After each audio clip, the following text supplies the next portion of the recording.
Ghana Montie, Ghana Montie, Ghana Montie.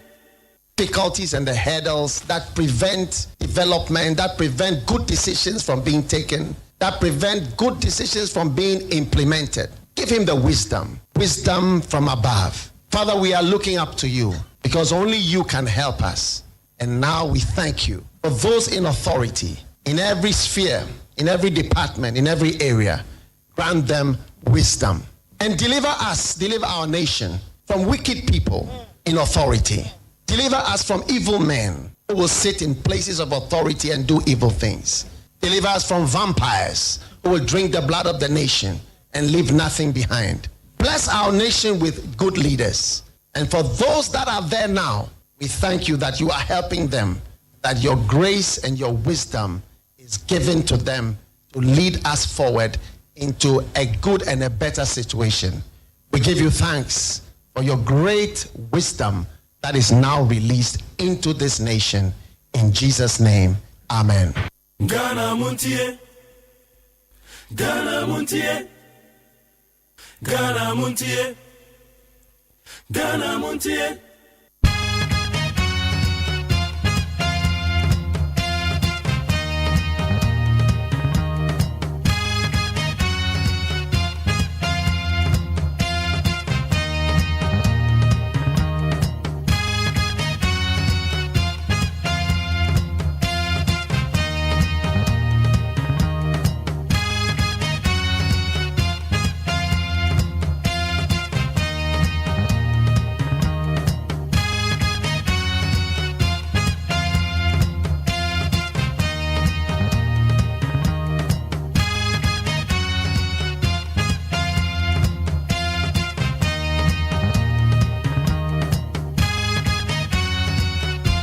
Yamagana phone in Aquaba Friday. And now the 16th day of January the year 2026. 2026. And come back out 2025. Or the edge of Oko. Beba Chano Peme Magana phone in Aquaba na umpo to say. And now we could die and nanda mutu say. Yamia ya domini a sorry na semoja di of Frisani and I said Kutuni Ribemano. Yatena say Yeba Bay Jumanere boy my Ghana. Yes, shall fear say morning show. Ghana Montie and yet also Nkunung near. The 9th edition of Ghana Montie will need 100.9. Yeba Ye Jumania the Abua my Ghana weekly retrospect. And what you in Sabako Dobeni see ye. And Mama Baby Akoso Bebacho you better home come on. What sorry and as out of soda home. Mepacho what sorry and out of soda ketip. And our ref film was said no bekwe juma. Sorry na anytime. Sorry. And kwadani beko school. And now Friday, your school sini bi yo ha wo mo Friday where. Wo ba no Friday where na tetiana eni apa. Eni na wan aye basa bi. Esra to from ano. Nempa bo ane te sen ene Friday no beko school nempa bo ane te sen. Wa check e bi ode akobo ball ama na wan. Membo akwada no na wo bo ne kwa wo bo ne keke yenyame a obo ye ne kura nim se nkwada wo mu nim hwe eno tu no se we nom na osoro hini na ye omodia empa bwane de oya de obe wan no but there say o ma shoe makeup am oba time parental responsibility the books no oya de obe titibi e de say obomodia na wo hwe na wo soso ma no. The school bag on the baby asane baby ate set say utofo from be pato et say uto na won to na kan wan na meto ma oba time wan say utoma oba no aya check na motuom unse kwada na tade no ebi o hwan na motuom na sane amotuom ne sane sa na na ma ase de bibia nsi no peja ona hwe amotuom na sane mesro bomode so be pempam wo mu twi o mo se a bomode so be guide o mo homework bi na omode ba enra eno ne sem gidi se wa ya wie ana no pe na be anopai ena ba be ya oba homework oba bua na mana ye ena nka wo so de ho onwa de koda no socks no bomode se term we no socks na be fe kakra last time na bia no socks na no na biebie ano ne biebie sa na time be ba cho to foforo uniform na wo mo hye no so me ma ne nye baako ebe ya apam be ya miensa ohye we no wasi bi na dry na ye kama debi ana akwada na ne ho atwa aya check ni tire ho ai ema na mabo muti no membo ni tire ma ni tire ho nye sakatu emema no so debi ama ne koyi na ni tire ho ai fefe kama wo mo se no aya check mame Oze ekwara no mu twi o mo se na wa ma oni anko mo ho a obeti wani no na wo mo se na epro wo mo ketre maso na ye fin ete check o mo tetre maso na bibia anye kama oba no investment abaya no ena ekwara no man kan cho se bra na wo da mpema na wo ye ush o man kan cho se fo mo bra wo ye ush no ni se ma na bebem eje se nkwada na ba bedu ahwe omo no makoma nto omo yem no omo de omo nya ahwe oba time bitimi de ne bere no de birim ne ba ne sa just like that obi ba na eto nchen a be pa chow hwe ne se de wo hwe wo ma pepepe entete a wo de ma o ma be yie no fa sa pepepe ma obi ba de wi ase na nya ne mfom so se oba be tena wo nchen de mo kwada ne bi o ha wo mo ma me afirim enkwada ma me afirim na se wo mo wo nsem ma mesrew se wani pa wo san kwada no wate se wuntimi hwe o manya by force o obi ampa wo chew wuntimi hwe o manu ane se wo da no mkoma eye kwada na busuafo akwada bu a wo mo papa afirim o mo papa afirim no ma ba bedi wunsem ate wani na fa hwe san kwada no ai onim se wuntimi hwe o ma mesrew enya force enu ane se wo da no wo mo na do mkoma abusuafo bi o mbetimi ahwe na se wo befa obi ba ni titiri nkoda wo mo maami ana papa afirim ebi kura de wo mo maami no papa nyina afirim na obey o ma yakayaka de ene enum ye beba wo so no de maza maami enum ye beba wo so no ompe ho asem a san fa nkoda no ko ba bi akofa o mu free ye because enya force na se obehwe o ma wo hwe o mu yie de ene o san de o mo ko yakeye na yemu bi adwem bone we yetirim papa nipa bi so ana yemu bi wa asase we so se nkoda ketenkete na betwe nkoda igwa mo maami afirim ana nkoda igwa mo papa afirimu ebi no kwado mo maami no papa nyina afirimu na wo ma ba bedi wo nsem a na wo ye o ma yakayaka de na wo se ye nkoda no fom so eno so adwem fi be no adwem bone be no wa wo ye sa no me be ba wo so I am telling you wo mpa wo asem a menye nkoda na yakayaka de for mo ko ba bi afo mo free ye boko now to baby so be ampa wo chew se hwenkwada no ana na ye mu bi di adwempo no bo se no na o ma ne ma na aduane papa na nkwada na wo ne nchen no mum no o ma mu di aduane biara keke masa mame papa sa aduane de mema bi ma otirimo mo amoye sa ne na no pese wo tie mi a esa de wo hwe obi ba na o te wo nchen no sa fa sa pepepe hwe wo ma na wo treatment na ademo obi ba na o te wo nchen no so obi so treat wo basa wo wani beje wani beje akwada no wa ma na dikan wo school no enam so obi ba to nchen no ma na late onye we efi adwuma bebre na de agu no so omreko awon so ma na wo hobi omi enya sa de na ya adwen bone adwen fin dodo mo ya sa na de adwen bone adwen tantan be no mo ya sa no munya na nyakopon pesa o sora wo si winshire ma wa bompa ya ba o sora so no si aso dem o si aso dem na ni abre empaibo bia obobi esu obi ba ton chen won treat ni yie ipo bone sem fa akoda ne ko ba bia goba ni free ye obi ampa o chew ana o se be krokro obi anhye wo se kofo obi ba na be na yakayaka de okay me da so ho bidin edemagjerio OSEI AGYEMAN me na me ka say and Friday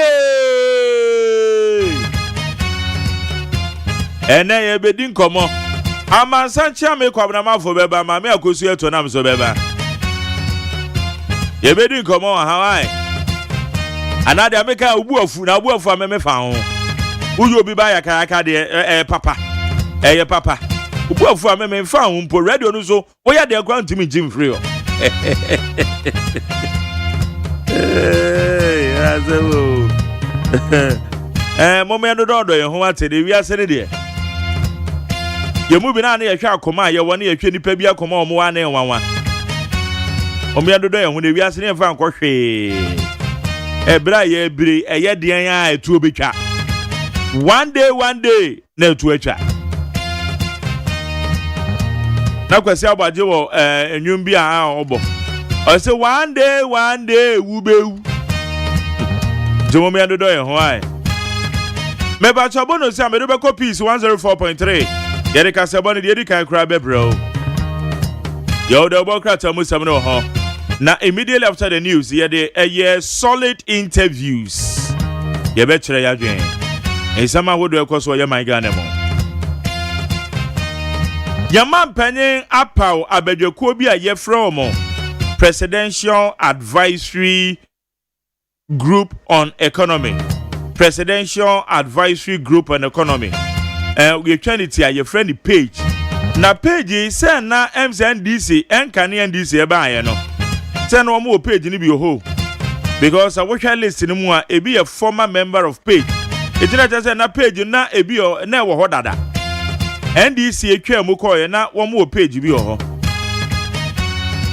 Ete ye baby sa advisory committee a eye ye mampanya pawe ede ne ye behwe animu se wo mo de beboa o mampanya afutuo be no mo de mo mampanya a ebe ma ye economy na tumagina ne nan so ete ewo ho ye be de won common ne on se na watwe so na eye Felix Kwachi Ofosu oye honorable member of parliament na osan ye Minister of State in charge of government communications oye accountability series in some akodo de tuja eno so ye betesem ye be de nkomo rack no furata ne sense MPA aban no hyehyɛ and the 24-hour economy na niswade hu no de nyina say 70 PA it's an opay ye be de nkomo wan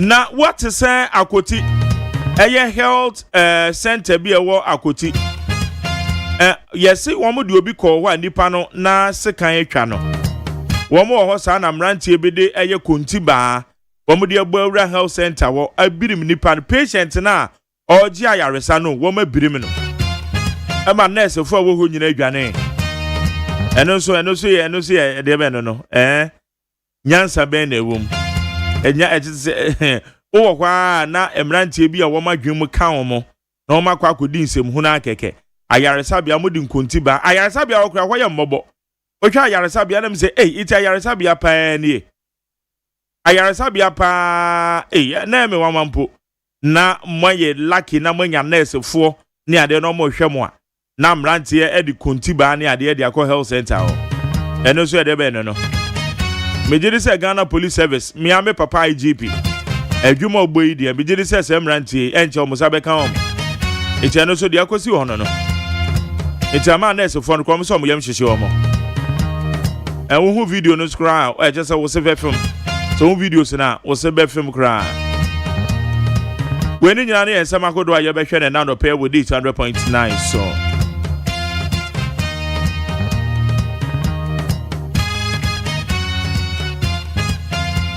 yeah, Baba Kwabe from Town, Manasoni, I the trending stories.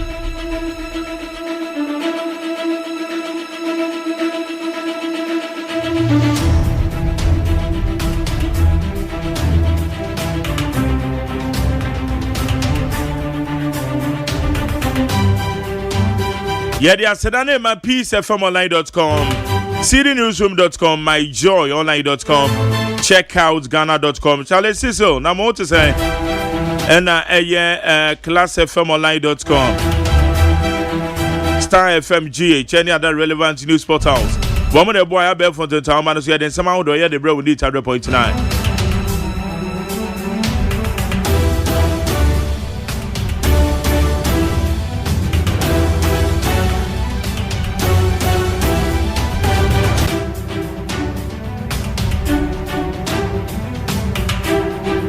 Mepacho yanko eni mane yanhwe said ya esem esie ewa ha.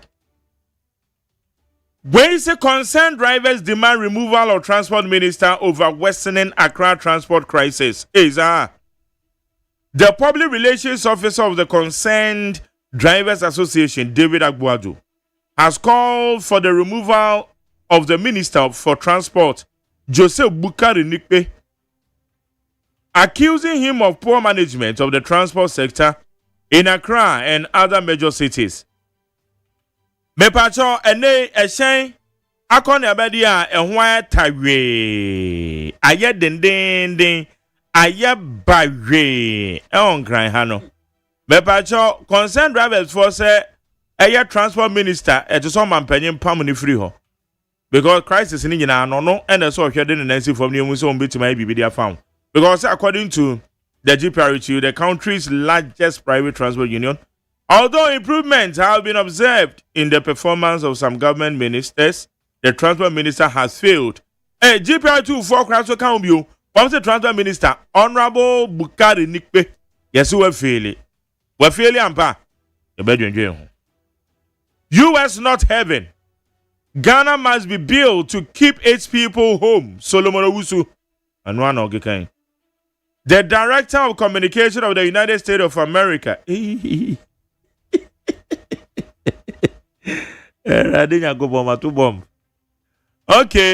The Director of Communication of the United Party, UP, Solomon Owusu says the United States is not heaven, and that report of a suspension of U.S. visa processing for Ghana and other countries should not be treated as a major national concern. Mepachomia Minya Solomon Owusu. Solomon Owusu, or your Director of Communication, said the UP, United Party, or Lantramatene Party, no. Or say that one go USA, Obako Jem. USA heaven. I am Kokotia, yes, O Copa Visa, I am farm mount. I just say, nay, visa categories in the Bioha, one of the tabernatos. USA heaven. I say, I man, ye near Tray Mamuhani and the document in Chenam Dio Fufunia Benquambi. That just a Roman Coso Kama. USA heaven. Donald Trump better to our yes, and Romano. I said, Donald Trump and found saw Opa Munchimo Brofon Cocantion. Solomon Suneka say. Education Minister, sex is biological. There shouldn't be any ambiguity. The Minister of Education, Haruna Idrisu, clarified that all references to sex in Ghana's educational materials must really reflect biological sex as determined at birth, stressing that there should be no ambiguity in the definition of a man or a woman. Na yekasa oba ne hwan oba ne dia yebehwe se okay se yawo foforo no ne no fo eti oba ne dia bibi ebo na hemu kama na kosu akuma no otum se no ni oyoba okay yekasa be ma ne hwan eno ane se yawo ya ne yahwe na hem o be ma na ne tedua etu ya hwei we de oyebe ma me be kasa ja se ye pe oba de anadwen be ye no na je so oyoba David.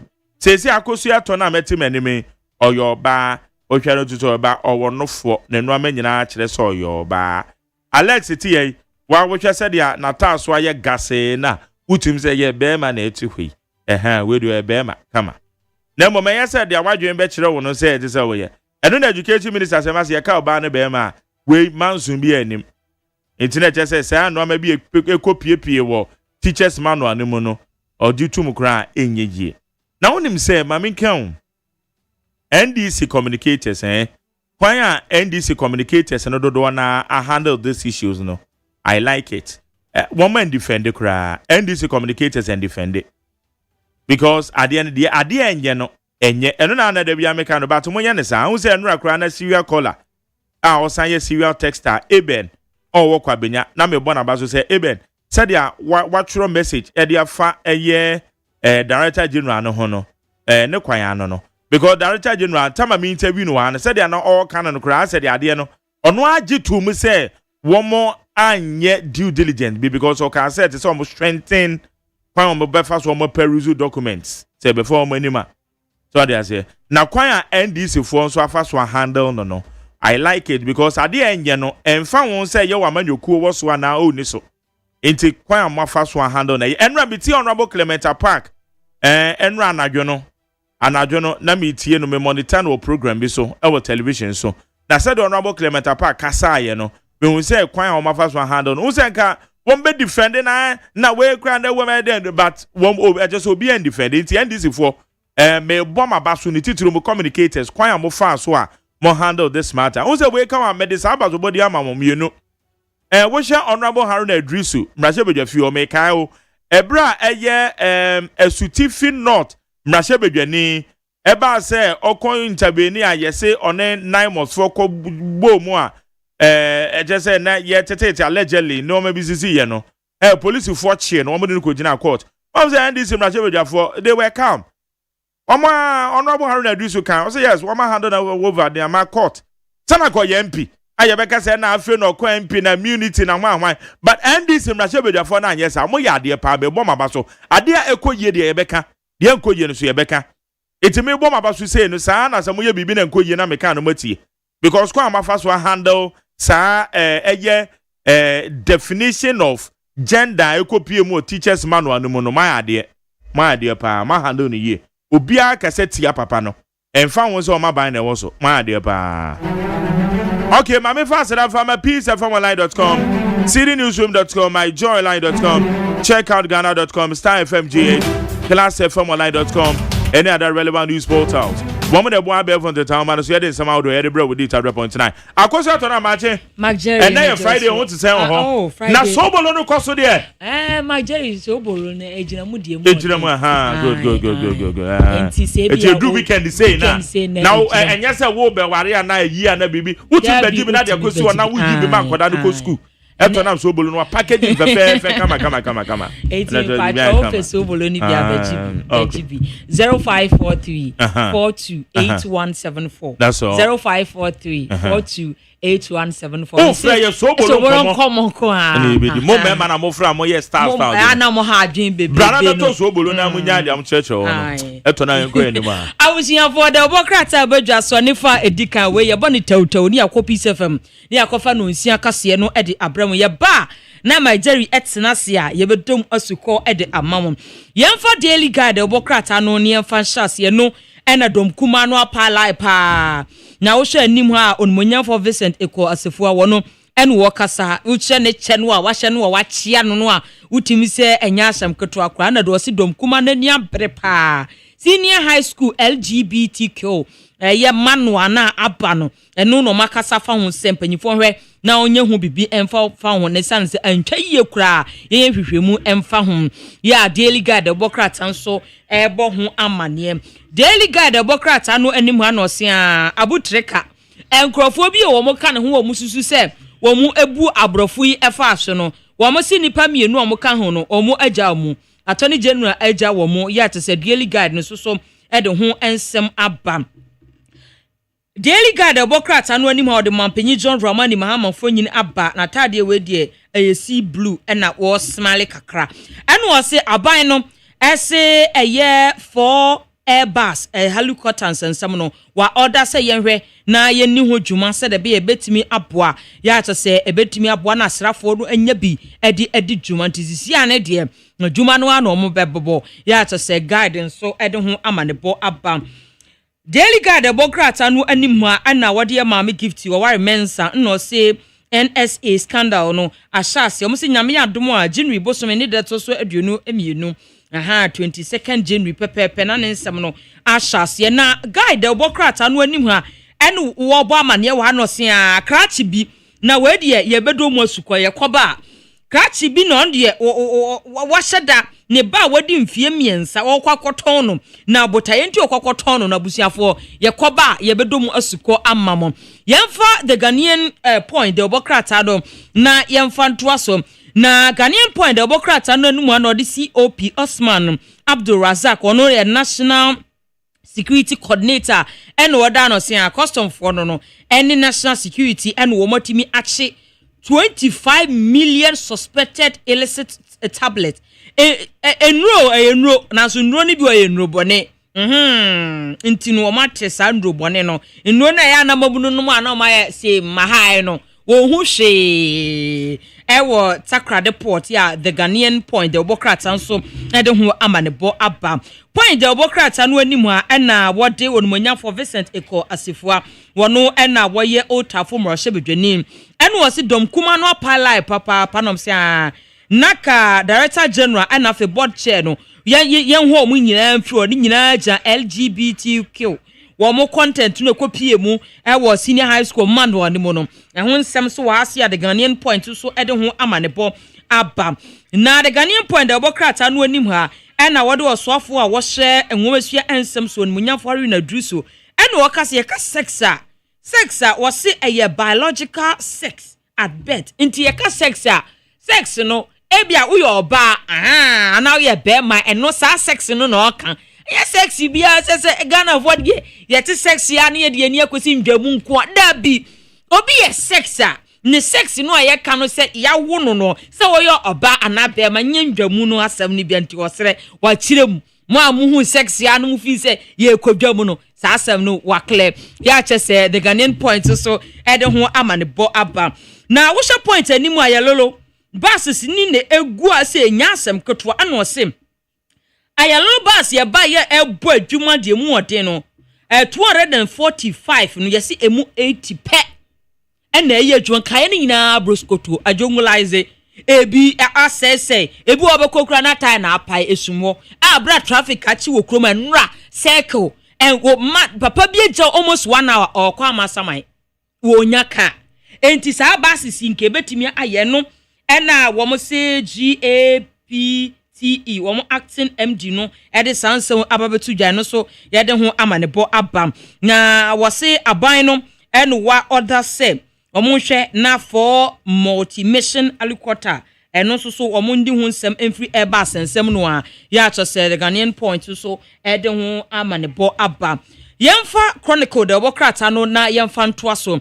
abusiafo yebeko peace ni akofa no nsia kase e de abramo Jerry OSEI AGYEMAN atenase yeba ye ne aka no ebeto amoso eka ho ena anope ya bobo ni nyina no esinkonwa e de besomo kase boyi etwa ne ho de afa hello 101.5 ye kuma se I say ya okay 101.7 neat 100.9 ye nyina wo hyefe kase mu ewo Abeka Junction Ghana hani amano ni radio stations ahodo pi eno mu nyina akabo mu emfa kasebui ato apeti wiase ama de hye enya bi etie na no pay ensem ede so mu no ne edi mu akoten ebini National Labour Commission penny for the atudwa watchers a gatia for strike no was say etiamra sanso na finfin mantamu apomdin adwumako akaseti abasabasa ya ebepie mu ewo Akoti Health Center wo mo sere bambofo se wo mo edi sa nyambrasem no wo mo yeso mbechi won no mama embra aye adwuma enipa 2500 wo mo kretuo na penny for the atudwa watchers for the National Commission on Small Arms for Nay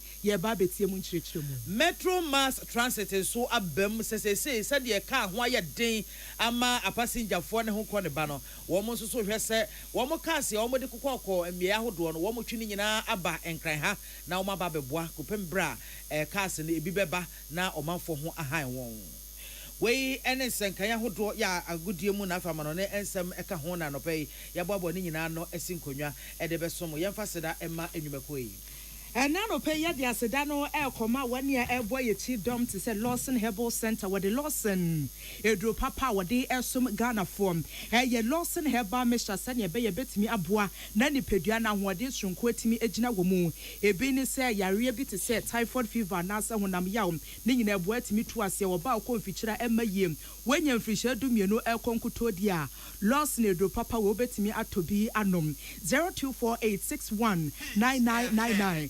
0248619999 and asem 0242133577 yes fie nti address Simon so bia ho ya wase wo ye guy pa ban se remover ne de abu adwumadem o toilet bowl no honom se ne afi ne se ehwenim sansa ye green aye brown krachini ensem fata opebitom ena ban 20 disinfectant so honom be siesie hom na bibia timi etwa yo podium wo ma yenkoye aduane a ede ye de onga ilele and ya day yenti, who ye Diana wood this year at the per koye goat light nom and after 1 year kebab we say, and then you know and a boss room, we here on gun what the yes and Diana akoye dear mum. After so cowbell or hodom can any dear nanka ye can say, ye na ya milk and adium, and ye our creamy goodness, near catch you in answer. Diana what dear Tom Brown and I said Tina wo ye, if you are Gary so you say we here cowbell no, what tia no akakrebi di show me say ya na ekoye pa at the mom.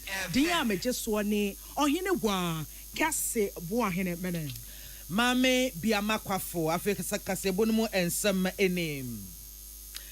Enfimfim bantemu apomden adwumako de krata epie abonten na krata omudi pie abonten wo mo kire se wo ma hunu semfoni bi etwa egu ewo social media so na wo mo ekasi so dua se ye nokretrodo se saasema meba bekenkan yi esiye ewo Akoti Health Center na wo mo ekasa tia pa no mo kire se ba ne se na no kwasi ada general bosomina na to so eduba ko wo mo hapomden adwumaifo a wo mo ewo Akoti wo mo honka bi nhemu ehwa yarefo a ye de wo mo ababehye wo mo ensa wo behuna ne se enipa mienu bi ya wo mo pra wo mo moja pra wo mo se ya ana wurudu wo be pie mu e wo ho no mo o mo kire se wo mo firi asen wura kese ana wo mo e ba ye se wo ba beje ayarehwe na wo ba be pie mu no anese fo a no wo mo e wo duty ya wo mo e hwe ayarefo nka ye ho ebi hyase se ene wo be he naja wo ma moja e pra wo mo ne ade no eto atimi atwa eto wo mo hyase se wo mo di nuro ne ade e keke ka wo mo a kwansi ene wo be hunu se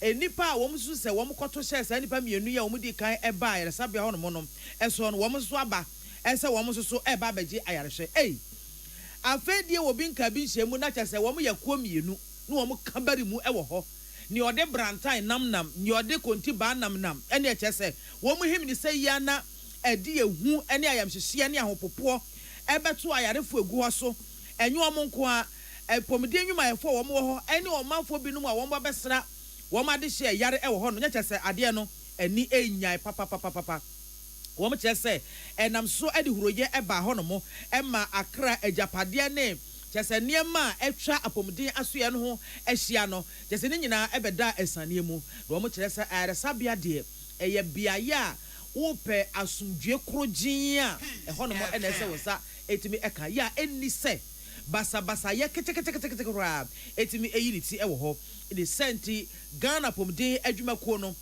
e kasa eno mo de adesade eto aprosifo enim se wo makoyi aprosifo asotire dada e de nsem nyina koma wo mo na so wo mo ka esisu dua pens wo mo sra aprosifo sa nipa yi a wo mbedi anyambrasam e wo Akoti Health Center ho no mo no wo mo hwehwa wo mo pa na de mbra eda no wo mo emfa na afi wo mo fanto na afi so no aprosifo momodin so mbema bambo mu ayere pete ewa Akoti Health Center ho wo mo mpempe wo ho pa mo makwa emo bia mfa sabe na ni a mo hosam na ni a etranton ene sabe ne koma bone eme nantenante wo no mo se wo bia ni bibi ntina ya sabia ho ene wo ba betu esa ni par so eka wo mo kyese sa anhyehyɛ yei ehu hia pa se ne ebeya ebema pomdi adwuma efo wo mo ya adwuma wa Akoti Health Center ho no mo no wo mo anya gidie sonko na fa hokeka etim dia ya adwuma na ayarefo nso edo ma ba behye wo mo nsa no wo mo so nya komatoye mo na enuro ne empane ne ade ade ma wo mo no wo mo ntimi nnom anyi nwu wo mo ho se be ya wo mo benya wo ma yaresa ententem pa den finfin mantam mu apomden adwumako no ekyese wo mo kaseti asa na mo anasa niema ekoso no wo si enisa enya Akoti nko a baabi bia yaresa bia wo no enisa basabasa ye ti sei eyiniti e wo ho no kra etu wo mo kaseti ya pa na wo mo fa so e di ato Ghana man nyina nim titu ade hye wo Akoti ne mpotam wo manfo wo mfifi mantam se apomdi adwumako ne de wo ma wiata so paso wo behwe se apomdi nwumayefo ayarefo wo mo eba ayaresa bia besra ayarefo egu ho no mo ene wo bia wo ye adwuma e wo apomdi aso ye bia e wo mantam no mu no wo behwe se mo bambo ho sam de entechema na fesa ni ye boni ya ekoso e wo Akoti Health Center ho no mo no wo mo ehwe se wo mo de hye pa begu akwamu a ebi ensi bio de biara da na wo behwe so se ebi kura ensi e wo mantam no mu kura ebiem de biara da nti wo mo sere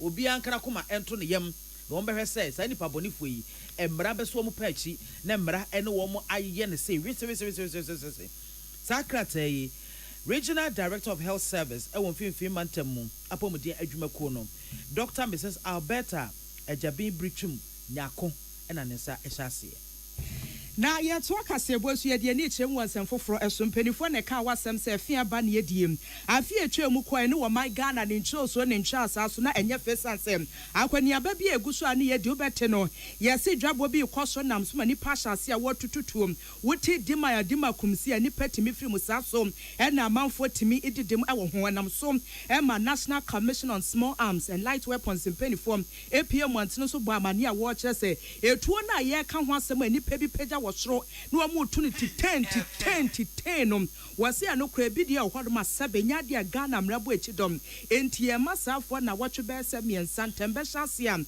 eye December aboseme ne de di kan hyase se tuo no wankasa wuti wo hwo abra bom wasitrem wo se sa tuo we pa de nkrata abo echidom am fakoma empanifo de twatoom eye January boseme no ne de toso eye dunum na chese enradam na enra kwaba na sa na peace kase boy to ye boase any kwanchefo pani a wo hwe echirese policy planning office monitoring evaluation edema commission yevra JB Asante din command ye bisanse dwumadie ya mode hye asu ekoba ne sem Ghana for dodo na asania mu yi mu yam ana mu bo hu dewrom peace kase boso ano pewie nwumre nyina ne ye ka wasem wo manfo gye mu diye esi gina ye se tuo we die eyade akwan bia so me din ni Ghana bankrata mu nti wo mo de ba na yevra JB Asante a chereche mu a wo chese no krepa enipa 2500 ya hemfo kan ho bi power to one man Ghana Police Service akachi wo ya pampan woni panesi ngo se metuo ni o me pacho enkrata bie ni hono ma ebo echidom team we de mesre se nka mbetimi aye de amamia anka beboa pam wode sansam we gina to dwabra na wone na nama anotofo edi nkomo wa kirekire mu sei minim se yetwem be 2005 de yetwem wo ho a ye de aba a ye de aposifo nsa so mu a wo mu a ye betumi alantinsi amomo no obere ye bere se be lantinsi de amomo ye yemfu ni nyina no kwasem omuka ho ye ni wo mu nyankita hudie a wo mu nyina ne ye no o mani ti hu bi so mu tufu no se ebeboa ama wo mu kura ne duru afasha ase ne ye etita na ya hwe ama sanity na se niema tumi atutu yi ewo eyi dwumadi etita ase enti nyemfu ni nyina na omuka ho minim se ibinu de won de aba na mintumi nkate asumesi ana obenten ena de ne de ebaaye ni senti ni se confidentiality ya de ewo ho a yentumi nkate wi de media aba na we nemum ibetumi akan ti se inimisa infunu bi wo ha wo de ede baaye na mama nensi war man wo bisa yeraje bi Asante sesi ano brena mu yisi ho na twemti woni aka na sabe yetu wo mfo mu ntie no mo yo mo den wo si commission no any Ghana Police Service mpanifo guso a wodi nsawoso se ne be ya woni wo bentensi ya mu amokwan na saafo no ntie no sa ne sem wo mo nantimu ahu se krachi we wotu a Ghana ma anase Ghana mra emu echidom sa nipa ne begie afiri wonsam sa so na emra no na obeko ahye enti beyond amnesty no ye hwese ye ne posifo ne security agency bedin sa woso niama emra no aye adwuma se wo a wo etua bedi unsem a wan famra kwan so ye behwe ne yache wo na emra no ani wadi ye bekoso abodawuru ama Ghana fo agunu ninti ehia se eniti esuso etuo so ebi se etuo we yade a emu yesu na ye nyina ni ye etuo akofa bre ama binumo ya ye maemu akora yinim ya akofa ba important obi ti se boko a ya ko a na nyame adom asumbi ya ba ho kakre se wo hwa etio de ye de kan ya bra bo ho a eni moayen enti commission ne de yeguso ade bia ye bodewuru ye bekoso abodewuru ebio yeguso de nyema egu akwan mu a ye ne other security agency ye se ya se so boda ne so ho no so ebetumi ahye mu kina de nyema egu akwan se ne be ya nkofo entumi mfa etio no ememra o man eni ekotie yeraje bi Asante wonu ye kwanchefo pani ya wo hwe policy planning monitoring evaluation edema National Commission on Small Arms and Light Weapons nti woni na ma notofo ne di nkomo a wode sansem we kotu dwa na nsa Ghana ya shenka ho sensem ayebisi basa enkrofo betimi asore ahema na che de suom ese bi a wo mo ekomu enwuma ahodo so bi ko dwom bi ko chese me bebere wo ba ko gina ba stop na station agina jaka ye bi nko ne bi ma traffic is a don't chum say near air question any enyai pa as a cars ya wo memono e so atekrai kwakwa hudu pi e sore ye Ghana fo binum e kasasa ban mremu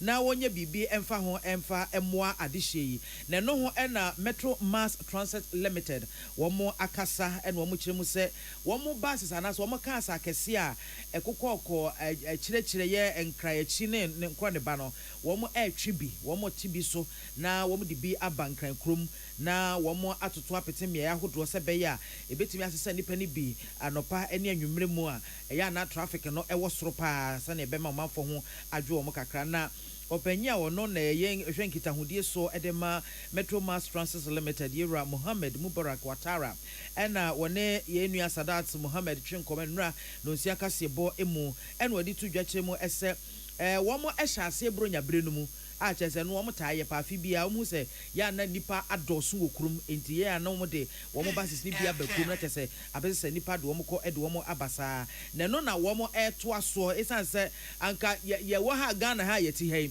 anka edi bronya wi a atum se traffic ni nyina se etu ye se memye na nka yira nanso afi we di chese ejina mu se den ne senti ena womo to aso saa no mo chese buses no mo di bi akwakogu efi oponglo hyiashi ebi wo ho La Paz Madina ebi wo ho Circle Amasaman no susu ebi wo ho Circle Kasoa Kaneshi Kasoa Accra Nungwa Accra Madina Denta ena La Paz Tema wonum nyina ne mie nkaye ena wo mo sum buses bi egu a etwe omanfo de wo mo koba anopati tru ene anwumre bra traffic no ejina mu buses no enam so na mini kanka no from Accra to Nungwa, from Accra Adenta Oyarpa Medina, then from Medina La Paz, no from La Paz to Tema, na Accra to Tema, then Yasa Sachemu Kinabium Circle to Kaswa, na Kaneshi to Kaswa. Nde ayega Kaneshi ya was station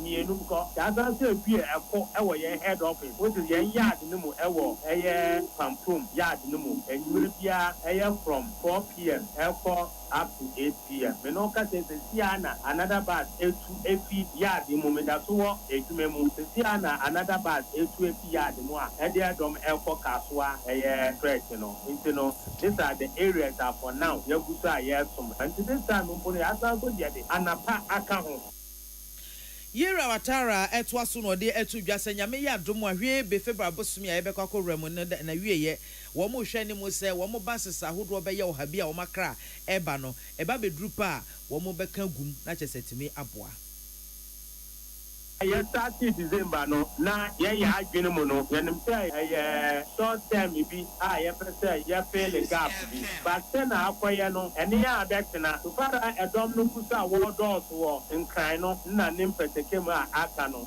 pata so say wo Metro Mass ya just nti ya ye say every 2 weeks bia no ye be review near effort so wo mind mu na yansi etumi e dia asom Ghana for emba say wo eso ti a ye bejai because you know, Oman paying together with the Ministry of Transport. Yamiya Aduma ending of February, expect over 100 Isuzu buses, 29 seaters Eba, you will make sure that you have been to no so ever walk inclined. Then ever boa Nabibia so as we can or how we Abusianfo ni a woti ye your opinion ne kasa Emma Metro Mass Transit Limited Mohammed Mohammed Mubarak Watara ensemi nyina yensentwe ni Clinton Akwasi ena eboa no ebai Yeah, can say yan shan krata bi a Ghana Civil Aviation Authority penny for the Piedmont no so meje brabo breso na menya abotra kenka dia mamom. Ghana Civil Aviation Authority penny for so betimi aka che Ghana for say National Labour Commission penny for shem Ghana Air Traffic Safety Electronics Association penny for twanitia fane gatia for say womo strike na womo abo muti mu posa nyame ya adomu a womo bekonom womo say etia emram eye meeting bi a womo call no January bosome no ne de toso dunai e wa fi mu National Labour Commission penny for saso ena GCAA for gatia for nyina ka ho bi enti wo mo meeting wie no wo se dabi commission se dabi gatia for dabi na mo ni sa to me no mo ni sa hoode na mo betimi aka se ye tie sanse mo ya association mo nye union ti mo kra de mo ni sa hoode na mo betimi be pie mu e wo National Labour Commission penny for nchen se ne be ya mo betimi edi enkomom wo manfo be kan wo mo ahye ne so a na anu ada na gatia penny for sha ase se wo mo kasa wo mo tware wo mo se wode a wode to dwa nyina ne se nyame ya adom a ya wada January bosome no ne de to so du na wa fi mu ane wo mo tie tua enti na nsentrofo a ya bene pa won hwehwemu na ye bi so mo se tua na mo tie no bone ben wo mo so edwuma na ye ne eden pa na nso mpempi no edwuma ba ko na me ne ebia pious ye ya bon se pious aketua wo gi no bum metide kura na me ye ma hyemem afa me na me ka ho na ye edwuma ba ko na maketua fia pa se anoma ba no mu no wo se enhwe ni na afa so director ya wo hwe tira na se director Edma Human Resources GCAA wono so kwa ne dwumedi a wodi ne nhwe ne ntie be ya yenhwe si ebetimi awone nkonsam na no mu nti na Ghana Civil Aviation Authority mpenifo ted wo mse dabi wedi anu odinem si etena si apa magatiefo atie tua ye ho be kire ntim wo mo de petition anu odem ekoma National Labour Commission mpenifo asem wedi emu onwene party mo kasem nya sade ebebre na no na National Labour Commission mpenifo de nkrata we pie montene so wadi a wo kanyina ne so mo asinkonwa abu akire dabi gatiefo mo yesa mo anya de sanse mrapon na wo guso de ye adwuma labor regulations no LR ni 1833 wo mo ato obo ase akenkan ekosizi mo mo ne se mo ya ebe ha dwene papa commission mpenifo ato so de atodwa wo kire se ne enti a wo kire se mo ntimi nya ne enya hwiom wo se gatia kon mo ya association tino asem a ye ka ne se ne wo se nkekuo union ya kire se ya hye da agi wo mo atomu a emudie honom enkrata asem bibia yopo no sa ne de mo bepie mo National Labour Commission mpenifo anim na bia mo bo nkro na ne kwa so anonom enti wo besre papa se ya wo kwan etene wo honom wo mo nkopie mu e wo Ghana Civil Aviation Authority mpenifo nchen se ne be ya enkonwasie bi ebekoso bia nom wo mo betimi abo akire abre National Labour Commission mpenifo authority ndi atodwa wo kire se wo bekoso ahwe se nipa ye die ho nsem betimi ejina ne naso sansem we gina Ghana Civil Aviation Authority mpenifo ena wonsa ehyasie ye ejina we so na ya home so ye ba ensem aka beto so.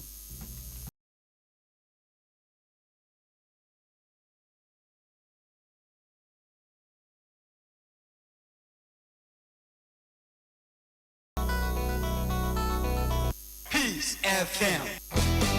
When you are going to buy a paint, don't look left, don't look right.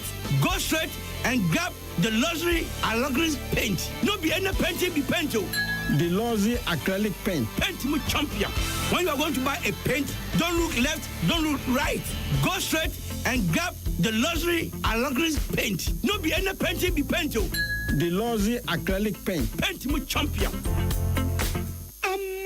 The Amoka Chere Freddy's Corner Home Appliances or the Abba Freddy's Corner Home Appliances Center. Home appliances are a ye papabia, a biwo home. Brands Bain, Media, Samsung, Kaiware, TCL, TV, air conditioner, freezers, fridges, water dispensers, and Nidia Kekeka home. Nia ubenya good warranty dear. For Freddy's Corner Home Appliances Ukokumimli. CCTV are a Boama monitor of properties, any business at anywhere in the world. CCTV and need a home. A wood detector, clear pictures, Wi-Fi connector. Utimi connect my phone. Now monitor baby a wo wiasibia.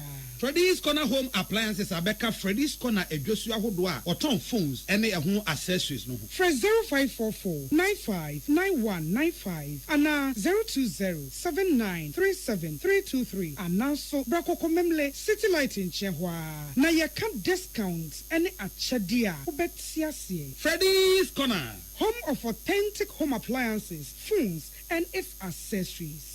Amen. Yenim some busa say nije ase ne say. Asia ne say, what the army na jiranse ne ani, our herbal ayaresam bio, na nkunimdie, adasidie, na asia eni abasobode nko a. Apomdim wa hoto a wode abra manfo. Efiri enti so ekosi ya naase. Ehina yade sha, ami hu ensa yade. Wode ne nro ne abefo efidie, echi yade no kunu one time. Amin at the herbal modern was signed the naturopathy and homeopathy pine ekuye nyarewa. Say, sukuu fofra amanone besua ekwane a yade herbal say yade ewo amin. When you enti ena yade anigye frɛ from say. Say we pa wo, yare bi hyehyɛ wo ho. Ana yare bi abagye akonya wo nipadua mu a. Allahu shafi, onyame ne yaresafo. Inshallah, enyame adom a ayaresa beba. Amin the free screen na hyehyɛ so sad bring you. 85 ho gym na won show free. Amin wodome, wo be old snake flat. Ultra modern branch Waklagon, Tama Road. Free 020-722-9505 and a 0245-275254. Amen Scientific Herbal Hospital.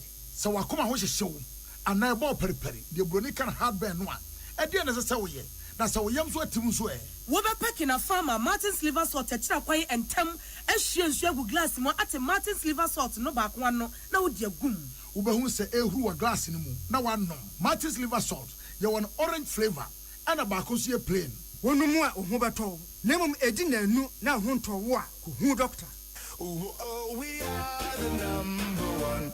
The 15th Gold Bond RTP Awards 2025 is here. The prestigious awards is slated for Saturday, 7th February 2026 at the Accra International Conference Center. Red carpet starts at 6 p.m. The event will also award the top 10 most performed public company CEOs of 2025 with lots of artists performing on the night. The 15th Gold Bond RTP Awards is powered by Big Events Ghana and sponsored by Gold Bond, Visa King, RTP Media Training Institute, RTP Skills Development Institute, RTP Mall, AgriFed Ghana, CocoFed, Knee Fashion, Coco Trade Ghana, Ride Along, Narrow Surge Energy Drink, A to Z Auto Services, and Special Ice Mineral Water. For Peace News, to win the Best Radio News Program of the Year award, dial star 920 star 111 hash and enter nominee code 376 to vote.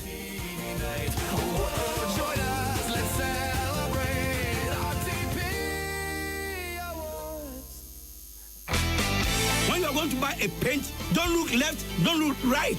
Go straight and grab the luxury Alagris paint. No be any paint, be paint. The luxury acrylic paint. Paint mu champion. When you are going to buy a paint, don't look left, don't look right. Go straight and grab the luxury Alagris paint. No be any paint, be paint. The luxury acrylic paint. Paint mu champion.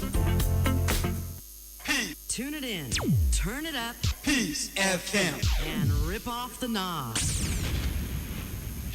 Ebusianfo ye to akase bono so na yakowie ewo amanone na afi so agudie mu nsem emu na Uganda memu wo mato aba na wo mabato no mugusu akese wo mo ekenkan a na wo mo kenkan no amonitu a ebibrem hasei ya bato ho nsensem da bia na we awiem na we akowia ballot papers de akohyehyehye ha na fa ko se he na ne yakoso Uganda nyina ene se wo mo internet bra wo mo kenkan no internet na teko ena opposition for so anu dem eno wo se wo mu wiem o krono nko a krono mampanyi ena afemra se bedwa abato ni nyina wo mo kyerese se de wo mu wia ballot ayi friends abato krata no edi hye boxes mu ni ade ba bia be fa bia enipa 200 na se to aba be ko enipa be 500 yes enya asem ketwa e wo hono mo na eye opposition ama yukoro wo mo eba no dani NUP wo mba no dani ya brand Bobby Wine na wono na dia akwakoto ni social media platform so na workeka bibia mu koso enso wontimi mfa adanse potin ya efasa sobo no a wobo aban otie adwaso ne abato komisa no wontimi emfa ho adanse bia ema metu edwa na semi nyina workeka na nyade mpanyimfo aba abonten edi nyanu bia aba na emom no asemo mo kan all kan say polling agent NUP wo mo polling agent ene wo mo a ehwe mo abato mo amom no ya fa bi no mum ebi nso so ye pam wo mo emom dwane free polling stations ho no mum ene ho nko ne ba na wo mo chese abato no guso ekoso no obehwe ye say biometric machine asai etu wo mo delay ye be sa do hwere be ye 9 chese ni nyina ye ohawo nketinketi ena for man phone bi susu say emia hudo bi on moko na akwakoto waba obekona network ateko etina chese e baabi o honso a enema wo mede to aba no ebi ni ho ebi o honso kra enema eso wo mede comment nkofo de to aba wo man fa nkontem enti oha no de bebrebe na polling stations ahodo bibre ho no mo so a ebe no so yesese wo mo eto aba wie no se no num no krain ena wo mo eto mu na mmom no wo ana wudi kill mu ne de ene wo mbema akwan na chese watimi ato na wo mo kire se electoral agency no wo mo aba bonten e de chaupa emu odu abro manfo no efa oha won kitenkete a eba ye ewo abato no emu na mampanyin Yoweri Museveni wanya finsha porepore eduo wotwe baako okotsena Uganda mano akonwa so afia ahanko no eduo wotwe nsem se ne enwome afia ahanko eduo wotwe ensia 1986 eno okotsena oman na abanwa so eni afi bia wo gina me to aba afi bia wo gina me to aba we ka ho empransunie eno ose kia ne kan wantwe no ho ma brante Bobby Wine emedi akonwa ne bi da Bobby Wine so ya brante a chese nsuo gina ne mu papa ne ho feyie enfie aduanan miensa eba a chese o gina ne nice so san so kwa ye pop star enti ne baabi awu na papa yi mpa brante ani ma hwe no ose wo so far as amemeti ase pa se wo Bobby Wine uba bedi Uganda konwa lalai enya adwuma eti papa ne se wo wukura chese ne kwa chia na wonya stroke kura so bakọ gina akwa prem Uganda mampanya konwa ena nwiamu ne krono ena ekoso eni se sia yi no wo mu guso a wo mo ekenkan empanyumfo nsadan tumi emfa metu dwa nipa dodo a wo mutimi ekoto aba no esanse wo msu se enipa bebre enya kwan anto aba ne bi ebi su nya kwan eto ye wo wani abre no obeto obu ho no wadiki mu sa wabre no afo was me dem abre mento no okoni fie ebinom so awi ata so pa se kan na kense ne etie bia no obeto aba ebinom so bu afu acha se eniema ekoso Uganda no na enye asem ketwa ni nyina mu no wo mato aba na wie wo muguso a wo mo ekenkan Afi ball boy yen shay ene Spanish La Liga beba so Espanyol ene Girona ene behia ene sasom ena Copa del Rey no samu hwemenim eno a matches ahodro eba so Beges ena afeso Valencia form ye bowie na chese Valencia mrantie na to atena mienu ya chese Beges CF wo ntimi ansimu adabraka ena Racing Santander ene Barcelona for ene hia ye baso Barcelona ehye mienu na abakwasem ba ko kakra wo ne se somewhere 1990s wo na beto 1995 na beto jam say Racing Santander for wo mo ashe Barcelona international say wo mo agropen ema agudie na wo mo go sambre no ebuhie fa Edema Santander form afi yenhwe Ghana Premier League we ne efo ne matches ahodra ebasom haso folk na afeso Dims FC okay ena nyame ya admo china so Vision FC ene Mediama SC form Bebi any Gold Stars for na afeso Asante Kotoko ne behia nyame ya admo china na Samatters for ne Mr. Mzisi ano mikrom team no senia hoden abemu na ye yemu a ye gro no ekra behwenti ya na matches ahodro ewo bia no monhwe sembetimi ede avedan ti wei agodie mu nsem proudly sponsored by Isaac Opoku enamede asom ewusia forecast yebo no esia kenkan fa no pe wote yenka me mame biama kwa for mene ohini wa kase bo ahini yede asedan ma Lawson Herbal Center mpeni for mabo adwumaden pa yede hwei wona apani ade ekun wo de Lawson Herbal mixture esum yesene be ya ne pedua na hoden sonko betimi atene mu se wo ye adwuma kakra na ho ya wo ya chidi typhoid me se typhoid yade de echiwa wan kentim so abeka se obi na ato aduro enso no obi anya wo hia Lawson Herbal mixture duro ne bi koko eboa timi to ase papa wo ba ko mfikyire na nhyedan yi ne yam emayiam eye Lawson Herbal mixture duro ne bi na abehia obi a wenya 12 years ekode wo betimi anom bi wo ba pemfo maami a wo ma abenu fo wontimi ennom wo benye bi ato afrem 0248619999 0248619999 anasem 0242133577 bind say removal hwem eye bind in penny for ne kofa buy no wose wo sha bo asiesie fie kama papa pam into toilet bowl honum ti wa wotena so how do you feel me wo fa ba ko aminim no suedrum wo pese wo dwene Ghana nsem ho a wo call WC no so honum ene wotena wo kura daily graphic wo be kenkan say ya enti eba ne sa na ebusha wentimi ensiesie so a ya na infections no wotimi atibi bind stain clean disinfectant to honum the binding SM patch or Malcolm shops ahodo nyina benye bia tom FDA agia tumum me patch of friend 0208142913 0208142913 and also 0541808096 me patch this year fesi enkwada when ya ba ne bi ha adwene pam afi yenko ye aduane a eden ye kasem ye de onga ilele enu se wodi aduane a na kire se busuanom be ma didi wa abonte o se ayese wa yemfum so obekọ hell enti sa no onga no ebeboa pa kontomre stew anase wo ye goat light ni amomo frɛ no light soup ye kan goat light enti hia onga classic onga chicken ena onga stew ye de jollof for ede pam unse nia ye ka ginger no garlic ni onion na bom no eye onga 3 mix na kamanti se bibi ti set tilapia na di wura ne niase no obi dia unse wo weni atepa chichinga no so abochi wo hia onga beef tablet no umia ne kakra bia na bibia akoye ede mam wacha na se wo ye wache ho hyeto na se hyeto ye de ma nkwada na onga shrimps na wo hia mama nsa no boafo mapa wosim ilele me pato FDA agia tumum afi ye nhwe cowbell honom ede ma me ene wo enuane nu ahodo bia wom tie boasiesie ni pedua ne kama ema se koko na wo ya na se cereal bi beverage bi na odi guma kama pa na ekoye de mam yenum se de gali so kinsina na ebedie ntim enya cowbell premium na anase vital rich na siesie kama pa me pato ne boaso da fom sanya ho beso ne sa na ye ede amount emu bia no wo betimi enye bi cowbell sim our creamy goodness FDM ahwehwem agia tum se eye owo me abusianfo akase bono esi adamu nyina ase amamomo aniti Ghana muntie na mansanya so adawro kofiaman homene so ejiji tonton sansan ewo neat 100.9 FM Ghana muntie Dr. Brane Champon oye se kutu oye se bamo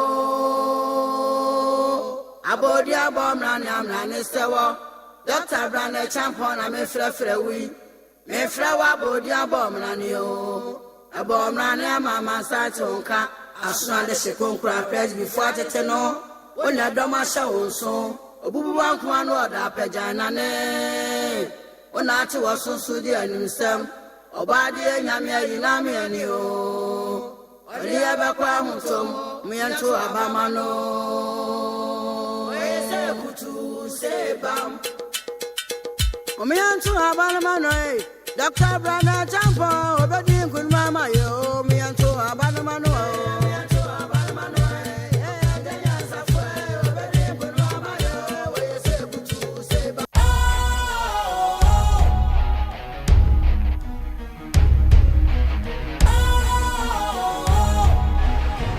What's cool, fresh and trendy with a new look?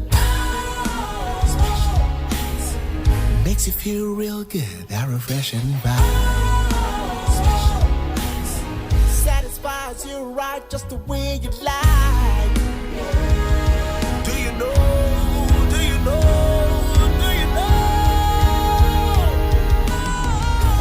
Ain't gotta do it alone. Specialized makes you flow. Anytime, anywhere. Specialized feel different. Always think specialized. Special Ice Natural Mineral Water. Feel different. Think special. This advertisement has been vetted and approved by the FDA. Hey, catch it. Listen in here. And you ma beto to dia me baba no hwade no. Hwem so betumi a. Hey, asew. Hey, now beka. Ya jon to ma miensa duku portmanteau. This way chocolate drink. Na kan wo hwe afibian so beri ni waware ni a. This way chocolate drink. Na kan sia. Oh, asew. We dan kan no tumu ho. Me be mo anu so hye kura dia ka ho. Wo hwade a wapi ho. O ka sa batete e da fom ho. This way chocolate drink. Cracha Bepe Baba Wari. Aso. Ye fear said this way chocolate drink, your Soriano Pan, Ye Bishop free genome snack. Ye Yaho, one year the several woman. Ye did really a pebibia bob we had Yasua. This way chocolate drink in Yanum. And at this one, what's Yanua? Has such a woman, Coco, wom, pricky wom, Bibia wom, I don't hear any social. This way chocolate drink. You hear any social. FDA, I just said, you didn't crack to more to say a ye. Ghana Muntie na mansanya so adawro kofiaman homene so ejiji tonton sansan e wo NEET 100.9 FM. Ghana Muntie Ghana Muntie Ghana Muntie Ghana Muntie Ghana Muntie na mansanya so adawro kofiaman homene so ejiji tonton sansan e wo NEET 100.9 FM.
And then Friday, you more come back the band 800.9 Ghana Muntie so.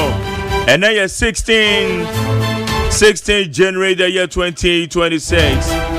And then so we do one with them, my happy birthday.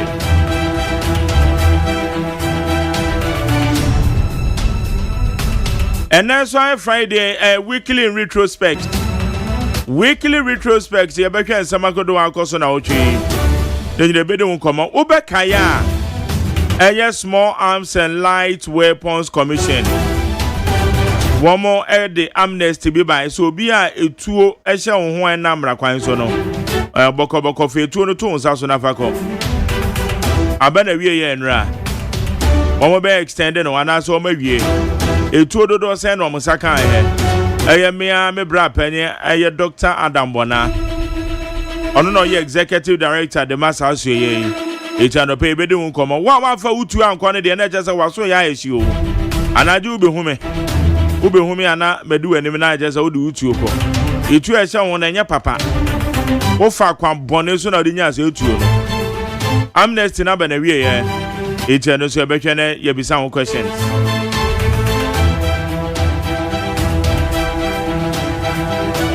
Mammy Akosia etonam ewa ha agos. Mark Jerry Major also. Me pese na obo ame na bedofu bi a odama koma so pa odi na woda otena. Happy birthday nyu. Yento happy birthday mfama no. So that's it. And dey me yade. Ento say no yade pa. Oh, I need dey me yade. Bedofu no in fact odama koma so pa. The birthday ni ochena. Na na me say ne no ochena ne ye ni ho nti. Enti ye ne ne. Ento obo ame na to be happy birthday amano. Enti yenko Happy birthday to you. Happy birthday to you. Happy birthday, happy birthday, happy birthday to you. May God bless you now. May God bless you now. May God bless you now. May God bless you now. Hip, hip, hip, hip. Hooray! Okay, and no.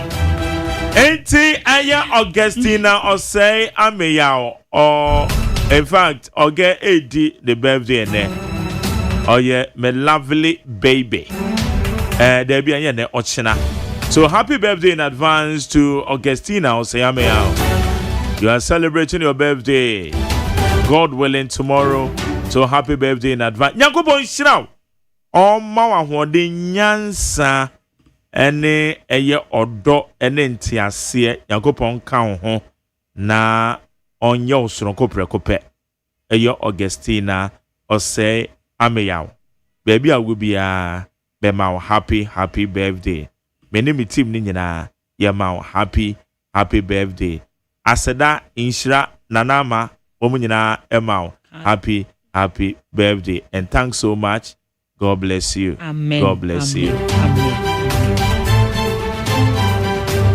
Amen. Good. Agosia Nigeria. Normal ho. Oh, niama. And then so bag ade we adwuma. Enya better we no once me kira wo se me ye bibini. On se edu ba bi aya na ye tai e ya abrofo na de bag ne for so woman nwene no come. We ya sheda we made in Ghana. We ya sheda ni anwene. Utimu se ye toma mone ye we ye material nkasa. On say ai me dasi. Isi ande afi we ye be di ya de. Oh, wonim say ye be we Ghana, ye be she Ghana. Ai. Pa say me mi ko de mo. Na mo no be ye mo a atena shape ma ba. Atena shape mo. Me say uhwie nso gusu say uhwie a. Say emo ye Ghana mo nko a na medi. Say me wo yi. Say be kra be ja coat she. Kwa be ba na mu na me ja coat she. Ja coat she sisi ana. Ha ya ye die ya. Tell of from pempam ya. Dr. Fashion. Dr. Fashion no na do be preaching. Your friend say Zion River Chapel. Dr. Fashion no na design me. It is sika ne be ko bro ni kro mu de. Sika ne tena ha ya. Me nto suit no. Ye nto ye nti sika nkoto suit be 2,000 3,000. Eno kanye regular. Ye be ma half ya pam. Ai material no wo. Materials no wo pam. Because afu de ye di Ghana. Ye she Ghana so. Ye bibia be Ghana. Ye no mo Ghana. Me say kra me ho atade bia ye suit am me twa me koto material ne bi. Na pam. Ni na esi wa. Esi wa opam na se sika no kondo kwa sika no krom ha na etina. Esi krom ha na etie.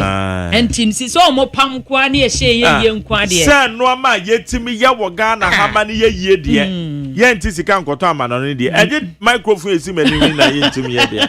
Ya kwa koto. We mo de ne ye say ya pe bia ye bi last option. Ene ya kwa koto. Ni ye benya bi wa ha. Na me konkwa hwa me pe nsu ato na makwa koto nsu a ya krafi baby dia abra special eyes wow abu special drink wo na makwa koto nsu a watena ship ma bedu Ghana me se to da metimi hu nsu ni bi na me yema hye me koram nsu kwofo so ni edi o ti kran so free baby benum Ghana no de aba ya benum ye de wa ha ye bedi Ghana ye benum Ghana ye be she Ghana bibia be Ghana kama okay agos ya hwe nsem agodo ekoso grato no mo nsem ne de bebre e wo pa na busuafo yemfa daily guide obokrata no na yemfa nhase na Nigeria se LGBTQ plus nsem ya asansori biom ni nyina senior high school die ya tese ababeto dwa se wo se content kakra bi wom na mpanyifo ni bi kra che se omunyi na ka boss no ne mpanyifo nyina ye ho nyina amunyi ni free ho no na minority no so se stella o insist ntianura won munya for Vincent eko asefo ne dom friends entwomfo nhie mu na o mo say like how almost see what kai pa wait Ghana for crack kai e bra na NDC tiso MPP tiso where the omode yomo na momo apeso say eno na ya na ma case ni e de no anka we de sanka we de nya asem bia but won say opposition sem no ne we ni sem a okekan ye no wo so say dabi we omo de book no kwa san akere kra mo se mo hu se mo te ho na mo timi a publish ade a bibi content we ya ewo mu no e mo chem se enye kra nti no yenya hwehwemu de nti a enam so ma sa content ni ko hye mu no omo dwe hu omo nti asenti no wo mo sire mpanyifo se wo mo nye hu hwehwemu se de be ebetimi aboa na bibia nso etimi akonkan Daily Guide Democrats anu anim ha na abutreka wono de ono amu de oni o man konkron Ghana ha sei ya ba be fa no de ne kɔ se nkrofo no obu o mo fa so no o mu susu se I say om de ne from anymore oh na abutreka de se o mo de ne se o mo so wo abrofo ni nchen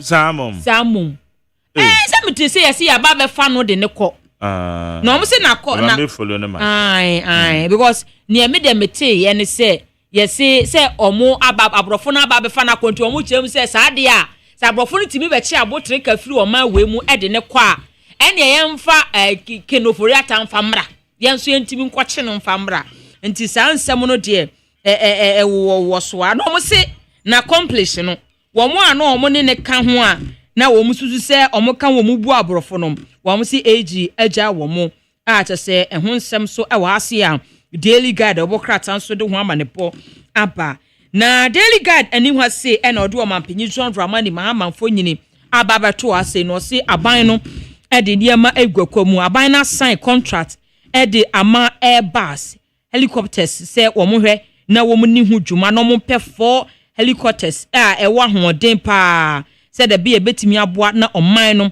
the defense security any emergencies no ebetimi akọ enkant we de asem de helicopter miensa ai ena sisi ano de aban ne se de mu odin de wa hoden no yemfa mbo adwuma de ama contract o monye na wo mo mfa mra na se de be ya bambo nsem so betimi akonkan a wode omampanyi John Dramani Mahamanfo nyine ababeto hase a Daily Guide so ebo ho amane na Daily Guide Democrats anu anim ha ana wode ye maame gift o wa mensa ba National Service Secretariat no wo mo nsem so eda hase na we National Service NSA wo mo nsem no a na wo mo de aba na wo mo se enkane executive director ya wono ehwe National Service Authority so ye maame no yase ne nsem no ni nyina ne se nyame adom 22nd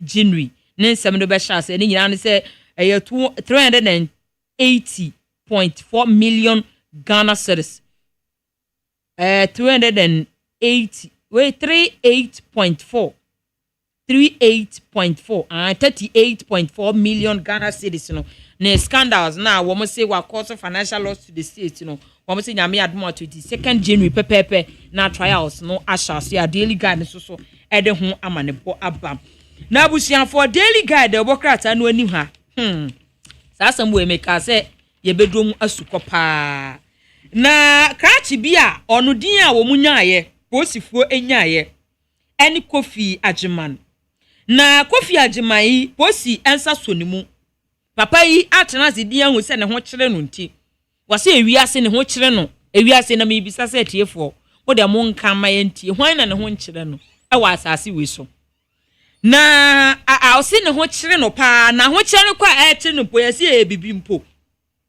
yesi ne girlfriend no ena wone ne wo ho ne girlfriend ne man so pressure ena me dem pesa ware me ena me dem pesa what krachi bubu kompon hwe ne chi hwe ne mu do masuka da mane kapre ni ho enti wo bo ni timu po no kosusu ho kire na danfo ai say sadi ade ni si ko ne minyaya me ba no me trei me ba be ma no me ton no enti se na ne yonko no hwa sadi Kofi Agyeman esi cheche nsem no ade yi ma hwe yi a anye akola yi nkwa me yonko yi mekokoton ne bayo ene ne ekote aposi woko yi aposi fo sutire na aposi fo dane wo mo ho se wo mo no mbeto akola no ne e frɛ no say ai ya te say obo pese wo ton baby ni enso so ye nkrofo a oh ye ton akola ye to akola no se oh awe dey asa asempa matwa fufu amana tonkwan mu send ye no an say me de me fire anam de hyemenum no so o sa obeton ne sen wo so obeton 1 million Ghana cedis agreement ya woni posi so no oni omo dealing ya no onim so omo ya posifo enti posifo se o ade ekura no ye kye no a nipadua na akwa de be yi na wa wo de akola na kwakotu be bi kura mpo na ya ka se wa wakọ we complain se o se enti omo ya akola ni bia wo gitu mu o se wa je tu mu na posifo se ibi so se no kra se wo pese wo ton wo ba be ma wo di 3 years aden a erade pa de wiase mu nsem pa de adio se wo nim wani tua se wo ba ne ye beje wo ba ne kra fi ni nsem wo mo se akra no kwa ye wo no fofra no ne papa no ne maame no kwa bi jan to ne so to no a no abrebre hwe no a no ahu se ne aho kire ba o se e se de ne hu si kire ne de na ni nye ho na hwan na erade hwan na ne ho kire no a na ni beje ho enti watche nyamie nimu ase wade 1 million Ghana cedis ato ne banitri so agreement ya wone nkrofo yi a wono nim so mo ya posifo yi daily ye no so opeso oton ne ba no a wonim paase ye de ne kwakwaji sikaduro anasa rituals so mo de ne kwakwa ye rituals no na I said ye ebe ya na ye ze mo koye wi a na ye ze wo no waji usika ni nyina ache no waji atum se ai obaye sa na posifo se sa ibiso enti we no akwatia police command a no ewo poye mantemu en wo mu etimi enya sa type of via wo mu timi kwache sa krachi ya wo mu yiye hwehwemu a mu kwache no a eya ampase wo no pese wo ton ne ba no wiase mu a ye we se aja a wawo ba yesi bebo ba no ho ban na wa nyame anim no kure ni wahye na wa wo pese wo ton ba ntie eye ma wo obi aho kiri no hyen kwa bebre na hyen kokoyi ni low key no atoso eno no hye da pe ensuo on se wo to atade na pese atade na ni hyemhyem wa wo ho ya on pese obi abehu se eye low key a wo pe ensuo na de gu bottom no spray gu atade no so enti wo de ayo ne fa so aye hyem obi akwa hu se ebia wo yi ni 5 Ghana na 2 CD ena hye wo enti mesrawo enye hyen nyina na ye enti mesra obi anwo kire no okro we mu oman we mu aye we wo de abusa obi wo so obi wo ni vision ti wo vision no na be cha ho kire be ba wo so enti ono no de ne de papa yi de akokọ ba ne se ya che no enti wo mu de na kopie mu okoto ena ne ba no so ka ho 3 year be ma no ono de akola ketwa wonim hwe wono kwazi yambo onimpo se we wanyi ni ebe ka je se na wusa na papa pese oton wa eno kwampo de ya che ne fefefe a woda ha se minim so obesu o se de enyo daily guide obokrata nso so e de ho ama ne bo aba ene anopei na abusuafo yemfa chronicle de obokrata no na yemfa nto so na chronicle de obokrata no na wode Dr. Mudbo miade no fo nyine aba ene anopei papei ne ho ayefe papa Dr. Mahmoud Pomia no wa yefe we no asa wa she la course fita an wa jeans an wa pija nensa number 3 ai nensa no de 3 no na de a kire wiem na microphone si nanim ha si an wa je ne kiki na wo osre chronicle de obokrata no ese kanema mpanyi abede cho Dr. Mahmoud Pomia o kampanyifo a womani abrese won pese omukura franka ma MPP amanyukuo no ai abato na yebeto no bosumi we ya mo 31st pepepe ne yebeto se nyame amma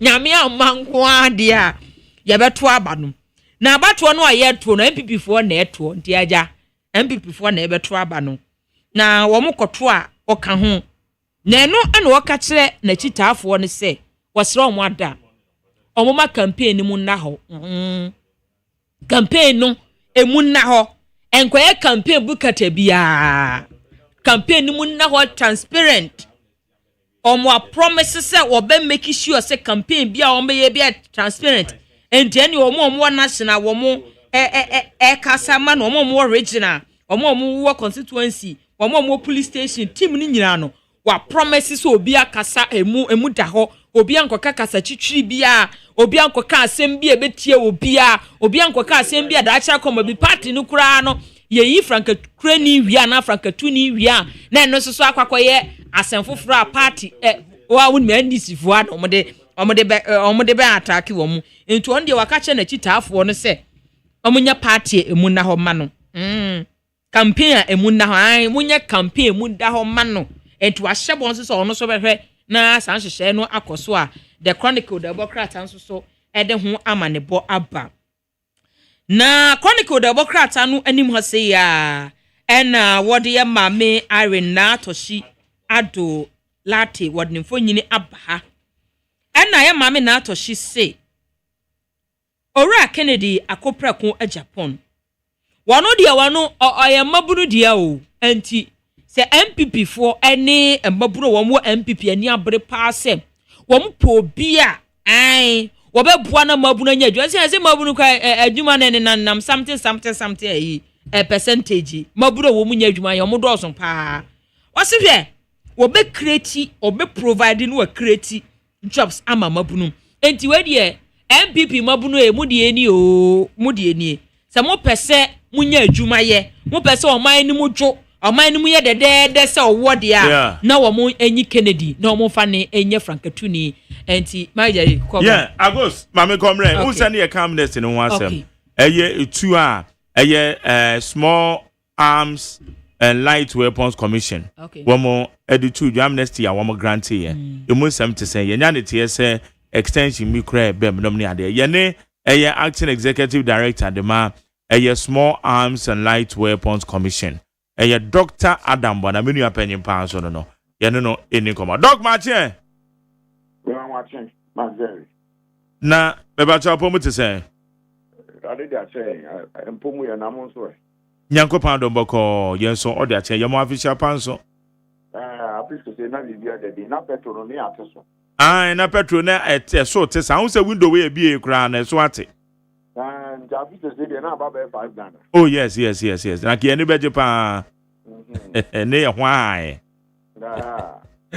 okay na amnesty ya mo grantee ye o maso ye ho ekosen o eko yi me cheti for ne o producers ne o college amwo studio me mamuni na afisha pa ne etiefo ni na mamuni na afisha pa ye da se ene ofada kabre no muni na mamuni na afisha pa kacho was ofada kabre se me VIP versus no pebi mu kwan so na ye na no mo ne ma e pe ka so munya no ensese bi enye se we kan e bases no kwa de say mono kra no mo ekra begum na just still bases egu opa thousands of buses na enso ye the pressure baby na ye ho akire ye and the kacho service no mu twan mu fan kwan mu na amanfo ho akire ye ensese amanfo but amnesty no the first phase will not start on the 1st of December and end but during the amnesty sensitization tour engagement, stakeholder engagement, but that they say for Ghana for no do na imagine say America crab can't one.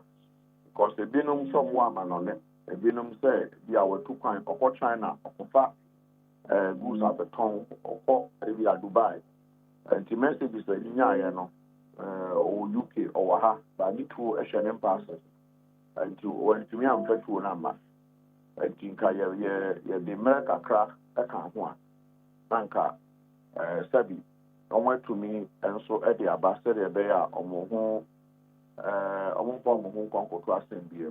and so for Minister of the Interior, it did come and penny for and or granted a window of extension. The window of extension a year for 2 weeks. And he started there and the 30th of January. First one, no, first phase, no, 6 weeks, but window we just 2 weeks. Why 20 be sure one on extension, no, my wife will say, oh, dear, fuck, no one found one, I say, extension, no, so ever an ender, not say, yes, they are, yes, I account. Yes, I can't want for that if you have to say, you can't say 10 to 15 years. But the American said, during the first phase of the amnesty, no, good one, na a day or mutu abba. But yenim, and so said, it will be a month for a shisha month passes. But first phase, no, 4 years, so we are expecting that we'll be on cast a media man. That means him, and then I not to share me home to that. Amnesty, no, the 2 on the bar. Amnesty, and as to train you down the say, we are now, we are not, no. See, I am a whole kind within this period, so the bar, Obia, Abai, and Chumaso, Obia and Cho, Obia and Yodia Fabra, and one no. And so, basically, that is what the amnesty is. And we, so far, we have had the first phase, thousands of, the kind of saying, guns have been given out to the police and Ubayan head office, the small arms head office, is one of the collection points in Accra, just by Kempinski, and head office, so just by Kempinski. We are one of the collection points. Apart from that, you have the Ghana Police Service, the district, all the districts, or districts, air collection points in the country. And so they make me a canon material. Okay. Na se wokasa ye first face no ko yi a asechene saying it would do saying na mutimi eje ye womo so amobile for regularization e ko saying in America also we have had a couple of thousands of surrender and regularization. And so these are weapons that Sabi na a war a shisha man for and one shisha man for them one. Now young can say Ghana buying any police small arms, Ghana buying national will be any national security will be any say a share or more a share of umpa. Now Sabi it has the panel on sure that you say I say or back for regularization and I say only here for no I saw the panel of Babes around that. And so basically the attorney say a true license, no. I say more Sabi, radio station license and I say TV license, they are privilege. And here the mawa Emrawa home I say one follow Emrana, they very revoke it. And until now betty one radio stations need the job license now you move from them say they are you go off air. It means every book license now and I say are suspended. It's the same thing. It's a privilege. Ghana for there, and the amount. And when Rana guided on us, when this what Ghana for the job money, and so it's the same thing. So Ghana government wants those who have weapons that will be regularized, and also be surrender. We over and answer be ni papa bi na ewu ukọ yenuanom enye dan before nkwa crowd abubiri e wo Ghana he ubere na ona na bi anasa papa bi ade ba ko a so jadan ma okra enso mo to say eso jetu ma na mra no eda ho no express ka ho no express so we jatu na ma no bia ode ato we so se mfama no ode ama we no you need to come and regularize what they will never ba eye will ni etumi kata what the beba udin so etu no maybe 2-3 weapons many can say one of our ministers of free or one of the Dangbe ministers he didn't come on your country minister ni papa sabi ni papa wa ka baby before oka baby omo ne will be so oja 2.7 and and also war to in you can say in that tribe and I say that ethnic group weapons no SND and go big amount and these things happen and so said the ABN and a tweet about but they are inheritance. And your father feels that the more weapons or the amount, and the trace be or don't, and that's all the Babema Penia. This is how things must go.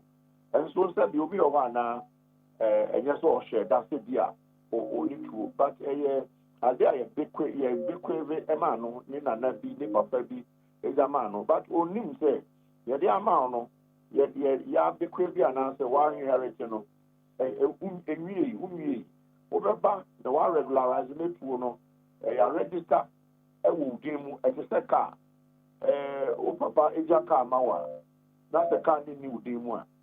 You need to go to DVLA and get it registered in your name. Said the bear, you be source of a car, no papers, no bra, for the Abba.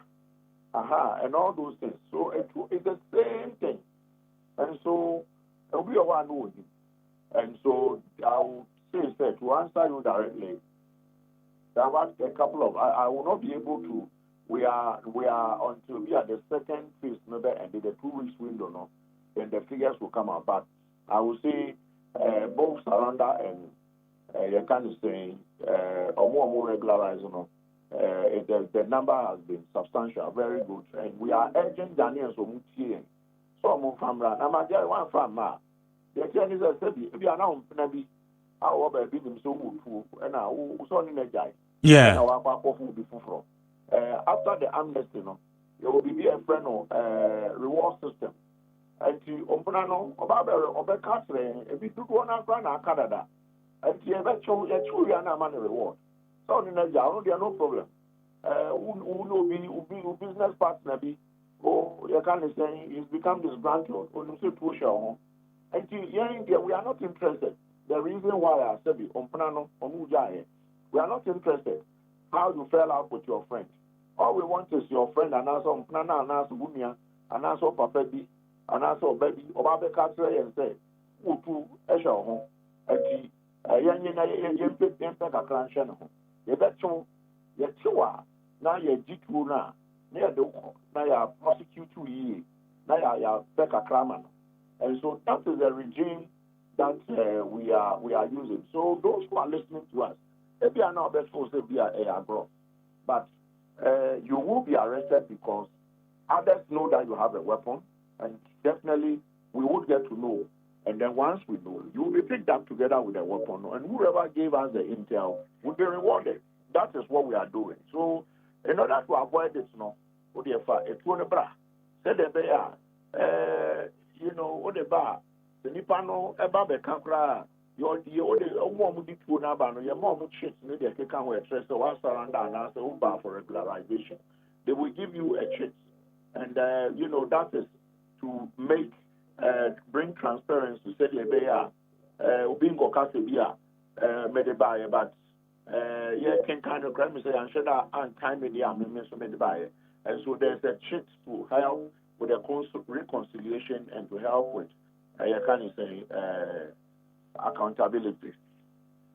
Na mepacho aya mo peke data said you to me a build more database in ho statistics in bit me show a fine pan a two na ne dodo ewo ene him for pan and a two ewo monsem na ye kwa ye no etimia informo eye kwan ye se ye fa so na ye toto ye normal na etue ansan bifo France angwan godi sa ni baboni fo insem.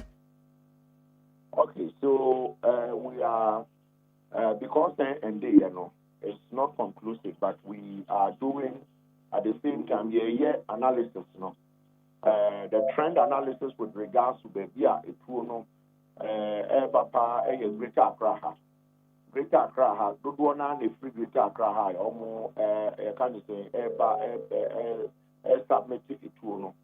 And so, you have Ashanti region, the Assat, this is Assat about 3 days ago. When Upper West is also not doing bad. And so all the regions are doing well. Upper West, Assat, the last time I called Upper West for regional campaign and tour. That's about less than a month ago. You call around the 19th of December. We no more a tour amount for the Abba both regularization and surrender, ne ebro 100 weapons. Ne ebro 100 weapons amount for the aba for both surrender and regularization, which is very good. And so this is the trend. And we are going to, there are a lot of sensitive things we are going to do, to ensure that we know the trends. We are able to follow the trend.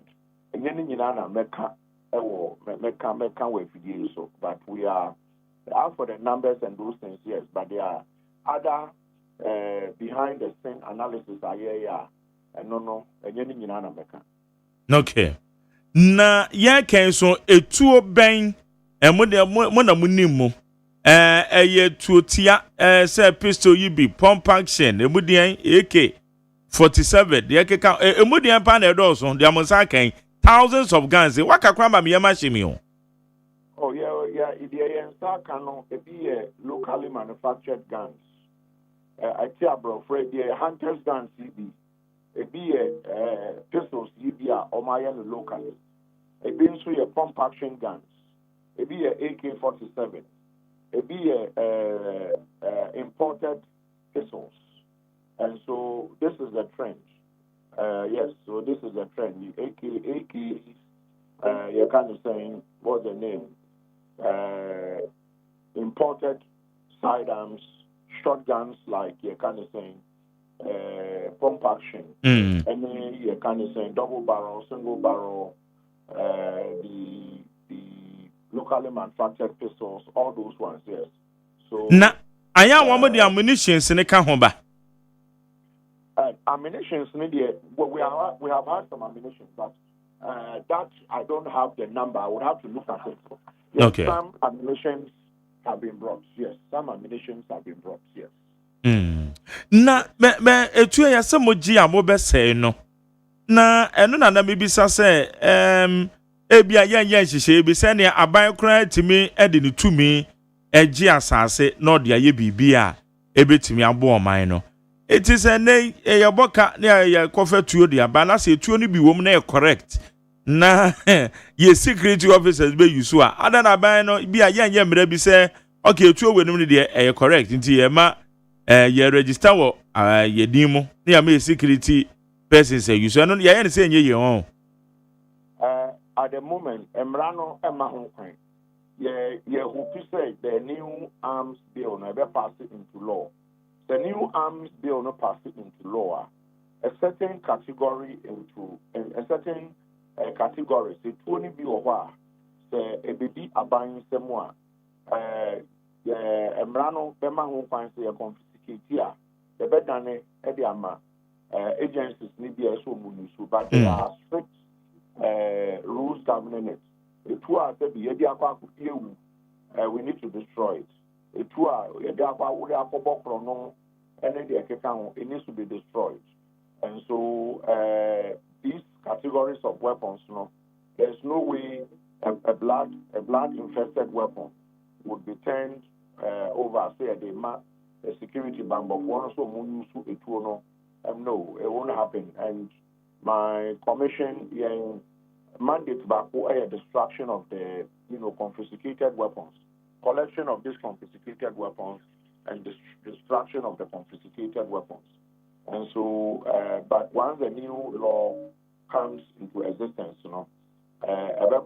now this categorization will be done because we'll be over now, or the critical be fast now, or the etuono, or the buyer, a mono, and no, ya confiscated, etuono, and cobo, a pubia, a fanboy.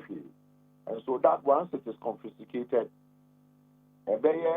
economically unwise, say that type of category of the kind of you better destroy it and then end up spending money to go and buy weapons again. So once the bill comes into existence, we are hoping that it will be done pretty soon. Okay. All these things would be done, yes.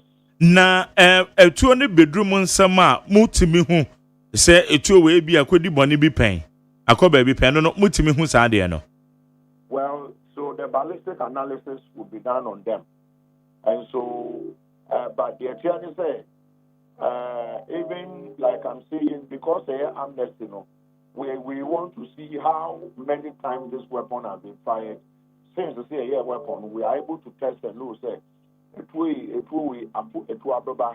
this number of times. The last time a fire a beer, you can say a beer 1 month ago and now 1 year ago, and it will a far barrel on them, and then you can say far any it will be and discharged it. And so yes, we are able to do analysis, but sometimes doing a pinpoint, you can say offense, I know you are there. We need to do a bit more, but for now, I want to leave that. Okay. Na yakwa yeneme obi ademe ko eye alavanyo. Na nipa no botaye nti odeme ko ye no eye early no it was latter part of year 2024 ansa na ebeto aba no. Na yakwa ye no na o memehu kwan a wo mo fa so eye atuo ewo ho.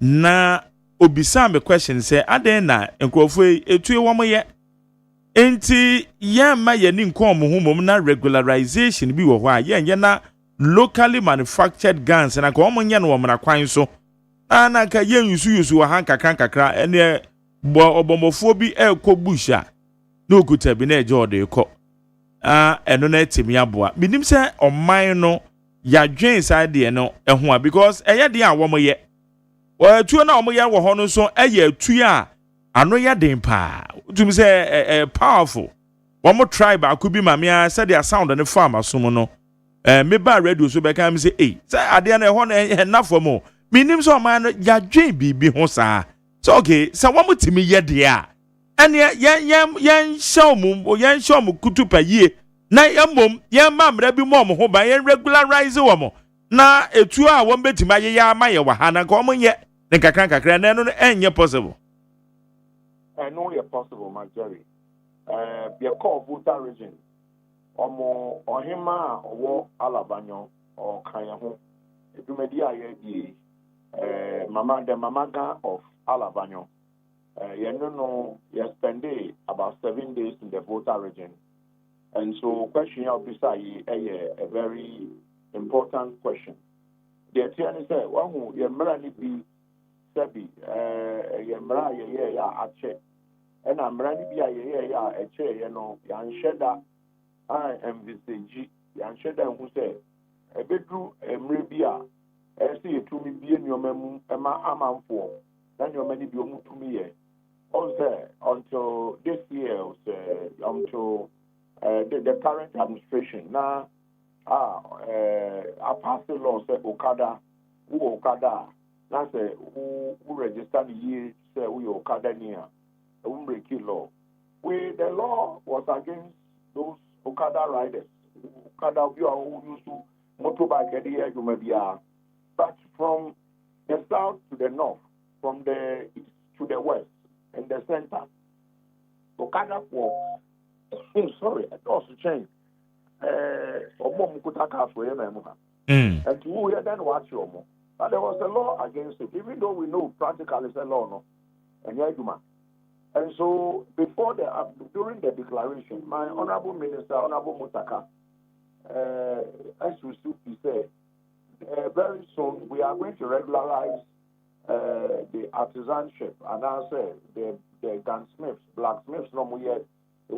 Sebi, idea, inheritance. You have one children, a actually, idea, the word was and so Omude, Ebusiano, Iduma, Omuye blacksmiths, and a blacksmith, no so Muyano, Omuna Sebi, Omuno produce to a man, I for no some Aqua, 100 years, 200 years ago, or 300 years ago. And so we make a law to say someone to be now. Now, there is no way out. They own law now, the day. And so you go to Alavanyo, they make one of the best weapons. We all know Alavanyo. They make one of the best weapons. And so the discussion is right to make sure, say, We will regular because better say they regularize more permits to produce. And then on my production, then that weapon can properly be marked, and then they can sell them to people who will be given permit to own that weapon. And no, I will produce on that's kakra. Ama abai. If also a person or the two no air hunting, and also did to maybe or the or yama him for market maybe a kikamu. Also will pay something to you, and economically it will be viable. But where we have driven them into the under the beds and into the dark arenas and corridors, when they are producing, we don't know them. It makes it more dangerous. And so now, there will be, an avenue for them to be looked at. It's better to know who they are, because we know them. But the thing is, you assume you don't know them. We have taken some of them through alternative livelihood programs. I just said, not with Juma we now here, but maybe I job more here, maybe a time die, and now I carpentry. But and no training, I mean, anybody. No, yeah, be our yeah, or no, a two kind of sense, say, yeah, two no. I said, then an idea, a year, a walk of Mojamo, and I said, a idea you inherit. It's in the lineage, idea. You grow into it. And so, trying a carpentry, then they go back to the same trade again. So, let's rather, put them in a certain category. So, the Honorable Minister or Sisupi, Honorable Mutaka Sisupi, say, idea, so it's something that we are coming out with a policy guideline to see, together with the law, they will be regularized because your Munkma Alabanyo, Okokumas Alaba, Oko the Konkrompe, go to other places. There is no region in this country where you will not find blacksmith or Nimsedi. There is no village in this country how many blacksmiths do you too. And so this is something that we do. But you say, Emrano says, and so, and Emrano, Emraya Minoka once a week. Emrano, you change 80% of, and 90% of Ghanaians. And so when these laws were being put together, the population was small. We didn't have all this terrorism in the Sahel. And so they did it just to be able to control these things. But unfortunately, we even have 3D weapons. Our fire be kunipa. And so maybe they say we want to ensure that we know those who have weapons. Weapons the YMM 1 billion in power. Mra say aban any nipa okuta sa weapon. But if there are 100,000 weapons and we don't know, it's more dangerous than 1 billion weapons that we do, because YMM higher way. There were several thousands of cars where Memoha. But I'm sorry, yes, maybe 20% of cars away Memoha. No, honest, no, and the amount are conform more than Bapu Riazoma. And the other more Venus or the Bokron or a metro. Nanu, also for is the gone, the bar, the buffer and the car. Yeah. The car crash, you can amount for it. The car is registered to him. Me sure say if they are going through the prostitution, the boy is going through prostitution, and so these are the reasons why you hear say, "Wow, come and license it, or come and surrender it if you don't need it." The reason is because the trend analysis actually says, "Omwa sebi, omu to your license, 99% of these people will not allow their weapons to be used to commission or to commit a crime." But the two, you register to me, a Shannon pass no the Abba, you know that one could deal with no the Abba. Ashanti region. Is it Osachi? Abufreya, or Fanny Perpetual the best school year, about 2 years. You should make your license. The two your license and a papano or Dimra or farmer, Pansodinia Tuna. And the baby or the Beshano, or the Bishop, the Bano Engu. But your license in your dad to be aqua. and the benefit or could be and but at the end of the day, no, the boy is being punished and the man is being punished. And so maybe sure the 2 weeks window ends on the 30th of January. Those who are go to the nearest district police station or come to the Small Arms Commission office at Yakani saying just by Kempinski, around the ministry, around ministries, Kempinski. You go to our head office and you ask, you want to surrender your weapon, or they will take you to the officers there, the officers who are in charge, and then they will take delivery of it and give you a check that must be given you. So the idea is we don't want people to have weapons that are not regularized or they don't need them because it's causing too much chaos in Yakani. Na meja okrai eje say etuo hihye omanimu pa ye nimo within 6 weeks yetimi anya thousands of guns etuo wow ade na ebe na ebe yebesi akire said dia foforo nsan konkohyem measures bi ho enunti na wa frame me say mu media for mu hia pa because the information no other call grounds akọ honest akọ get to me amanfo asum ne o mansions mu a ebe na mo so. And so let me say the campaign so far has gone well, but we need to do more to deepen the awareness. And apart from that, enforcement here and there, we are going to enhance. And so you watch the space. Enforcement, those means the informant regime, no, they better rolling it out. Will be better so immediately will be back to fear. Oh no, there is no way of better to be any. Won't be a service. Only a giant ending. My media, what can't you say to we? Fuck up, fee. Or that report will because on Pesa, I do need a chip. Near Babet show. A dire idea only in the team near chip on one couple. Obi a wotie ni bia no se ba na se efia etuo wom amu amutim ana dan efie wom amu amuti edan nim no ye beti mu nyina so kwahu sabi abutre ka case me I'm using that as an example ye empanyin for kwa so mo kwa akọchi omo no ye ko ye no omo ana wo dan nim ana sabi abutre ka wo bi echi omo nyina aka ho ene na ya se sabi aban Kenya or share the Marasoma Attorney General. No, I say FBI, so they don't need the other two people. But they are saying, before they do say the castle, now what they be, but the two of them said, now what they are, any they come on, one them there they come, they war. And so that is what people must avoid. But I say, oh, you're about to make us a medium, no, but Marano and can say, Yabana, what you then movie.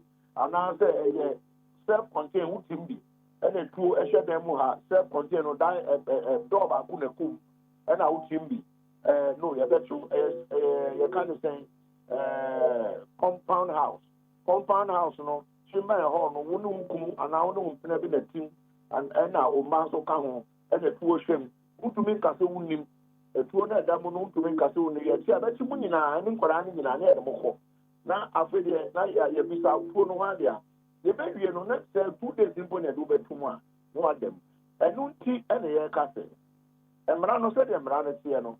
A check, wow, yeah, a chimuna and the other resumes it to one idea. And so, you said 2 walk, baby, I would see now. And I then I would them, and I self contain be out him, and I mention be out him by 2 years they are. Now, the America, Alfred. Oh, it will be what how. Mempesa de bi de chi ye be cheme e de mi akwa akujina court adakam afi na me ba be ka nyamia na ma dem be 1 month and after 2 weeks.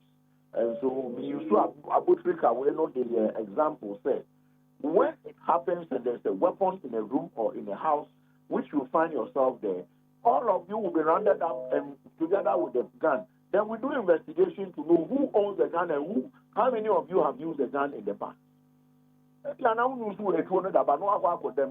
you can't do it to me see will be because you are seen first of all as an accomplice to that exhibit that was found, and as the evidence that was found in that room.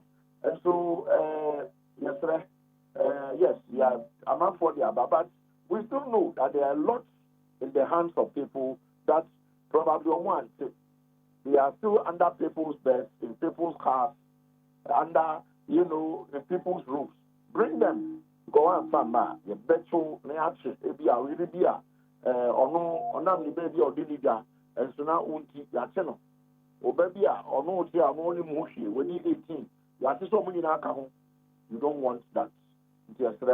People should submit their, send their weapons to the various locations.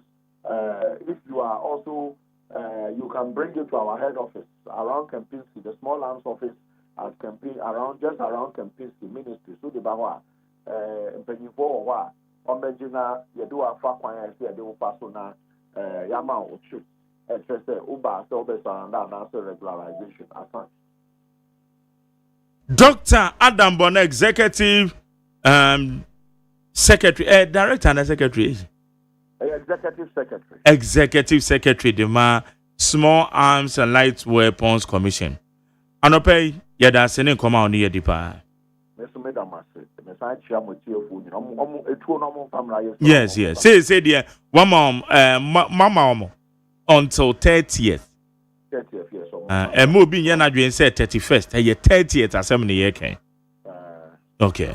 Beba choy da sepa. Abusia yane a Small Arms and Light Weapons Commission.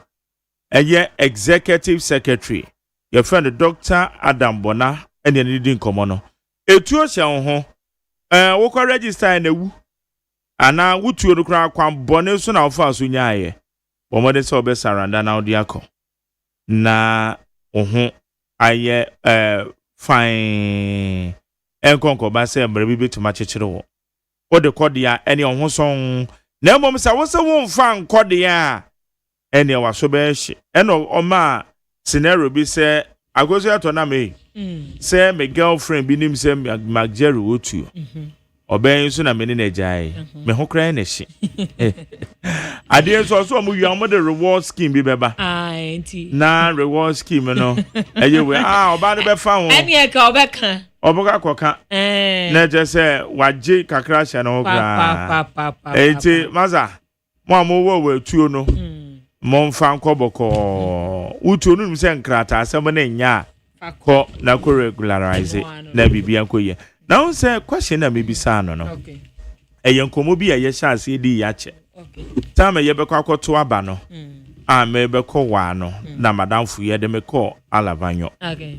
ena ye kohwe said ya no ma me first time honestly speaking I made a call na one say nkomo no akofom because wadi atum say interior minister na nkasa kra ka say there be ade na say ye regularizing okay say bibi koso wo mem na ade no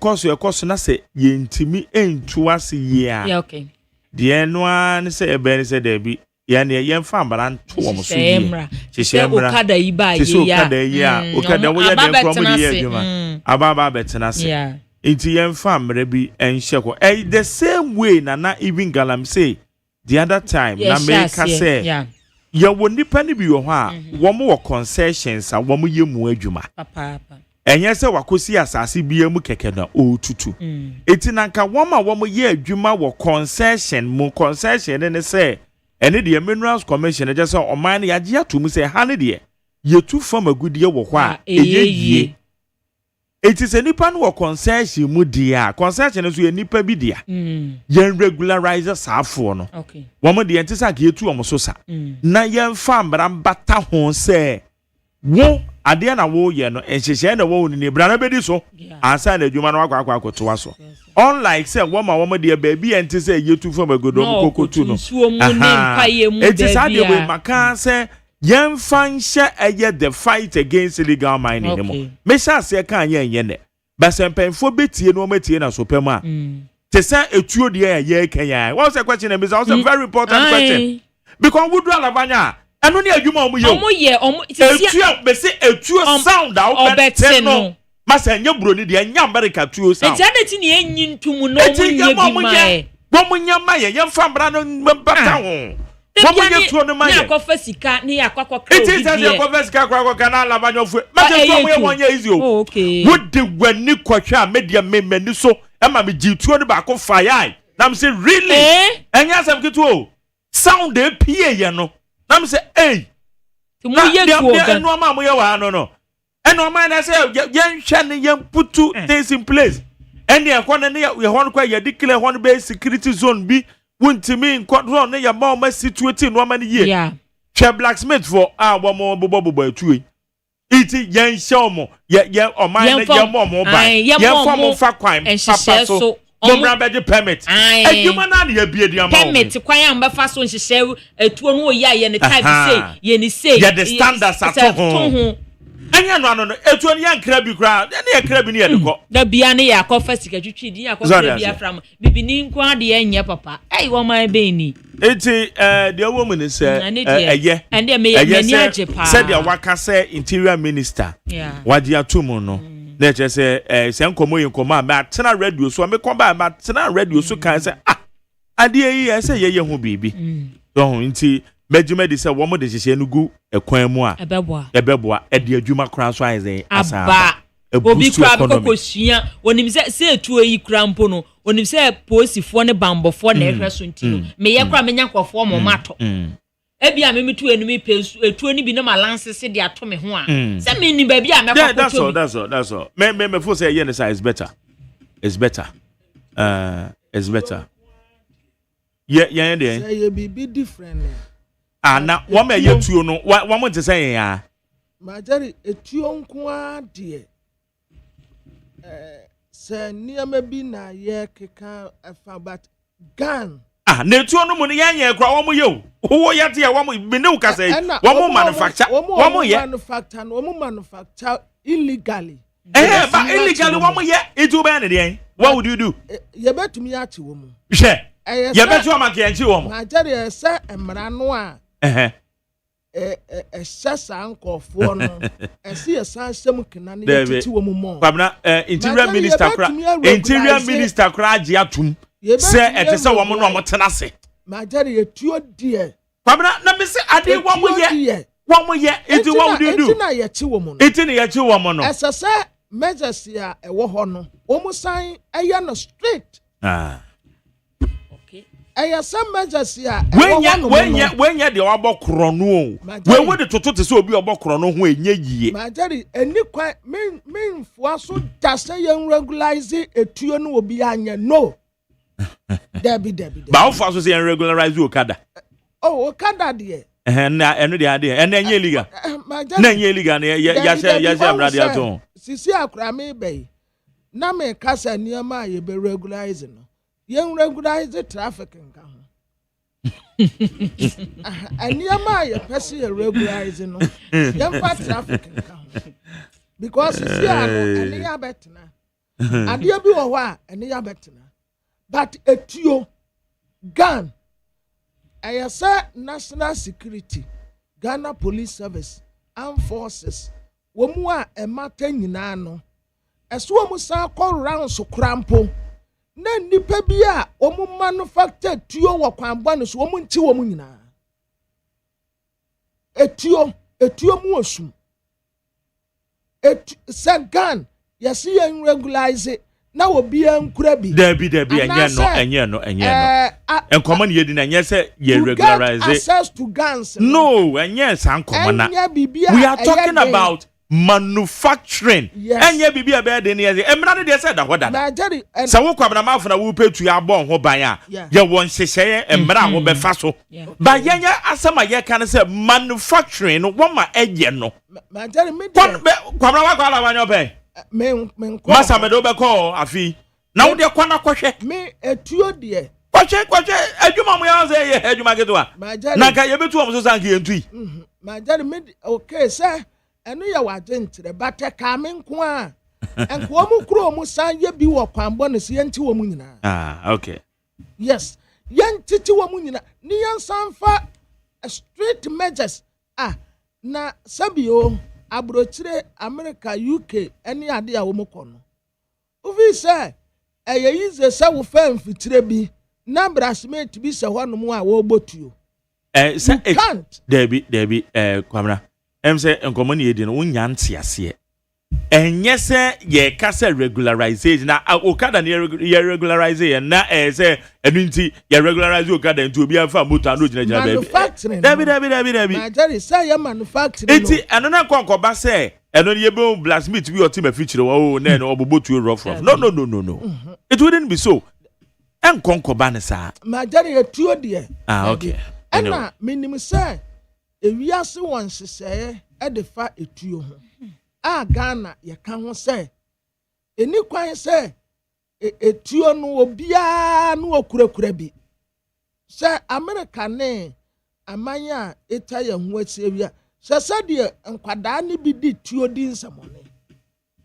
ena no papa ya wo kasa ya ye nyina ye nim no yi say ba mu aketua bi bebi a wokotai ya obo papa ne tuo etuo de Debbie wonim say Togo wo mu yetuo amra ma ho kwa me nim said you mun Benin wo mu yetuo wo ho emra ma ho kwan no problem na ye Ghana for emra ma ho kwan say ye yetua media menfo aso da okay all right higher need 100.9 also for adwe kire ne fa 0201162746 yenuanom na wo mugu alavanyo ene mia bi a wo mutimi eyetuo ewo yeman mu no yen regularize o mana se yen fa emra no momo no yen hyemu kena na ncheche wo go said wo mu yetue na na nka yen so yaye de made in Ghana guns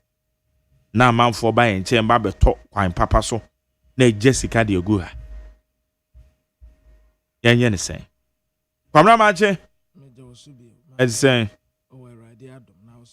I'm not boko and then that say na enkomo bi apeja na homene so a National Road Safety Authority for na omo etu ho anamo sa Toyota Voxy yes sa ebia nenam town running se bia Pokuase to Amasamai, Anase Amasamai, Edeba ma 7, Anampo a free circle, Ede call Samia Mia town running ya Majari Mejitum.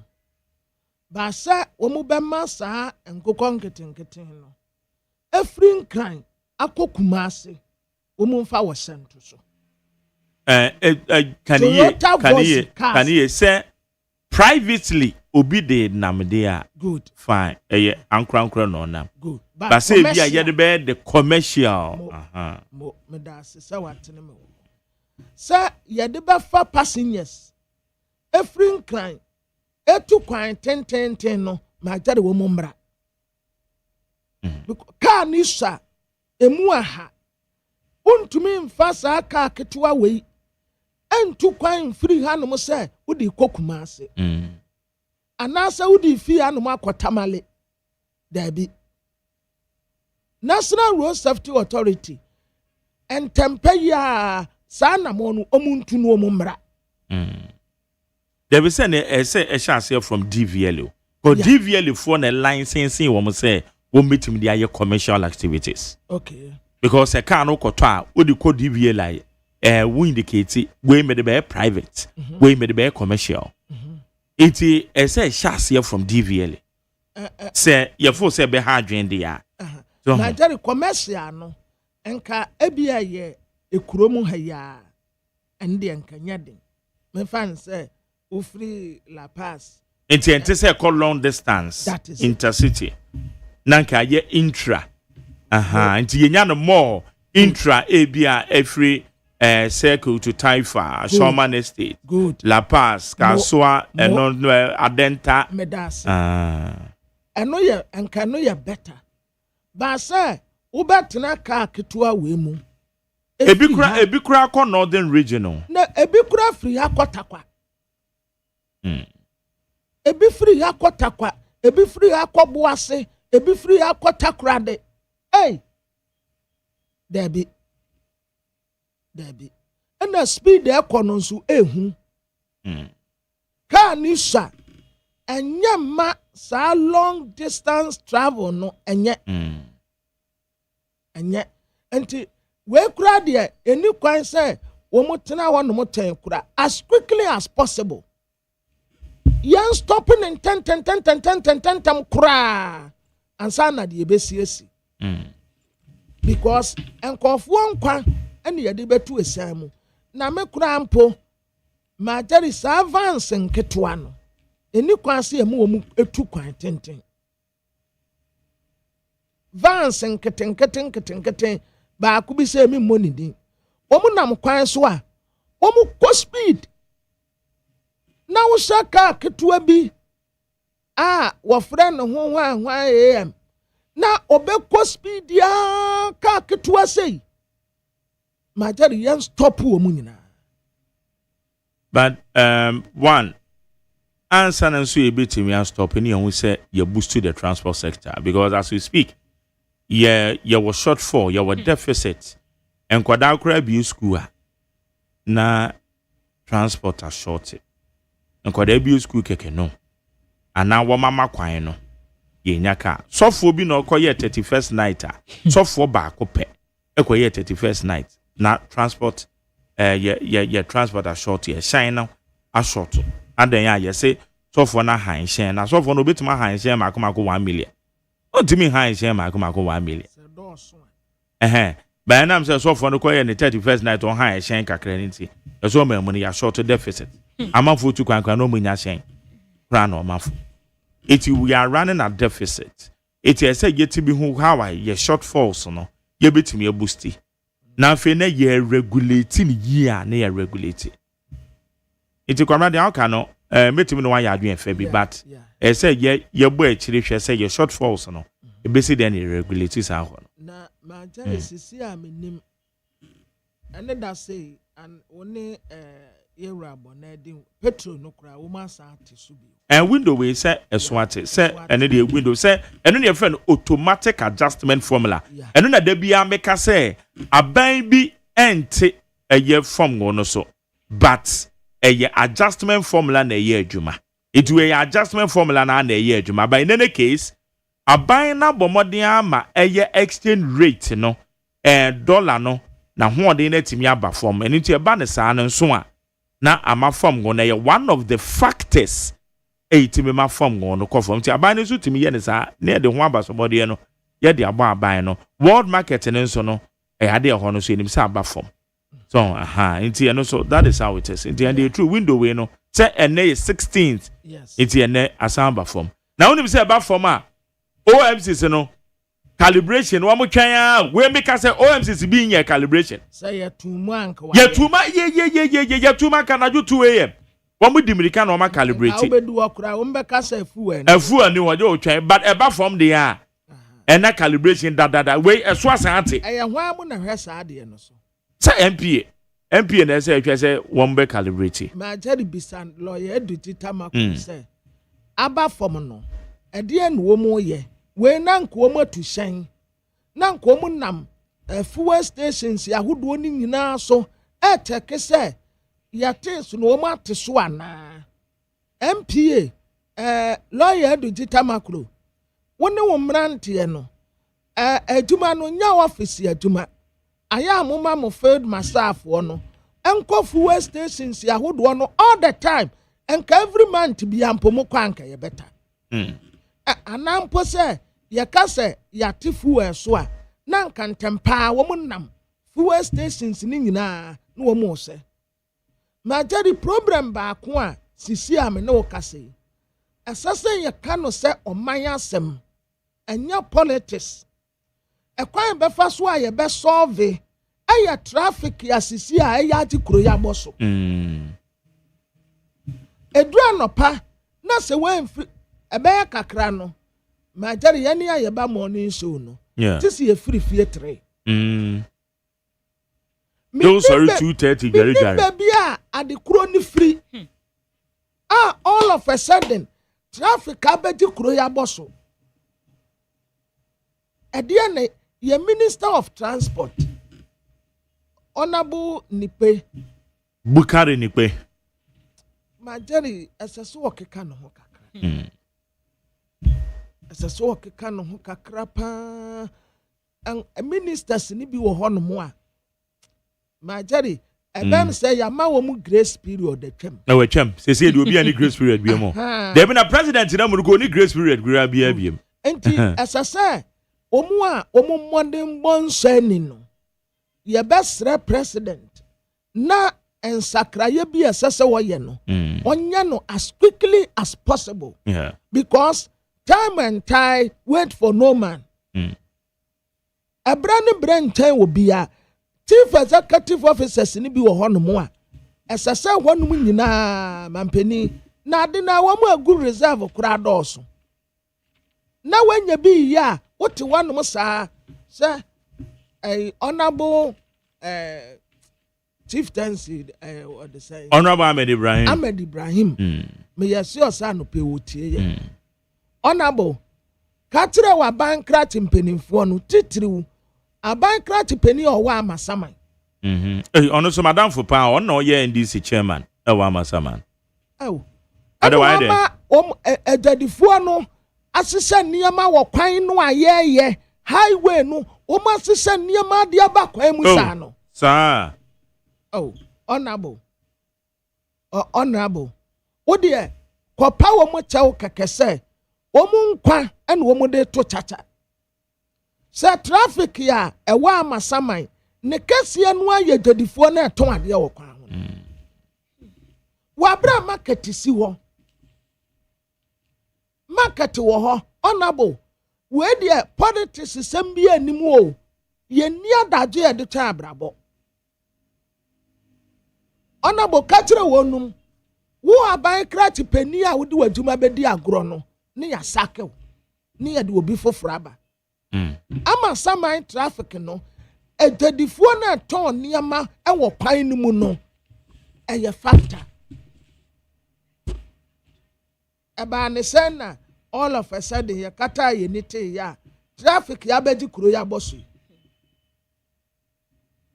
nti na je sama saman ho no adwadifo na ba kwan no too much. Oh my jari anye ene honorable John Sowa Honorable John Desmond Sowa nai yesrese morning koho me etesandi am morning koho I tell me jata oya my best friend pa me jata ma me di free me better traffic mu tantra run about down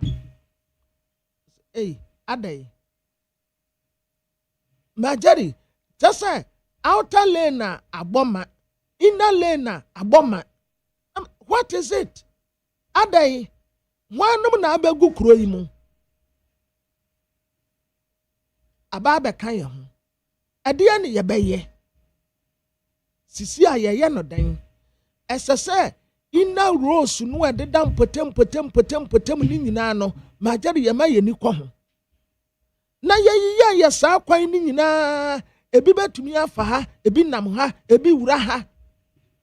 Na ma traffic na ba fom kakra anu ayeden majari traffic no anu ayeden pa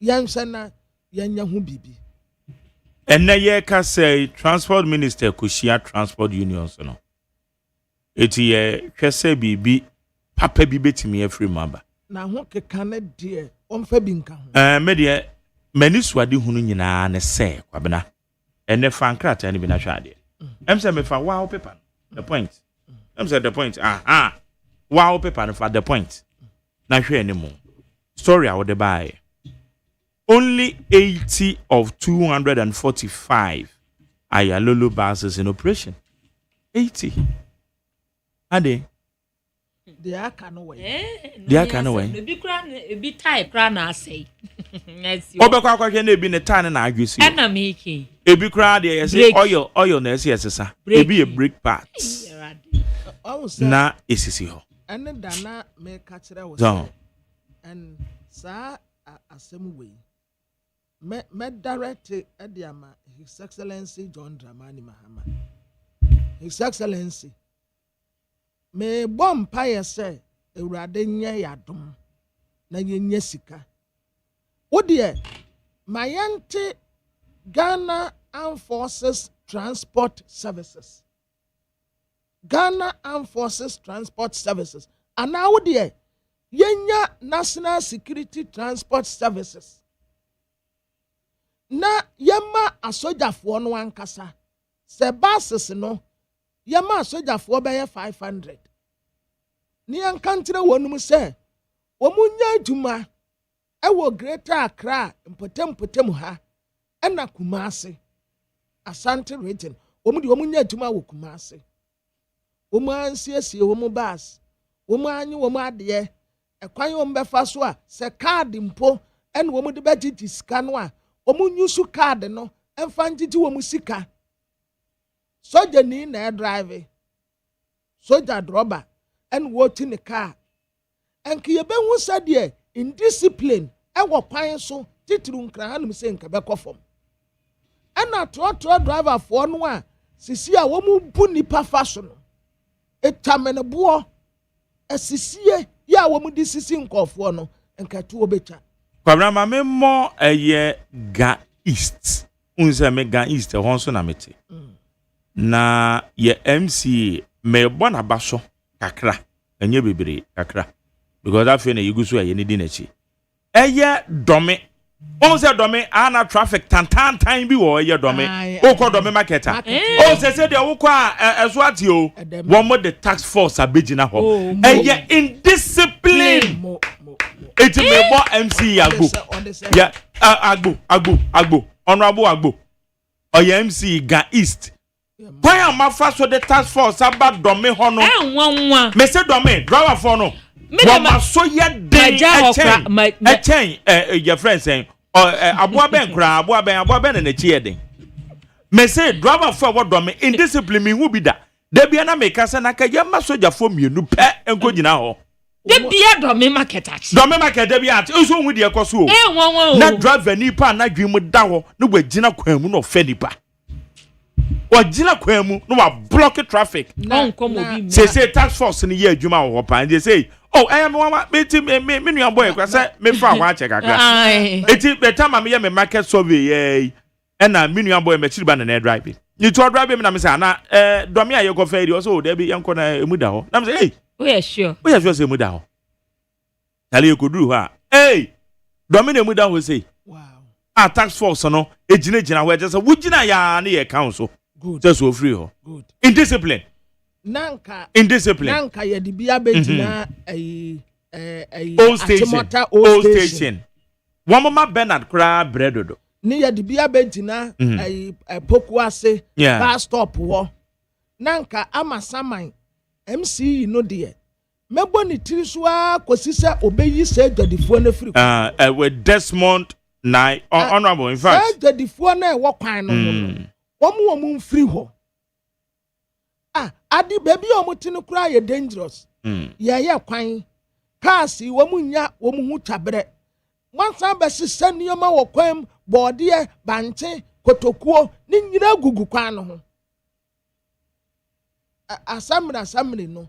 Adi ye de tumi ma mo se mo fanya den. Munyusu tumi no aye de amamo no.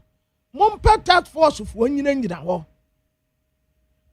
Drobe ni udu wonu mu a aha ye njina ye subaya nkasa no won se ya mfa majesty a akọ ebema ya sesa ye subaya ama because saa na ye ya de ene ya tena ye nim se 1+1 ye 2 nti nipa no change a ebeye de tisa wo de enforcement bi ehye no ansa na nani aba ne ho so ya yempe me say the trotro driver say aye me first say na wo mu ka bibia na me ka bi ma wo me yeso say enyi wo mu nyina but wo mu ayi wo mu antene say wo mu pesikantem sikanibre say ne dan ne wo mu tire me mu kura say efi Asante region ne beduru ha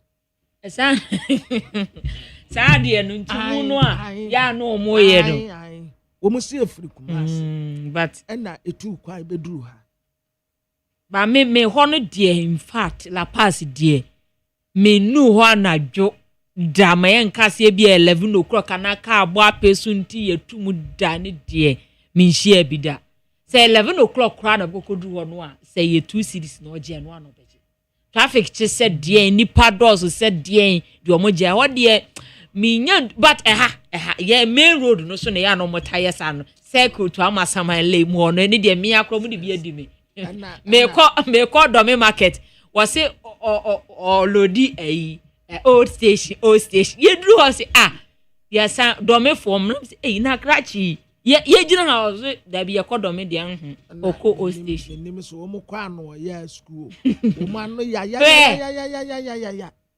o man no ya papa throttle drivers no obeyaw ma piase wakoma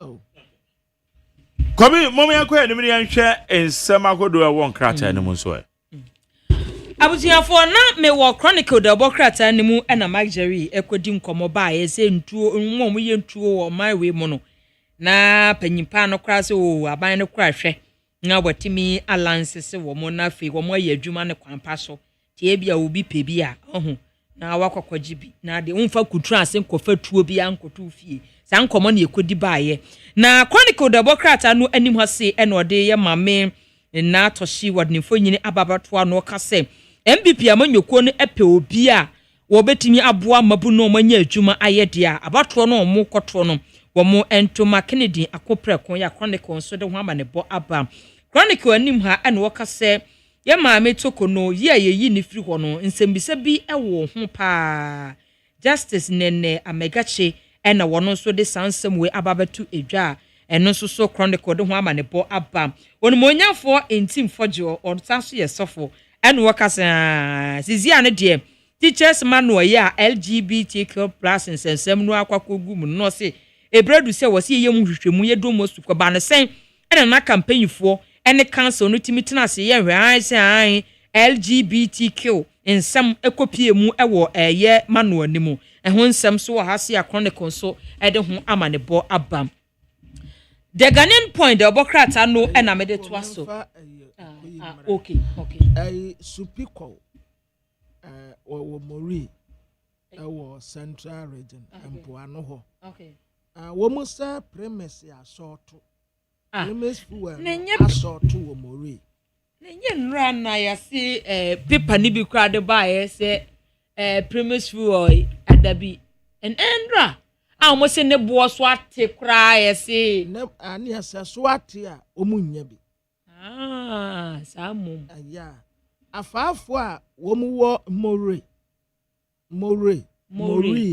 mori okay sa ufri mankasim ekwa okay na udru solpon ekomante abande Steven Asamu abo atimfie honom no a wotra ko wanimu a ebriwa wotra briwa na wo ko yamransa wotra yamransa pe Mori Johnson na wo ho no okay wo musa premise no assorted adane ne boa e wo munya bi mpo na wato okay minister fisheries aquaculture fishermen ya wo mori wo mu se wo munya bi be na kakra ni wo munya bi kura na wo mu de akopo nti mun consider wo num kakra na wo munya ebia wo mu betumi de akoyi nam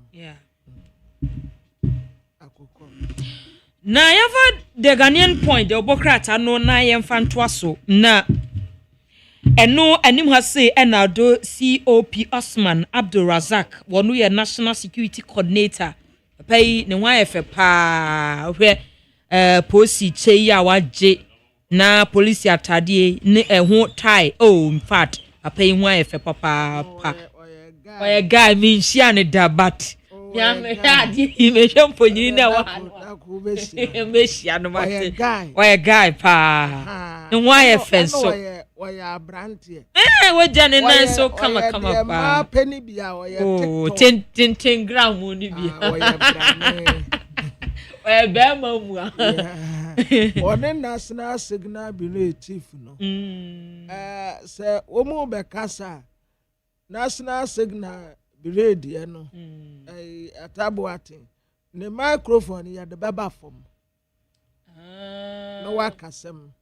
Nti owie a ne asa akotwum ansa na ono abekasa se one yewura Atabuate kasa otwa nani hwefom ne owa oye brane okay se kane tete no a nkasi opi Osman Abdulrazak ya de na batutu Goliath mo Goliath ne anak mano abrane no sa no tie na oye guy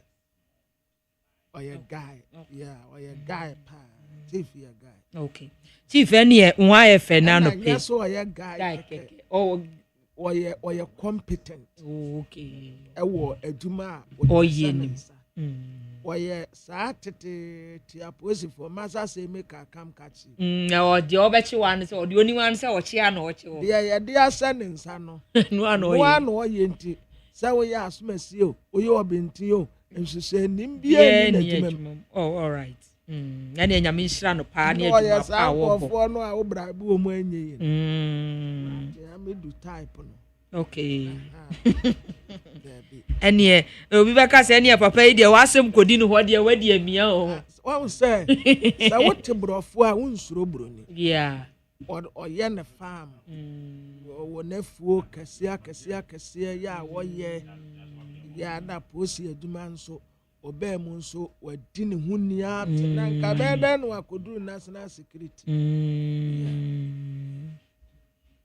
ene ye pa wa ya de Pamna okay yenkwa amanu so say amasama asem na wo ka no ena me ka say in fact o emenyonko pa your friend Honorable John Desmond Nai ono anso na ye constituency chairman na de ma amasama na oye one of the politicians a usi o ma so ye guy pa so na say politicians ni bi o ha oni ni sia kro no be di nkomokra no na ayesta be just we oni ni sia do say yeah or guy na yeno no eni nkomo ne yembisa ne se edie na oye de afa ho issue akwabena erezi ye honorable memoache e de be neat 100.9 sama official pa mejo so memamu nyina official pa afrenso be damostre o ejuma kesia mudima omangana I know sir what say about say neat and despite my media I mean, no size. Into your damase. Ejuma pa wudi. Wonso ye dase pa na se adwuma na je waboso nti aya na eche ze mate eche obesra me kra ache. Meba. Mate. Unkone menko. Mate. Na we de yenhwe adwadifo a ewo eye wo mansini mu a womo abakwan ho. Already ne kra mansini ni mu no yenim construction works ni ade a ekoso. Ede traffic eba anamombe na wutu dia faun won assembly okay I think sir asema okay here some pa kwan ya ye ufanko Sawan road ade highway na nyame adom his excellency president of the money mama amaye tia sa kwan no so no asisia no by June ebia na itin evi sa kwan ba be CSC Tamamoto way. It's a America and a cast a bubble tour.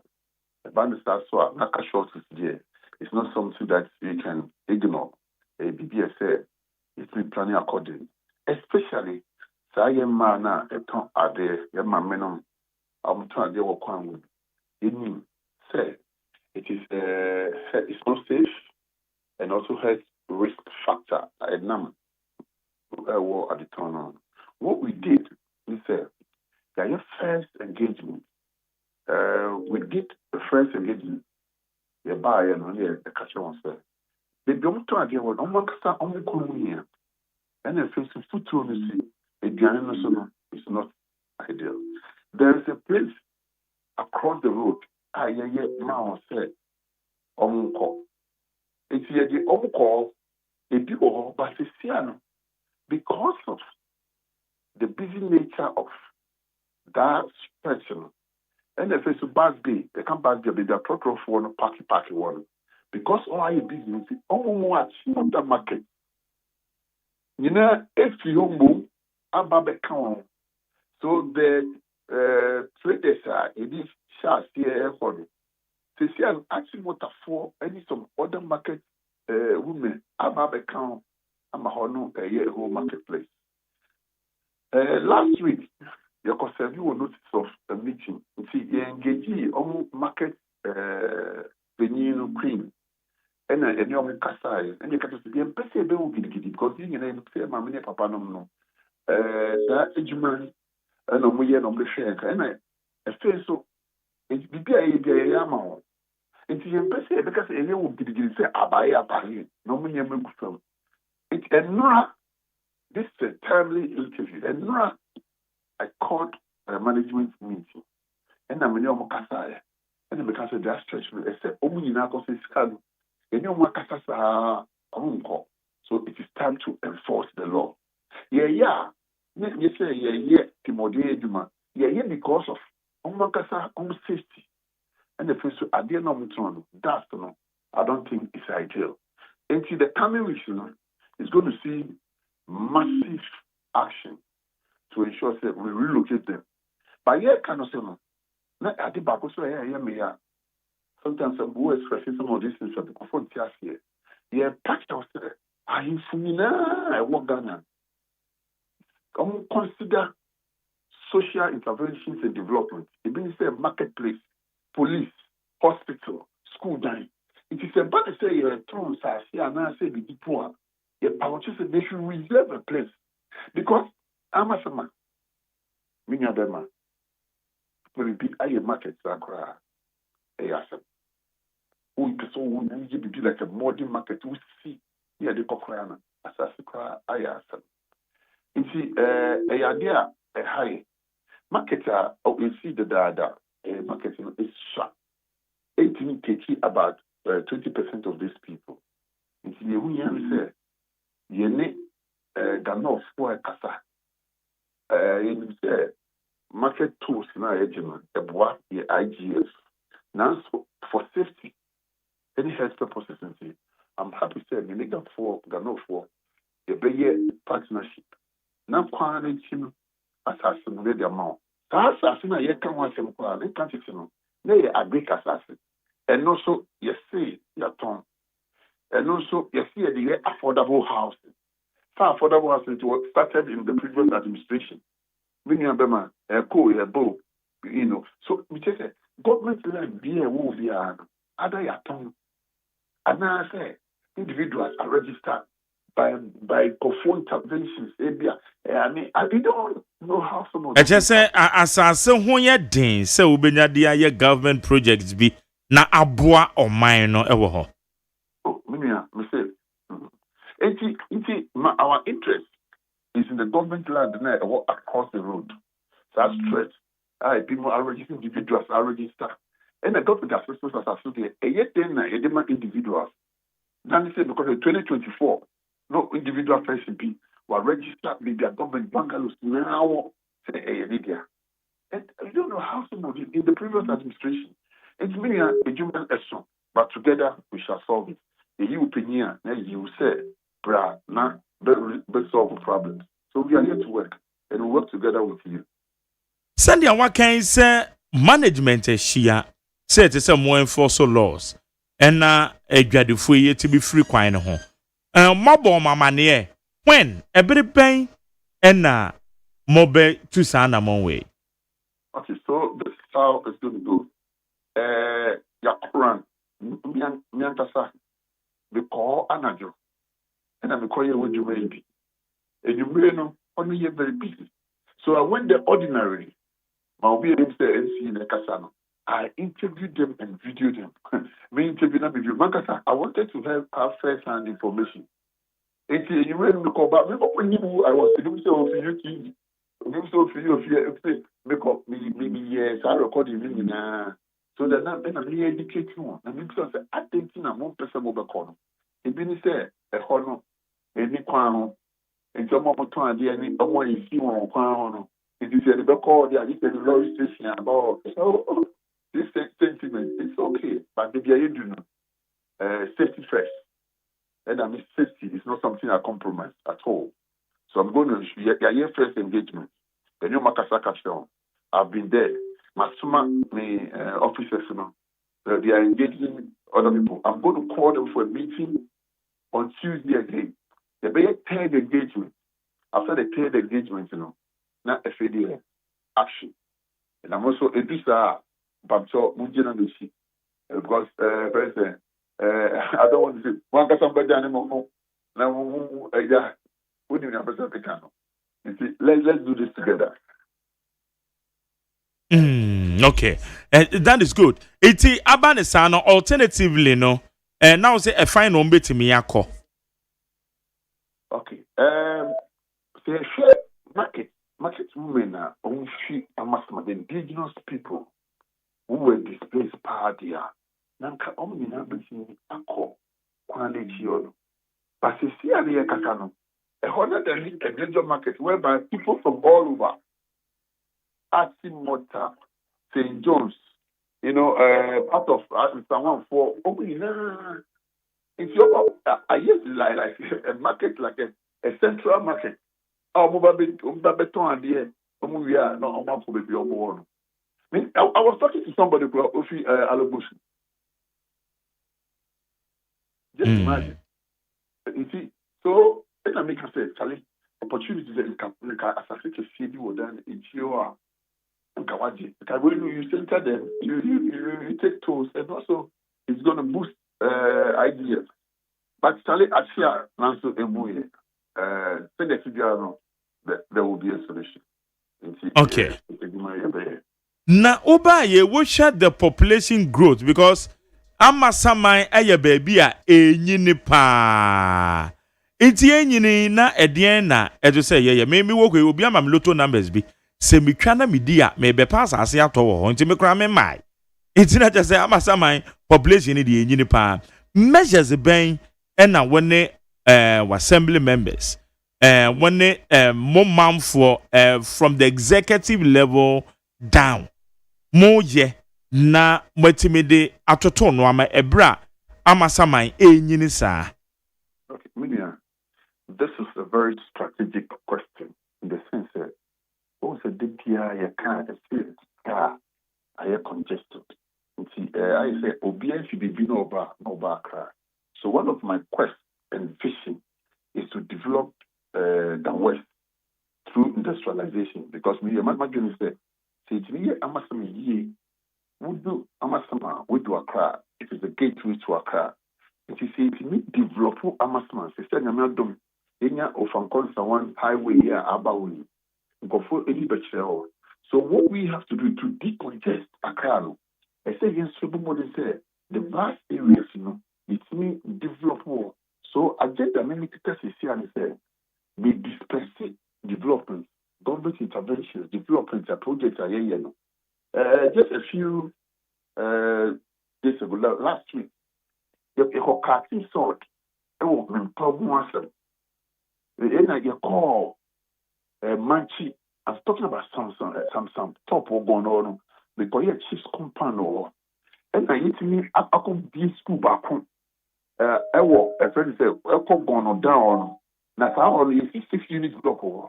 I'm doing all this. Say, yeah, the people between me, I can sort of pass us here. Obviously, we school and health center. So this is the intention. It is the central part of Amasamano. When my boom and you go suka kra, ye me no ka say, "Okoma here." You see 2-story. Yes, 6 units classroom block down, and a 6 unit classroom block upstairs. Meaning now there were 12 unique toilet facilities. And on that time also, you see the teachers' quarters and a bungalow. Say teachers for the bar.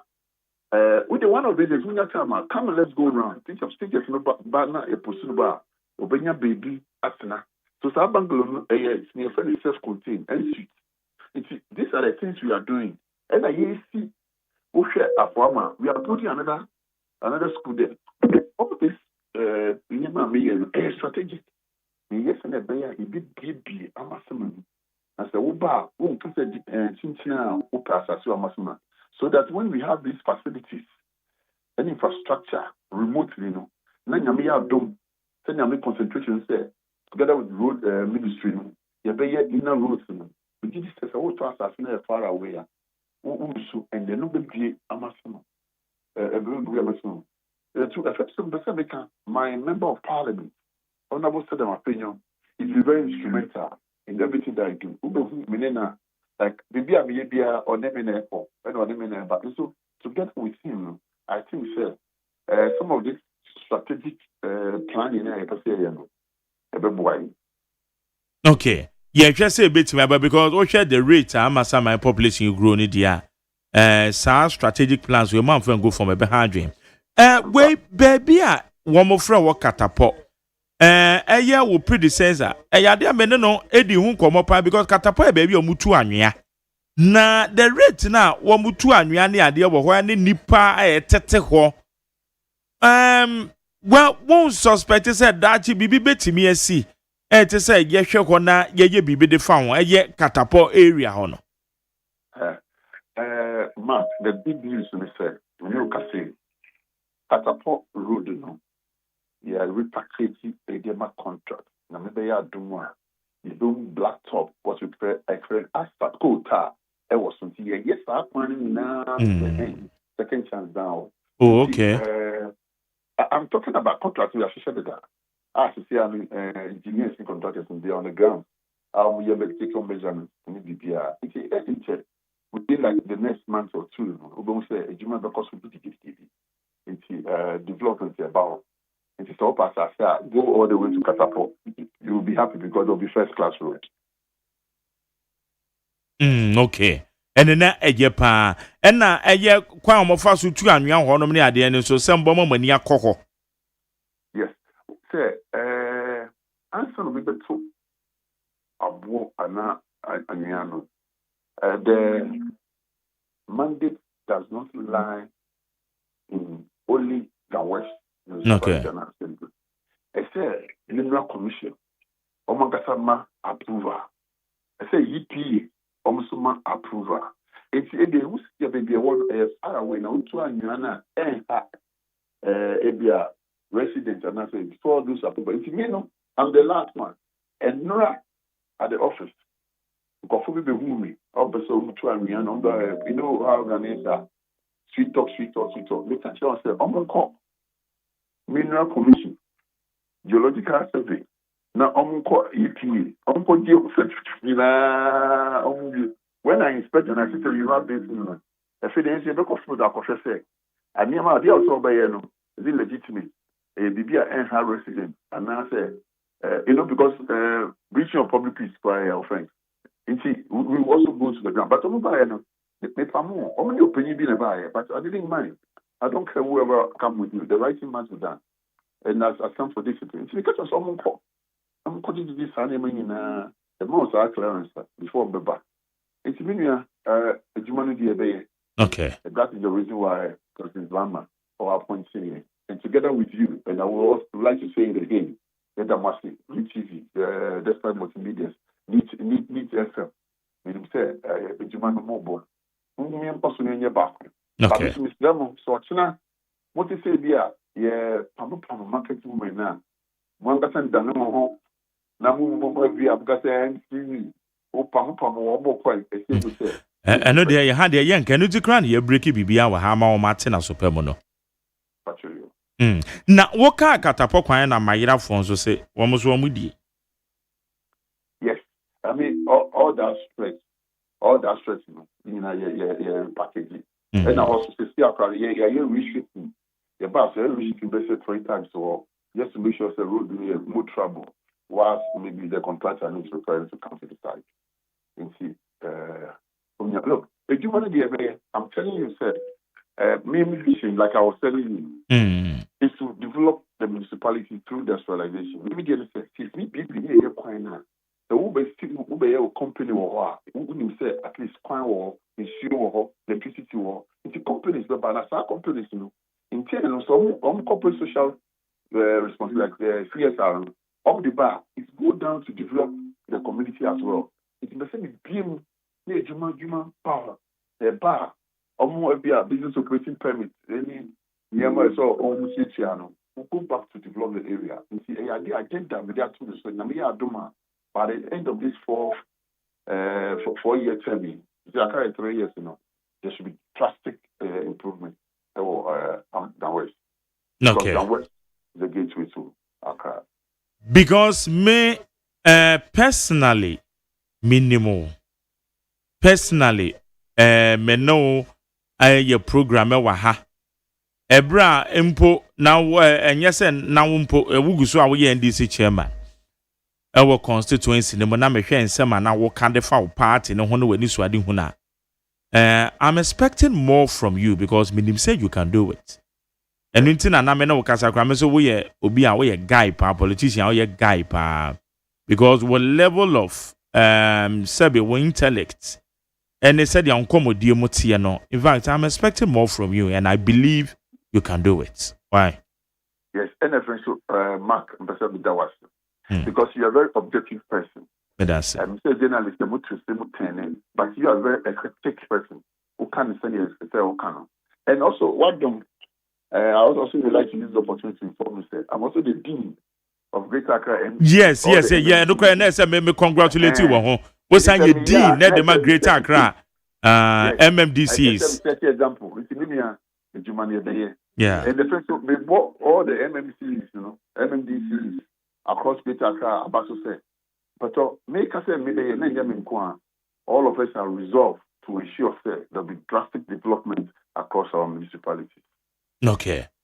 You better say, and I no pay, say when you're doing common, Oba Bako, Richard, or some cancer or Chia on Emum, or Kodan Hospital. It was there, I'm cancer. Mate.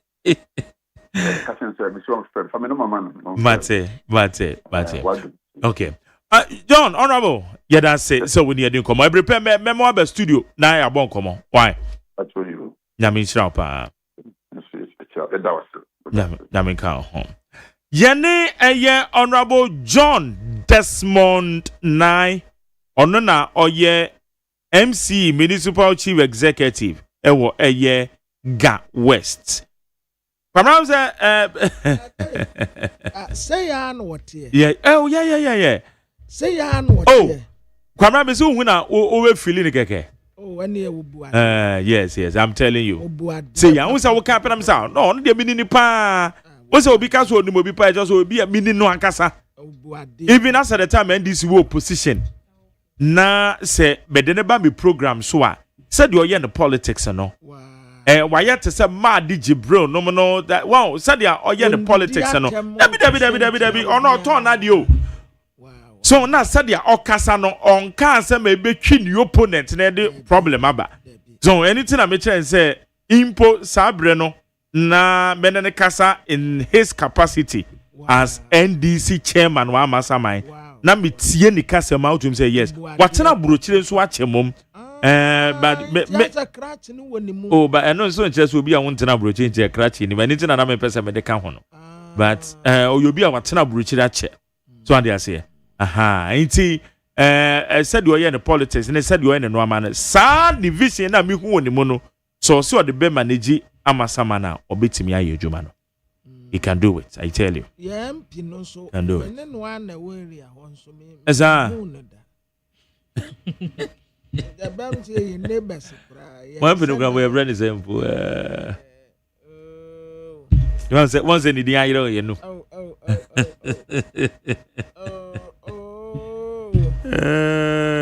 Dear Cranny. I said, the dinner. I am Mama Mudino, teacher, come on for my. One of the best ideas is Amazon. My daddy said, I buy cratching penny for no. A free break cobreno. Yeah, young woman. Yes. Na yembisa woman. Said ya no meko. Yes. Oh, ebetumi ab sisi a nipa no a Said them afenyo. Say near wo Atimota O station. And 1 year there west. Atimota O station great kahim pon. Said Jim me share map in a year. Atimota O station because with the check in. One back one wa Ganoff one. Oh, say chim. Yeah, we be say na name no. Say dia waba no. Wa ma kwa no ye clear kama.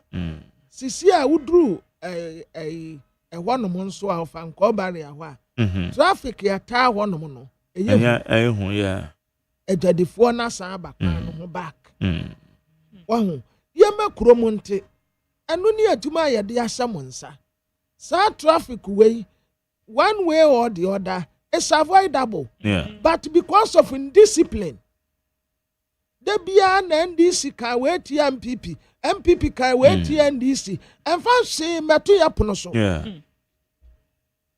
And Fedriani Bia Messia Punoso. And a coca can wait to Kennedy, and a Canadian so can wait to wine. Yeah, we are a beddy day. My Jenny. No, say me and me bread and butter issues in na me pay attention no. Yeah. Because and be me didie. Pen lawyer God na do jitama kunu na bisa ne se. Me friend no. We no no abie. Ya se abie ye no petrol na ba fo. Eso ate. Filling stations ya hodo no anamontuo be no wo tu wo ho no mo a wo mu betumi atete so. Wo ma me sure say bi aye. And it be better no way. Ma jare me no nyina ye ni mu. Ye ni mu. And say ye de ne say ye kwa ye hwe board no so a. Board no so. O hwe so a ati sakra ma obutu se. Kwabene board no so teme sesa. But machine ne hono na ensesa. Me obi na mam say o se board na no ibi board no so de obekọ na asesa. But machine na nkasa e di fango no begu we no.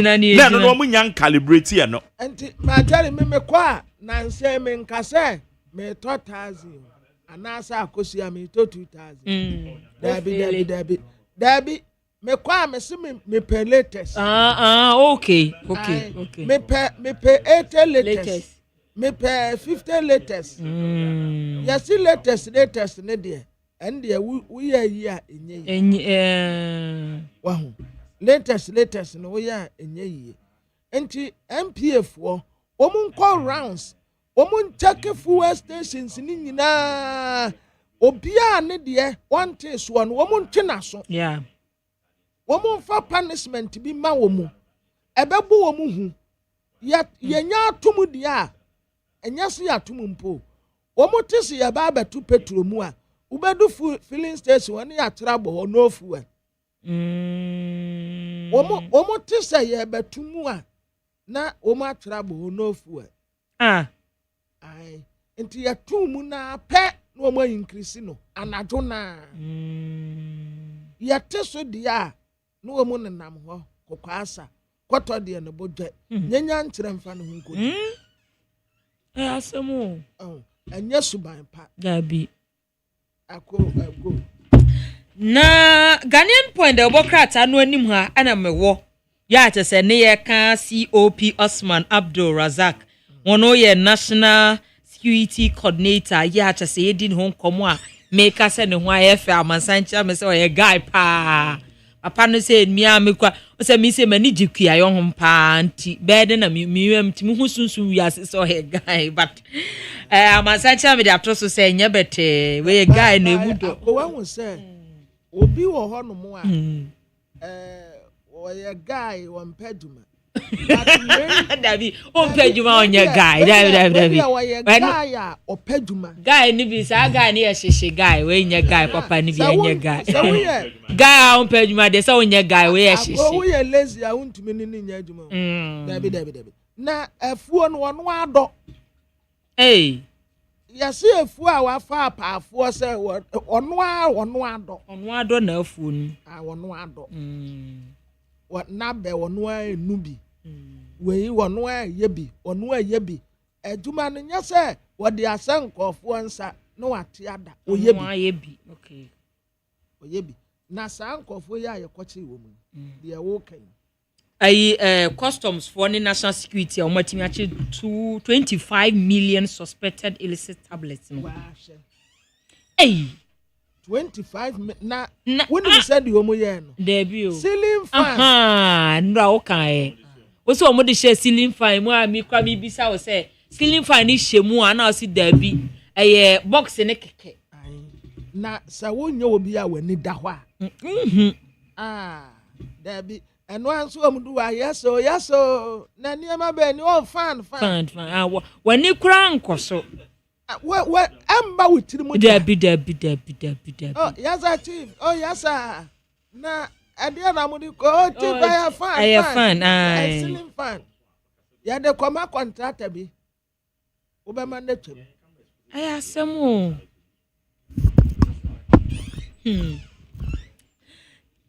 Ghanaian point the Bokrata no any more Takrade port nyame adom custom for the national security aka bomu 25 million suspected illicit tablets na you say tablets no ne no mu o na so mabunu no ya no na ya na mabunu no fa na ya omo ayi adezi wo mo no yes e no so to omo to no hu ohun no kanta na so ko hey radi nyankopon ha dream papa ya just the Ghanaian point so don't want manebo aba na otafo mrashe bedwani onumunyamfo Vincent Eko asefo anoda ha no eno a wo mo friends and trofo nhia mu eno wo mo se wahu aban wahu NDC amanyoko no yen ebra na yete aban mu hwe to wo toto ma na yen wo mo si LGBTQ+ just yen ye de ba na so mo hwe ba bi o mo dia kwakoduru eno wo mo se wo mo dwen ho a wo mo nte ase enti wo mo se saasem wo ye asi ni de o mo hia hwehwemu na Ghanaian point say wo mo ase wo mo de wo mo pese naka director general any board chair wo mo nyina ye nyi wo mo mfiri ho ya wo mo timi ye hwehan teachers manual LGBTQ content timi kopie mu ho wo mo dwen ho a wo mo nte ase Ghanaian point the Bokrata no so e de aba na osofo hwe enwomasua ensem so no munyamfo hari na drusu wabo ne suit pa de chance ne efita ene wabo ne tie tum se we dey as we this serious asem na woka no e asem hiama no eno no oka se ye ka sex a sex no a ye ka no hye da nye de LGBTQ+ no che se bia oba wakoda ne bema enye ndabi nye no ho asem ne ye ka sex no a ye ka no sex we no ena obi mu ya na sex no ya na wo nye sa sex no a wo dwen ho na no penye no bi ho asem ne ye ka ena nye LGBTQ+ sex no so ho asem ne ye ka na minister so sex we a ye ka no e by bet se wo yo oba ana wo yo bema eno sa sex no ho asem ne ye ka enti se bia ko hu no obuku bi mu se bia sex bi wo mu adabi ye nkyere sex bia eye die wo na o de ba se wo yo ba no ana wo ye be ma nya se bia me yo ba ma dane be ma ana se me ye be ma ma be dane oba anya sa sex no kura na minister se wo mu e ka ho asem ti no wo sex a si ye wo oba ana ye wo be ma no ho asem ne ye ka enti se wo bi wo kofa sex bi wo book bi mu ana se nwumasua asem a ye ken content na ewo mu onu a ye kire no enye se bia oba bia da ne be man sa sex no ho asem ne ye ka oba ana be ma Ghanaian point so abo ho amane na point the Bokrata no anim ha se ene wo se a mo hwe o moda we de mo amhwe 245 ayalolo buses no yesi emu 80 pe ene ye adwuma yesi emu 80 enti ye busa se wa fa wo phone ne minus 245 buses no wa wo de tifrim ebeka say na Greater Accra Passengers Transport Executive wo mo empanyifo yi ena edi etudwa okay enti wo mo so sese bus no dodo no asei nti wa wo de wa tifrim ehun nsem so eda ha se the traffic esi atwoki nra enkrofo tim fifire won kran no ya buses nyina ye busa se enkae no eye den die na asi wo ho the Ghanaian point the Obokrata so bon ho amane e wo ha sei na point the Obokrata no anim ha sei okay ene my Jerry akosa me twa ne ye wo enkomo so aye bebo ye ne eye so when to say MPP primaries in there and then aka 15 days yes nti ye go so comes ni nyina mo no so ye the platform no mo bia okay ye do ho enkomo nti ene ye ne honorable Eric Tete na oye MC wo Yulo Krobo okay or yes, one of the senior members, were Dr. Brian Champon, the camp, Yanano, Ebedin Common, Ebisa, said ya norma air coso, ever ho. Until Yanano Babon Common. But as a mammy fan messages, Kakra will chum to wena, Yanu Honorable Entenasi.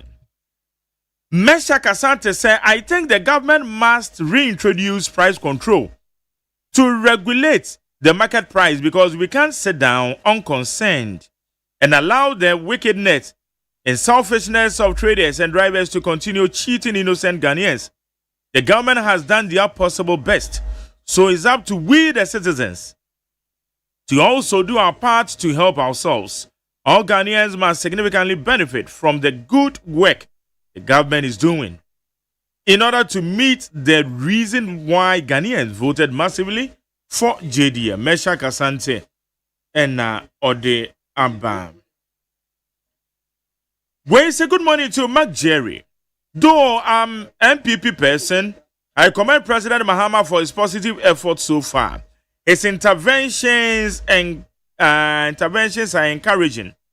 However, some appointees are becoming unresponsive, and youth unemployment remains a serious concern.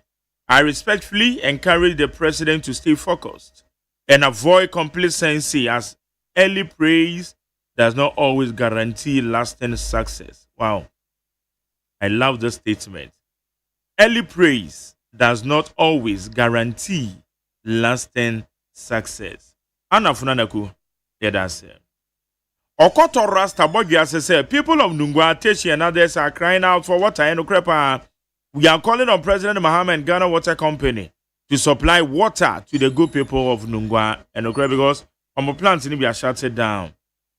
Lamtekin Rashid Tamagov said also today, President John Mahama presides over the largest government in Ghana's political history.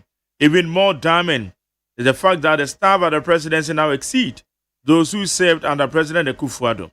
In the coming days, I will expose the details piece by piece. For now, the government must justify the existence of so-called regional political coordinators to the regional ministers, a role that earns about 624,540 Ghana cedis a year. That single salary is equivalent to what 4 cabinet ministers or 6 presidential staffers earned annually during President Akufo-Addo's time. Lamtekin Rashid and Odiaba. Message, you know what, Papa? Alai Baba, or see, in fact, Ghanaians did the right thing by voting against this illogical MPP administration. MPP told IMF that every 3 months they will adjust or increase electricity tariffs. About woman kasa in any document anymore. The one more check, quite on the first one adjust it. You can't adjustment. Either say because run a baby form. Into woman kasa every 3 months be a 1 by 2. Baby. Because huge debt is hanging on the energy sector today because there is a reduction of prices in relation to a lot of commodities. And at the same time, increment of workers' salary, and people wanted to tell Ghanaians, we shouldn't honor IMF obligation, which they signed, onto which might escalate the debt in the energy sector. We are live, Baba, and on also the Abrea. We say good morning to Mark Jerry. MPP should forget about coming back to power. Who is going to vote for them when a bag of cement now 75 Ghana cedis? Sack of zinc is 900 Ghana cedis and a gallon of oil is 450 Ghana cedis. We thank God for giving us a good leader. JDM in their time of President. Marjorie, you can testify by yourself. Things are costly. When Ghanaians were crying, they did not listen to us. Okay, you made us say why? Message. When Marjorie, I agree to you. In fact, I'm in support with Governor Malfo. How dangerous licensing of gun manufacturing in this Ghana. Secondly, reduction in fuel is a good thing. What about our LPG gas too?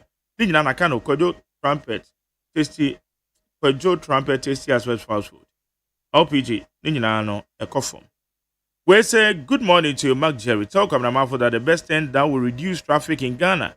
Simple. Tell him to pack his car and join public transport. Send you my car. Say no, the best option.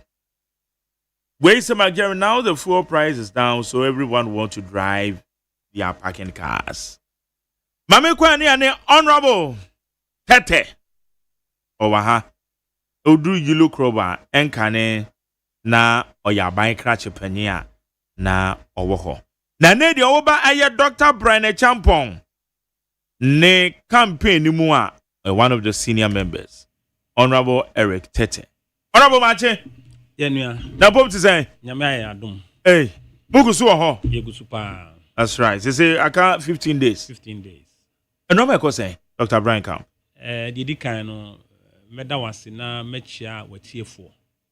Na me de nkra sonkon afri Honorable Brian Champon ho ama atiefo nyina titru MPP 4 ne delegates a ochana na otwemienu ombenya ankwanya se ombeyi obi a obedi anim na maka se Brian Champon enye party n'anim oba bedi keke ne hia no eyetumi a opese oje ema MPP party no 2028 enti na ode ne ho be share akansie ni Brian Champon wo gidie se yeyi no se ye candidate a obetimi de nkabom aba party num se ye hwede ye koso wo ye mpanyifo mienu a wongyina 2023 wohwe se na obetimi esopa mpanyifo ni bia ya me bisa se ti ewie election ya ye betimi akofre obi se o mebo ana Brian Champon ye campaign a ye otu yefo hye yen se yen hwe na yankoka asembia amfa any of the contestants no se ye de Brian Champon ba obetimi aka impanyifo mienu ya bom ama ya baako because party no se ye anye baako a ye ho be kire ye pa ye party no akofom ye party no be bie da na enye enti se ye sesa ya brabo na ye niam bi a ebe ma party na san ye akono na se pese ye sesa party ne dia na ye hia nipa foforo a ode asem foforo ba beto Ghana fo anim akansi na ye kono ubetie baako o se ono ideas pa baako se ono nso adwuma sem de odimu akontre pa enne mesi sudua ama delegates ene Ghana fo nyina te se Brian Champon o ni mienu nyina it is a opportunity se obe select ya baako ni mienu de a ese de obetimi ama o mienu no ona ye select no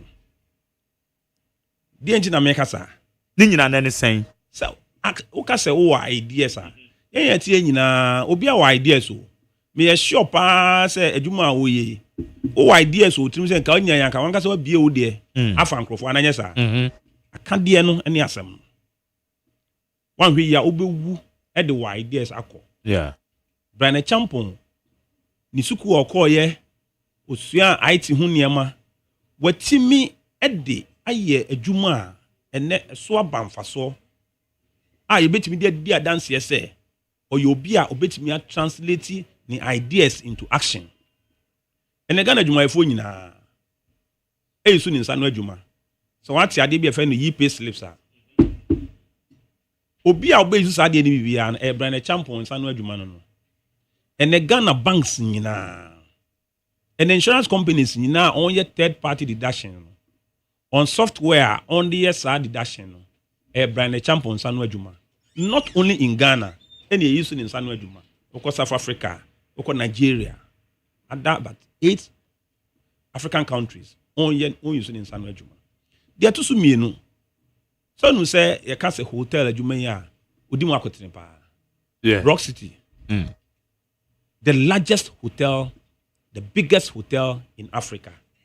Say a branch ya wadi in fear a dionum miensa. odi enche yo etimi adwen say meye ade eye kese no watimi ayama na bamu a sa papa ne obi a ye de o man ne hyene sa obetimi aye amana broso ene kokko wa osi airport na airport na osi ho no adwen ye tache ne say yen ka say oba Ghana ye wo airport bi a ene kuta what the longest runway a oguso oye say adwuma no eba real estate dansie ya Brian Champon odimu akwete sa hotel ye ka ya na nkofo ka say kwa odi ene pe o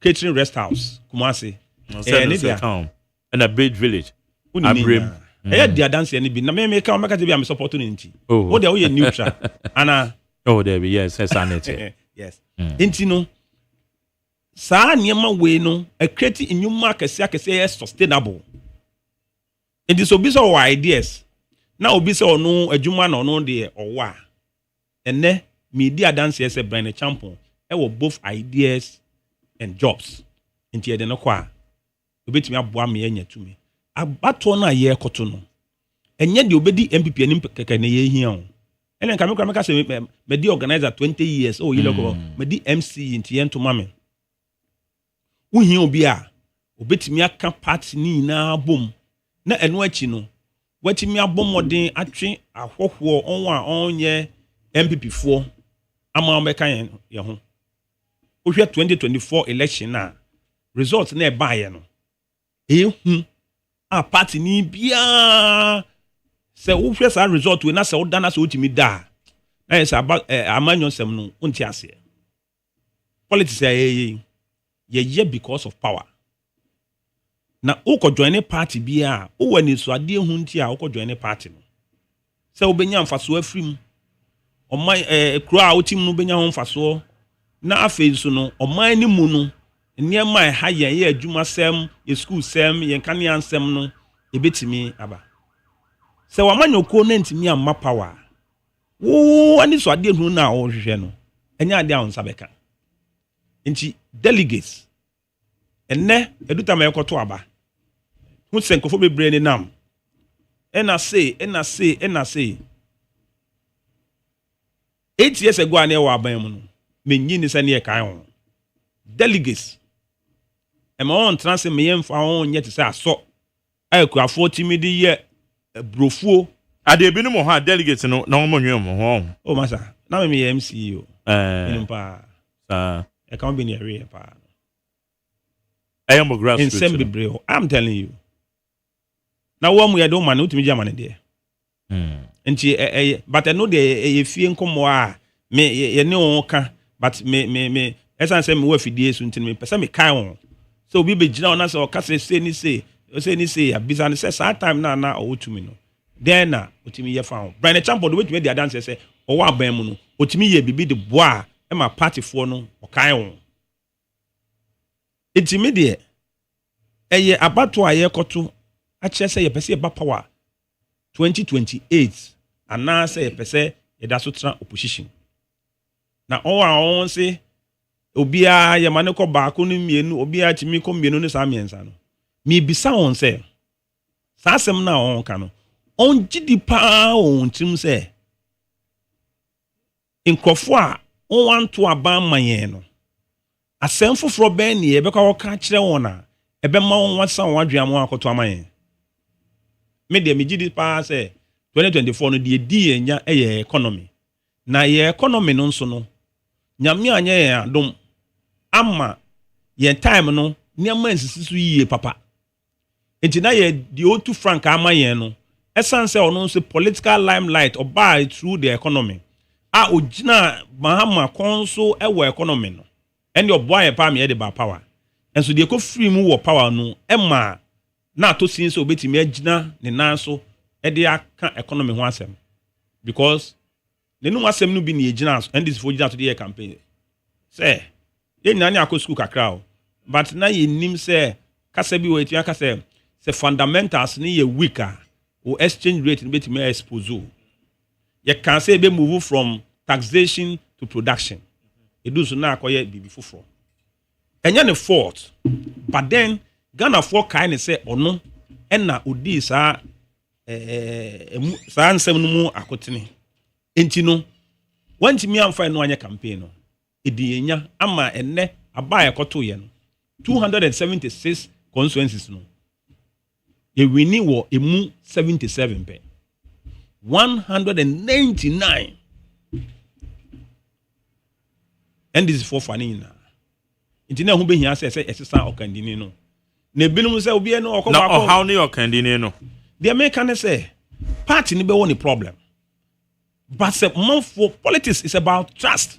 Someone for wo gidi wo the original de nanim na e betimi aka say oh papa we dey but menya gidi e wo mu a e say wotimi say na me ka say Brian Champion betimi de na brabo mu nsem de watimi achieve in life e de dance say me mu de wo metimi aye right or no Dr. Baumiano essence say economy na nko ye yie ntino na economy ho asem ka no ye den ma no because we are ye bibisa so anya na say na Kufuor do kan say they see the na hata enu nti ne ye de oba no utimi boy ma see the no emu ye du ana wentimi whether your photo and your photo de okom de no aduane na opedi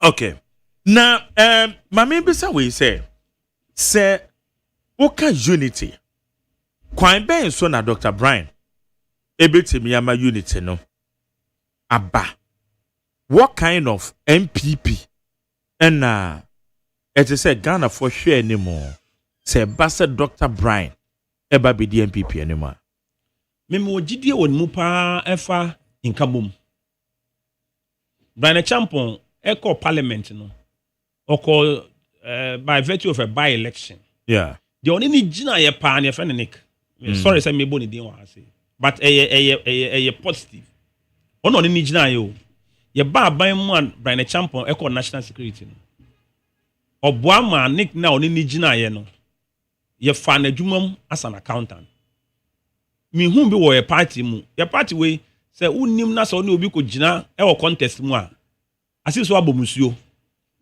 on bra ko no nya wi ade o de be ye ono obema ubenu hu kra so oni ne be gina ye me betimi di Brian Champion ho dance ye ne Brian Champion e wo su hu o de operansa ko gina ye no yeah na me wo operansa camp me en me ye campaign man no operansa me ne ko preparatory school na mpa ye police no papa ye police ni etin kokko freeman preparatory oh okay enti emra o ko primaries no so hum no krobofo ho pa nti na akoye se menua bia minim no me ko hoko boa no me ne Brian Champion give and take because no nti ase se wo free so manya na den na obepe e wo suhum akansie mu politics mu ye to abawie ye anko yi ama Brian Champion no 2 years later me abako a yeah oka baby ena me share Brian e wo meeting bi ase keke o say me fere no de my nti no me kan sem chene kra na me need confidence no am say Brian me sister ka baby o no see o ya test me wonu me say ye ni me o asori dem o sa na ese manye ohoho bi me call your ba fe bi na gina ho me call ya o say Dr. Brian Champion say me me be bon sa scan dem edu in fact me gis kan me fere because me hwe pani a me wo no e won the campaign mu na o kai me a bi sa se o pa na me bo ano so kai me ana politics en kai hu hia pa we e ma me hu se oyobi a o pen kambom enu nti na ye start campaign no o se ye o hyen nyina me running the operations no e ma obia enko kasa emfa any candidate. In fact, ye criticize Baumia. I never been who say be ye attacking the person. Debbie. And then say ye open nomination no cry. Because Obian say any of the four now contesting no. As I say on chere bibia and unti see tomorrow. Na ye chere bibia ye o records no. So na me che no. Enti wohwe mu a me hu ba bia because Brian supporter bi akodi di Baumia atem anase Ken atem anase won aka menti se Baumia ne Ken won didi on ho atem but minim on when chitafoɔ no so that is leadership. Brian Champon say anybody obeka ko obi ahun asem no may you work from a campaign team no right Obasa okra okasem okay say Dr. Bamiako can say if the fundamentals are weak the exchange rate will expose you just say no man cry na edidi munya yes but this one percent ya but obi bisa na so aka na sa de a politics yin so bibia timisi I'm catching so this one I make me say unfortunately for him no ti asem ni yo una say you free aban mu yi because we are out din hu juma ni bia say ya oje credit ana sa go for reserve here ya ka say abo cd sa oje yes na the anko ye ni the emfa mu bi fufuro nti no de ya criticize things are affecting na yen kan say onu ne ma but esan say onu na odi ade na mu akotini nti no ama onu amu no e campaign no na ontimi nka ho asem because ko kan e ka na na kan say no ye de ma ontimi ye in the end this is for entimi nye na be kura o kan na e din because you had the opportunity o ka so nim bibia nti no na me say indi na ba ontimi wo ka say obi say obi eye nsem pese me ka bi o so what in some about me uncle for comfort Ken ho I'm not supporting Ken. Me bisa mo say e Ken pa ni. O got 2016 and therefore say economy nkwa na buy. Issue of corruption on NDC. Yeah. Woyome o gangan to onchendi. Na ni radio stations yi. E ka ho bi o. And so obi edidi Kennedy Ajama. And now ba me constituency in some places are. On see Kennedy can be the man about me elusu ye. Enti say ye nim na say ekoto makena onso mbe ni bi no 9 no 10 na say onko fa ha onko fa nifa na say entimi mfa nka mo mumba onko fa benkum na say entimi mfa nkunim emba dia ene de ogina mfimfin na number 2 no nyankopon so e sha de number 2 o mfimfin se na be obetimi atwe abom me ka enne say none of Brian Champion team no aka bibi etia any of the aspirants eno ebe mano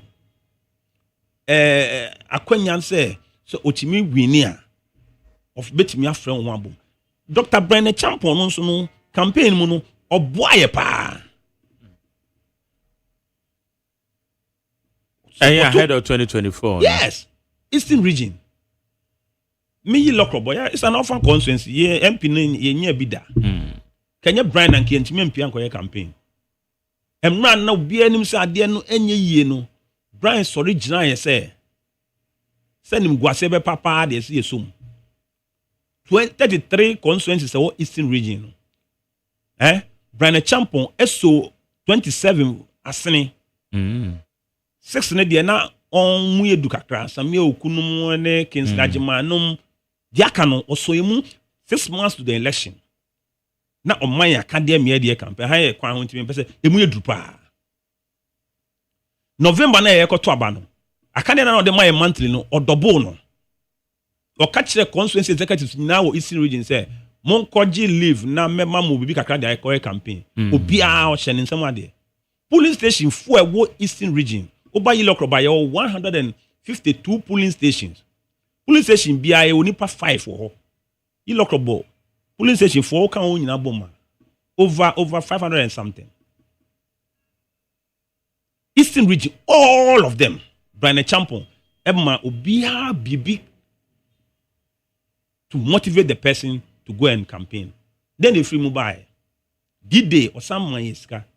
Eastern region did 25 MP score election. Yeah. You ni enyamu 24. Ebi free answer, but it me ko J akotia, esan ko J ayenso ano edi shemu. Yan hwe almighty Ashanti region. Ashanti region near 44 MPs or and near 38. 6 in the free mu Ashanti. And a greater Accra, I know, aka 4. Central, aka 3. Western, the whole Western. And this is what Jini na akata kwa depe. Because MP9 or the win here. less than 500 votes. And now Western of Iowa was Swamampe. 7 regions we were you need seat back on board. We lost everything. Election no, the Brian Champo ye Eastern region no. Enka other MPs are also mu yedu. Etimi so on regions musa. Anka na beboa. Enka beboa pa. Eno ena mami nya gidi o Brian Champo mu se ye yi no na se odi nka bom no di kan ba akade a ebetimi aboa me de aye campaign no eno so no wa hyebo se odi beba wa ye bi ewo Eastern no ohu se ye wo other regions so ebe yi delegates no o hye on bo se do ye campaign na akade a de be campaign no yeah on frankofo obi aso or the Baba polling station ho direct. Sometimes amanyo say ye no wo de ade kwa minim de wo sika ho. Efri nkran. Ebe kwa kodu na ekodu ko foro do so beti. Efri ko foro do na say ba so manya bedu so manya so beti. Efri so manya tan ho eko akoba na police electoral area ho. Efri akob efri sa police electoral area ho head of electoral area head no eko polling station say ho na ayra. By the champion say ono support a ye de be campaign no e be free the hot direct to the delegates. Na afi nso no when this wade hu a enu ntu be join MPP. Yeah. O pese obenya bibia frim no obehwe ama asonso. Ye ba aban mu 8 years no. Nipa ye fa won adwuma mu over 1 million no.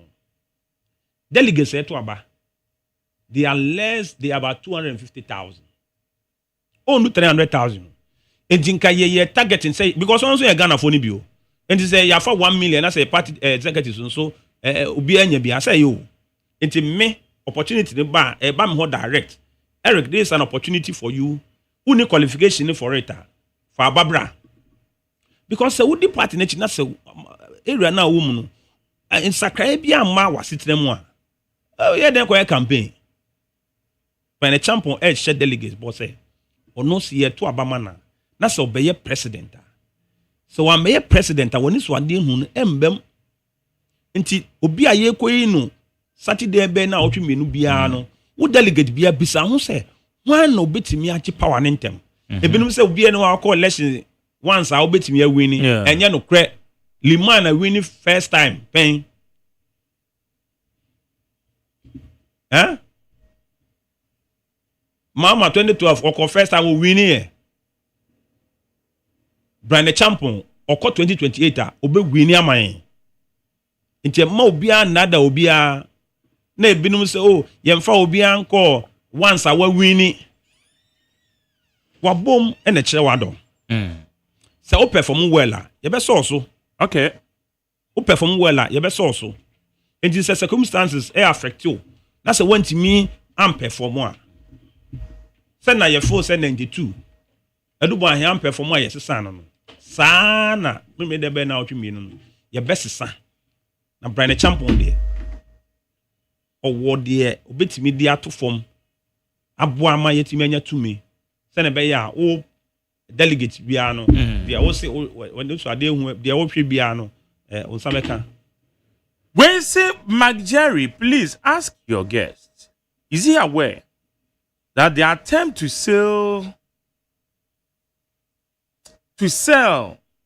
Senate hotels to Brian also caused our defeat? You understand? Okay. So attempt to sell. So in the first place, it was not sold.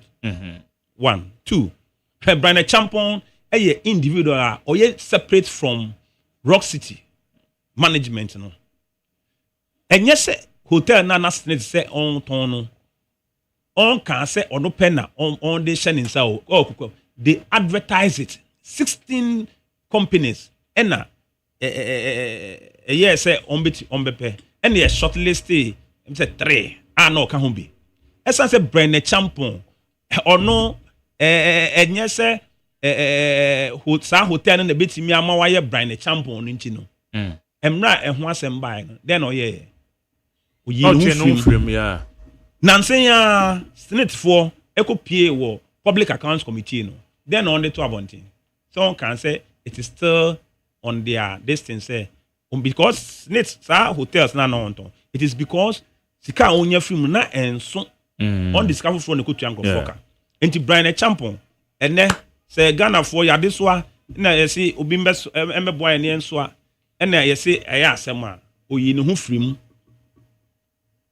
me sure say ukọ me krase inkrakan a senate na manfo eto abati ayen eye economy na ankoso yie no economy na ankoso yie no a nema boye din a nkofo a onsika ekodi mu ne sa nema no eno ena me lusu kese pa enye hotel bia say 15 days aka ehihie ne te sen wa pono so oh say ne de mop up ne say we be a votes no one no ye hwe ne ne nkrofo akasa between now and 31st no nhihie egu form a ye engage delegates no both papa nankasa any campaign teams no na ya kai won say ye start campaign na che be wo hwan nkrofo abesi echi abe tu futuro kakra gum nti ye ba be siesie echi ye sure say on bekai nkomoni enu bedi ye no ne aka che on say Brian yobi a ono ohyebo a odiso Brian yobi a obua na ono so beboa na me pese me gina akanya nso na me san kache delegates ne say ya tete ye oba binum say mpanyifo bi say MPs no bi ehunhuna delegates unim na say okoto Brian na next polling station election the BUF in the year adwuma papa so obi wo ho a election na your party no the ama party na yem no say me the organizer 5 times unu say na ade say wo na say guy bi hu me guy say wo okoka chiro obi say wo me to me as organizer am so say you to abana say oka hu bia na abetumi ana yes sir mabo mafia no ewo mpa anti mafo na no na se unse wo ubo bi mafia na enye ono kwa vote wa luzu na busua nti MPs na onfo se mafia de ona pa eno ne ene ba Brian Champon se ono de oboa na ono nso beboa nti se wo yi wanim e wo koforedua wo yi wanim e wo kropon wo yi wanim wo fosia yerebi wo yi wanim se ono ya boa na wo de ye boa no de be firi mu ababia no edu de so a ono nso ba beboa no Brian no de so otawachi kutu okay is say delegates atia semina superm mo boy chiri hwa samoko because mo na mo data bi the other na be say doctor yes or present data bi ha just me campaign no me no onko 11 regions and na onko north no na ese ye profiling bi we call Western North. And the people who say only on it. So the delegates, your team for no, they are able, you come nim there. But on say, a yana a huntino because baby, I any MPs crano, chairman for no money side, and for no, the baby side because they believe say at the NSO be a MOBS and a but I know dear. I say logic near here. And what it means is that 2028 we should forget about it. Because Edubo en ko ba ko. Na kufo ko mienu. Na kufo do ko miensa de a. Logically no. Ba o mi abeko 9. And yes sir. That is what they are saying. Ye catch on say enye no ne ka ho asem. The can say obi akọ first a we win pen. Say ma o ye party mu a it takes one person to break or set the record. Brian Champon will do that. It make me masa keke. Now I hope say near to akwamu monitoring and engaging the people no. Me sure say by the time you better abano. You be able home. Ba manage arrangements are more part in paying for your camp. For me, leader of that committee, no former Bekwai MP no. Oya bema pa. Very fair and firm. Election ya ko ye. Electoral commission for ne be ye. Ebe hwe so. Security police for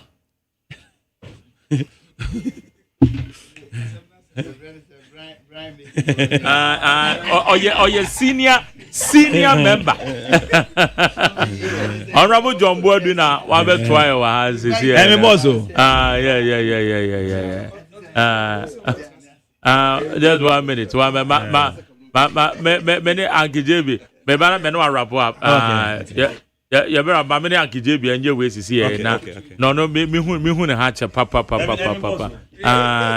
In fact, Honorable Eric Tate, one of the senior members of Dr. Brandon Champ on the campaign team. Uncle JB, as say, Boko, that's saying, Yamado Boko, you watch it. And now I can't say and now I'm under Ubrunya,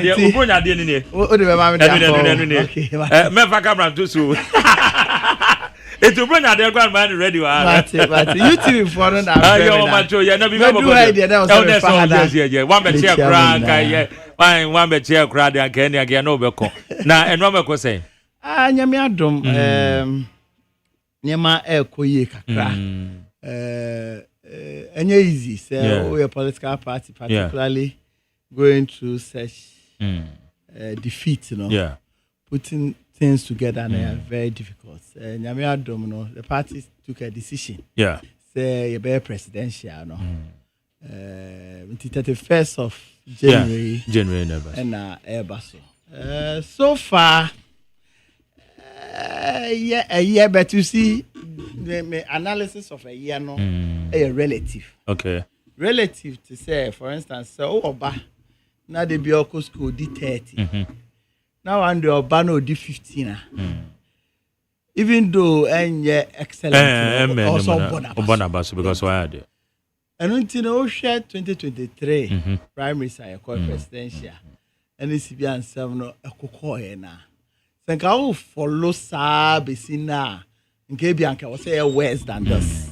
But so far the men who I think say Yara and until this Christmas they made it to me also say all the presidential aspirants no many on Beshian Edin come okay because many Duchum Asia Edin come many Kennedy Japan Asia Edin come many record about me many call Korean Japan and rather me call Honorable Brian. Oh, okay. As many of them come with no so no. Okay, objective near the end. The objective is to let them understand. Okay. First of all, to commend them for holding on to themselves. Yeah. And making sure say, enkoye niema yewia emma yen kabono anything.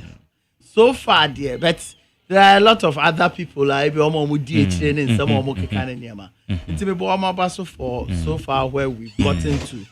Last days are sometimes dangerous. Yes. And I can't now what you mean. Who say Ghana for you show mo. MPP for you na show mo. Because some indubuno. Yeah. You be winning bia so when you United Party and you be to me. Yeah. See, and I think say the feedback I got from all of them, not just say, they are so any that so say, be comport who said that you know, to me account boom now, to my age man. And so far, I think that I'm so happy about it. To share presidential election committee now. Election committee they've done extremely well. Yeah. They've tried as much as they can to engage more. Yeah. In fact, Enra na mene yamwa kasa. Na meka say with my experience, I may follow MPP more internal elections. I'm saying this is the time mente dede awo mo album ho. Otum say album no wo ma distribute am candidates that da wo. Obi a hwe but ye need ye che ye she dante say album denti a on TV no. Because of 2021, for the first time in the history of our party, you digitize the system, election at the polling station. Into polling station elections, your data into polling station will be, constituency will be, region will be, national will be. Okay. Electoral area coordinators, you're winning up to national level. Okay. You understand? Because of that, you know, we used to have a situation where we had a double album. Yeah. We had a chairman back. Chairman back with the album. I said no several occasions. Me no, Eddie come and I was I get to be a day. I mean, tears here now. Won't catch up there. Won't say yeah party. No man, say because there's no. But this time we do some way deep. Because you are digitized. Oh, okay. And until now here 2023. Parliamentary primaries. Manti, yes. And because of the work that we did to make sure, say, nobody will be able to tamper with the album. Okay. The only thing I almost is auditing the album. Oh, okay. And all that. And also, and I pay the constitution, and so there are few additional delegates, they count the former officers, former MMDCs, parliamentary candidates. So they did an excellent work. There's nothing, nobody can complain about this because you have no option. It's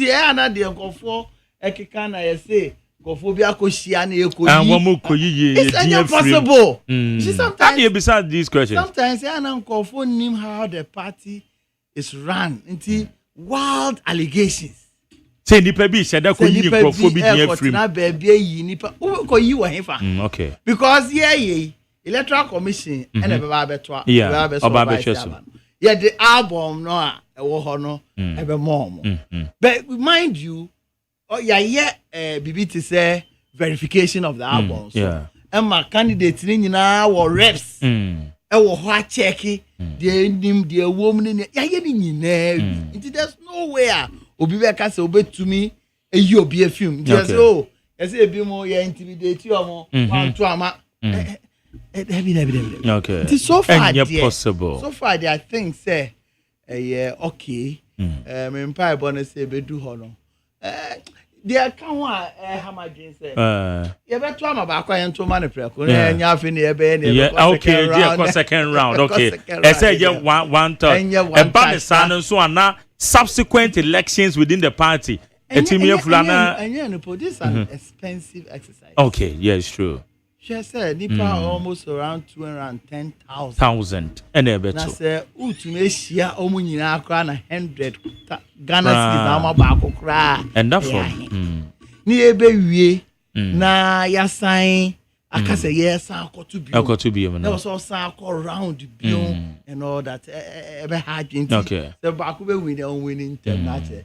We are on tunnel now. Okay. Let me be so far, I think, say. No matter now, come. All right. Now, me the other time we know Kasai, and me here beside this question. I mean, now dear, my former chairman, what penetrate you in person? Chairman. Chairman in team. Senior just an who don't know. I'm a monitor. The last 2 weeks. Okay. I haven't, but I'm saying there's massive improvement in the health. Oh, the health, no. Okay. All right. Maybe over to me advance. And sana bia 30. Okay. All right. Now so far, we share a party man so 80 when ne we take here and one more years say you do the final stages. Mobe corner makwako you mo frank twini. E dear na we catch our party ma, especially delegates over 200,000. About how should they positioning themselves? Oh, I'm say party mad dear. Oman kasa name say party a party hojo. Nye party ye to trust him. While on the president cry can say can party we are violent pa and ben omokra. So I would say party to trust him ne in some emfa kwenwa enye new patriotic party. Nti we ne dia ye no obia we delegates bia no your constituency are to aba. Yeah. If you are national council for never two headquarters and external branches for never two headquarters. Want to be you can go and observe just as election out to observe. But you be what area any say a perimeter any say ultra. Baby any say okono member. Yeah, 2 years. By I'm say almost the time now by 2 p.m. By 2 p.m. Yeah. Don't say by 2 p.m. Number 12. Because each constituency be an adoso krana it be 1,002. So never change. Me say by 2 p.m. we are by 3-4 there na ya kan aba na wie declare omo nyina wo omo agents e wo ho ya collect resource no me gidi say de ye no prebi atwam no ye ni nyina wie me ka the first time ye 2012 there no 2011 or 2010 2011 ye first expanded presidential elections ye wie no ye nyina the same day e converge wo if we Sararam Park, and now the winning, you know, you're born a basso. Last one, so you converge our stadium, and yeah, such an arrangement is in place. Say we are in Numerian now, whoever emerges as the winner, as the flag bearer of the new patriotic party, United, and Sepe, a bonetidom now will lead in to me a elections. Professor Frimpong Boateng sama wake kandia famo party one name of party posture General Secretary den krata ediaba bonte na prof subsequently obekampo kra say onokra de one more pa omokwashepo onye ready say onokra bishia na economy ade sense me yekoso yete wo sen because obi nso anwo so wo pe chairman edi e party yimu ne de yekoso e the say we I was thinking nyamre pa within 7 minutes. So I was thinking nyamre pa discuss. Yeah. And I think the reaction of the party and so amma in some more kika you know I say no ayira discussion. Okay. So kika some pa. Okay, some more. Yes. Sometimes I will see a bit careful. So because me shena or kasana you nyina no sometimes you na bibi high and so you because so shen sema or kanwa me gidi say nya abotre kakra emaya ka e bi kra na nsema because nsem no ye probu no feather no na nsem foforo eba so na me chere because oka say fake party no later no ye say probu feather no so leadership no say omo fake. You understand? And all that. I think that as a party, you to me run a party, party members, whether old or young, whether female or male. Hey, and then this is way, yes, any female or male. Oh, and see, I know, share omo way I and your female male. Your male so now Phyllis or your about me or bar. Oh, na say education minister crab chim. Oh, I bet you watch them crack say. Oh, ya kaso oba. Ya wo ni ehwe wakosu akumabo ho ba nie ba manie watch chim. Okay, curriculum now ba. Oh, and this one was on my withdraw. What's it then? On my withdraw. Oh, on my withdraw. But on the buy. Director General crab pa hu chewi. Na but on the buy. E buy.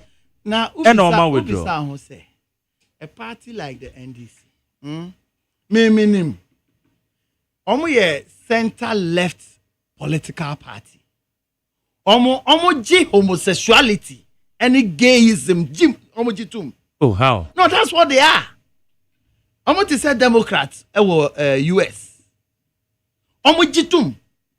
They have a relationship with them. They are not more here, no. It's because they were not in power. And they know, say, the moment MPP are buying, ebe sign say their bill, no, it is going to prevent the government from getting a lot of resources from international community and the people we deal with. So, I am purely political. Make catch now, you see, I might be Ohayana ye sha moon sheni ye. Inti nipa no odin tronsama all kano enya no kre. Because NDC say no crepa say omunji sa memane ma memane dane niema inka enye mistake for mo fa mba me redraw because the major campaign and they were able, you should also agree to oversight or be a woman perusing. No same be on my end to be oversight. I can tell you say they were able to hoodwink even the pastors, people of society, or mobility say there's a need for us to stay as yawo bema or bema, yawo oba or oba. It's because of politics in tea. Omuji Omuji said the young new petrol, center right political party. Yeah, party in Republican Conservative Party. Yeah, ni almost sister parties, no. We don't believe in that. So we change bisa say important to them. 1 year ni. How long does it take for you to take through a bill and pass it? I didn't hear opa no. And I mujina Akufo-Addo so say on party say galam say. Ne hear opa. So we do also declare state of it. You do also the biafe there. Presidency or train Council of States and then National Security Council to advise him. You see, these are the deception. And I'm surprised a lot of you fell for it. A lot of you may try NDC for strategy. Winning 2024 and beyond. May try on some almost trophy LGBT way one. You'll be surprised. You know who they are. Omar withdraw because of the backlash. Omar withdraw because Omar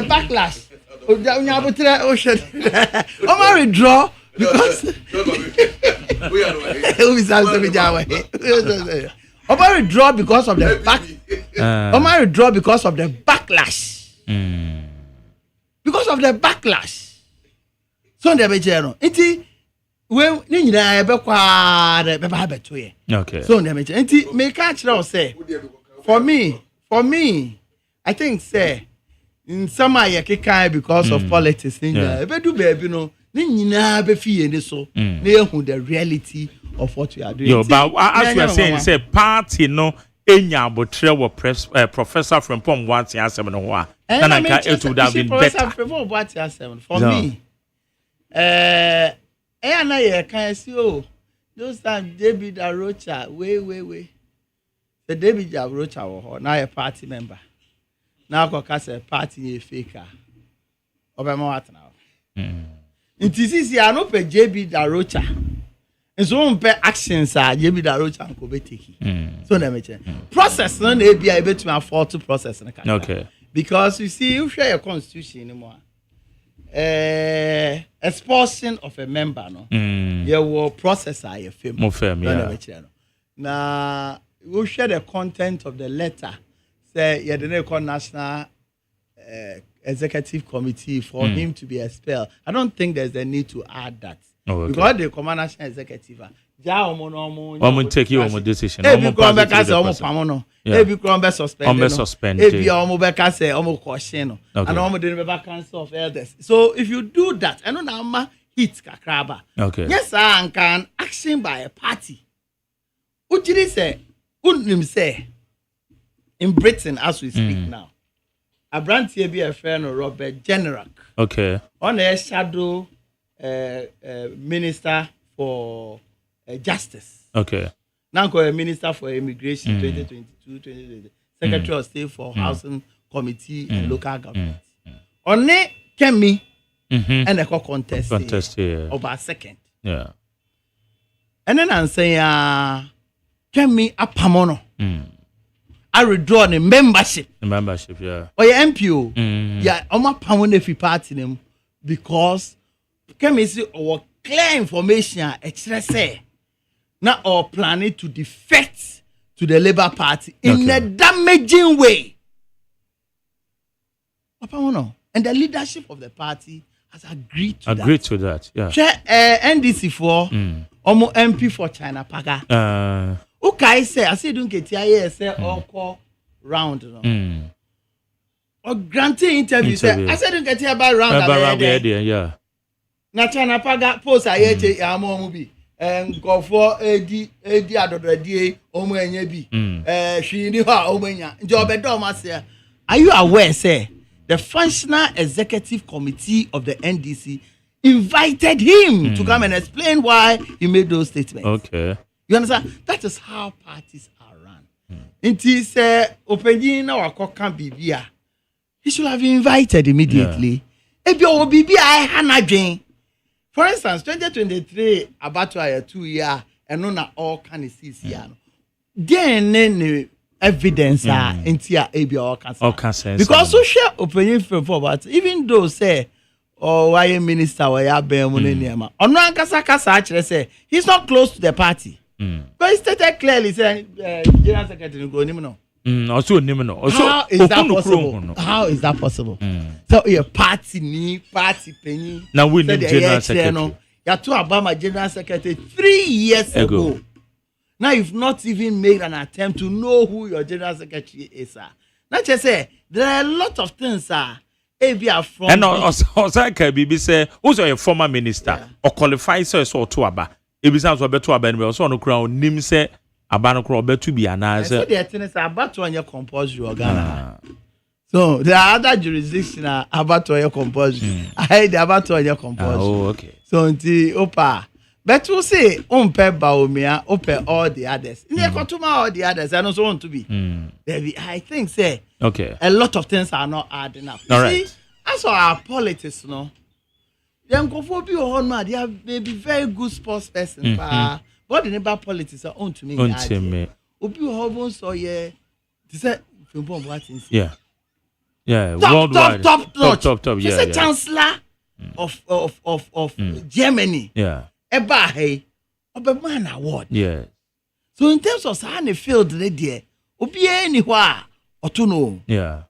Sakadio no. But politics is a different ball game altogether. So I think that we should have the patience. We should have the big heart to accommodate. But that is not to say, ma yen take a decision to make sure say who a party a boo was all the party. Yes, all the man. Also the man. Because on my yekika party in pay you for a training na be any how be tolerate such comments from a senior member of the party. I think that for me the process now we can fault the process. All right. Because the thing America say we can fault the process is that we should the acting national chairman seem not to be aware of the letter answer about such a thing. Who's the way generic after Kemi Pama the chairman of the party and the leadership of the party said decision was taken. Meaning say now would they aware of the decision. So I think that's such an important decision of expelling. You see, as individuals now, we have a right to join a political party. The fact say why you denounce our right is a major issue. And you dear that form cry until any process towards such denial of rights, should be done with caution. Okay. But it should be firm. I know I agree with everybody that believes there must be action. But the action must be right action. Nani panaka sometimes I'll bet you have a bride a reader. A brave. We are also when you had your friend bra. To processor. Yeah. A year transparent, a year fair. On one casabe ebia or casama. So yeah. But we should not tolerate this attitude of people they are not close to the party, they don't know what party we go through. Almost young radio, no more can sema. And my party name calling him. Sebi. NDC for how many party paying for? Yeah, one more. How many times who say Atua Hoy, Kobna Hoy, Omumpe to be quite about radio so sometimes what they say young call for no ekan. Mr. Ramon, there are not to be the chairman beyond. Yes. Ejenim Boateng, most of them cry and be the crop of people are most of them be they don't even have the energy. It will there will be new crop of leadership of the party. And we must respect the leadership of our party. Okay. Sebi, they are not appointed. You be a nomination. Yes, you about. You be a nomination. It will be a party near Usefata, Ufilise, Ube to me a year, Jumano. Nobody prevents anybody from picking a form. Okay. It's one before form. Now, Sebi. Sankwas for the cover of form, sir. You be led by Sankwas. Yeah, that is it. And the sanity. And if they are elected, you must respect them. Yeah. You don't come and say because 1972 as a day will be a waiting into young coffin on Nippon. Who was I did that and constitution? Me did say a shiny sayer. All right. I want to believe, say, baby, I hear do what do you be time? I was say UT before. Is that producer I bet time no dey this super I got 30 seconds not time no dey say yema Niema Enkoform. All right. Yen Sabana or Razian. Some of them may be things one call for Akumaswa or Muntumin Kawa. Yeah. Explanation be or high or say a dema it to me HHM. But from what I see from Dr. Fimpo, he should get closer to the party. To the party. Okay. Whatever happens, I should get na niema or ha on to me and tiasie. Because they all canon. For you to say, even when Nemo General Secretary, I don't say it. I don't think and it's to say right. it is a worker. I don't think it's right. You understand? I don't think it's right at all. Idea. And I want elders of this party. Yeah, can't say who's a jam as a ranty and a defender. As if say Omunkwana Enya. And your Omunkwana Enya. You won't pay you for baby. Dear Akusu, in Comodio Manu Tuma. A bebuana a day abutoyemo. Anything and a UTV for frame so. Can't come elastic. I mean, but yeah, because no maybe say some more kasana extinguish it to me dumja. Baby, I was here the near Matuno one fan to her. And I believe say baby I do know. You I am one pie say by July 31st no. The BBID. I could be that's papa. Now what you book? I could be that's papa. And some about to be. Oh, Opa, Benjo never send no soft. I can tell you that's another version of a guy. Okay. And this is for the Mudio Magia. Now you see, well, I am this in only in there. Oh, yeah. You see, and this is for no. Me one thing I am say, and I think we are getting our politics wrong. NDC, no matter what they do. Almost to me build skyscrapers throughout this country. I be do baby no, they be to abeg against you. You understand? We are city. Yeah. Senya sanka Japan you to about obi be lose. Because and US you to about obi be lose. So much develop. But election goes beyond. It me. I will not pray for NDC to not to succeed at all. Okay. Into any criticism I made more it is to help them. Yeah. Because the baby at the end I go what's your memo? I say you have free education. Your secondary school won't go for free. And you over 4 million. Yeah. In Kabaka say you patriotic party there, you to abang against here. But about to honor nye enope. Inti mempa ebo and it's a new NDC for ebe yire omo. Baby aniema ekoi. So far there, we don't make out there no. So far, yes, the dollar has been very stable. Yeah. The dollar is stable. It will affect me, you know. Omo import goods, no. Omo hotomo. Yeah. In Yama buon so en costro said yeah. In dollar na en stable abeko. Inti for certain category of goods and services, no prices bar from. Yeah. Ebi wa high cost. Inti na bon say go be like so. There's inflation of 5% to me rent yatoso. Rent, you know, one of the basket of goods and services, you know. Others and so forth. But Sikano super forms are omo ye export. Export. What's the cocoa board? Cocoa board. Yes, and one year say a bunny say there'll be what we call dumping in your country. What you do, because it means you do a lot of import. Who created job? Or mindful for also. Now, farmers they won't call for a producer. Prices now so low. Say, Obia have pay foreign goods as against. Into kosher, they are in serious trouble. Bro, they are in serious trouble and all that. So, as a government, you now have to balance between say. What appreciable level now was the strength of your city. You see the native drew. Because currency is strong. Now growth. Because check. As we speak now, the growth for 2025 was 4%. 4%, yeah. They've even projected 4% for 2026.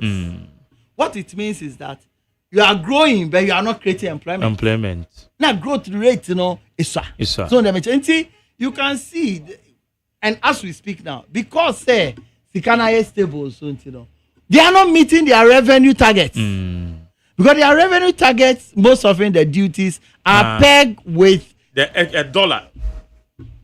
It's about from automatically in the you understand? Influence never. That is why we have managers. You look at both sides. Emu dear hen and never boy. Emu dear hen na ebe ma dache. You to make jina ye na so. All right. Na ye entities ye near man because the Kenya the local production and cost. You see the beer because we are not getting it at a zero cost. We are getting it as an expensive cost. We are investing close to $10 billion to maintain the city strength. Yeah. This $10 billion, almost major program. Big push and not big push per se. 24-hour economy. Oh, 24-hour economy. Yeah. Guzitano or didn't project but here just $4 billion to implement that. If you ask yourself, yeah, the $10 billion maintaining the city, which is good. You hear $4 billion about Buana local production. And so to me, I cost creating employment and we to me, yeah.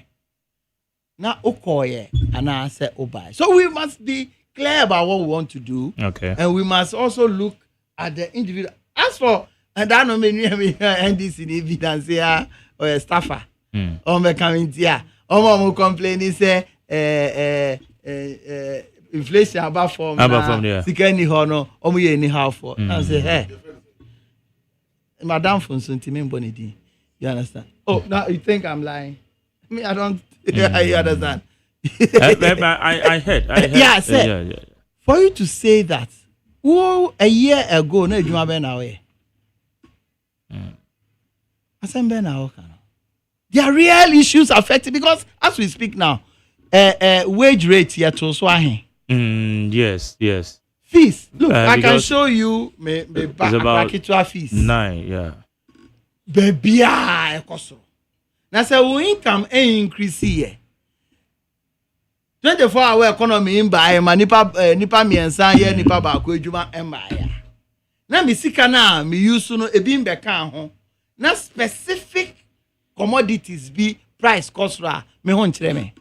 It is a me say me ho kyere me a. That is a me only have for. Because am I purchasing power no from? Obviously. Yeah. Obviously. See, we must be very, very open. We must be transparent. Okay. We must be fair about some of our criticism. I can criticize them to hell. But all in the name of ensuring say or minor Ebeko. And the years so no. And I want to believe that they will perform better. That's right. Because some perform better. Not a home for so anything. Okay. You understand? Hey, so they have that responsibility of performing better.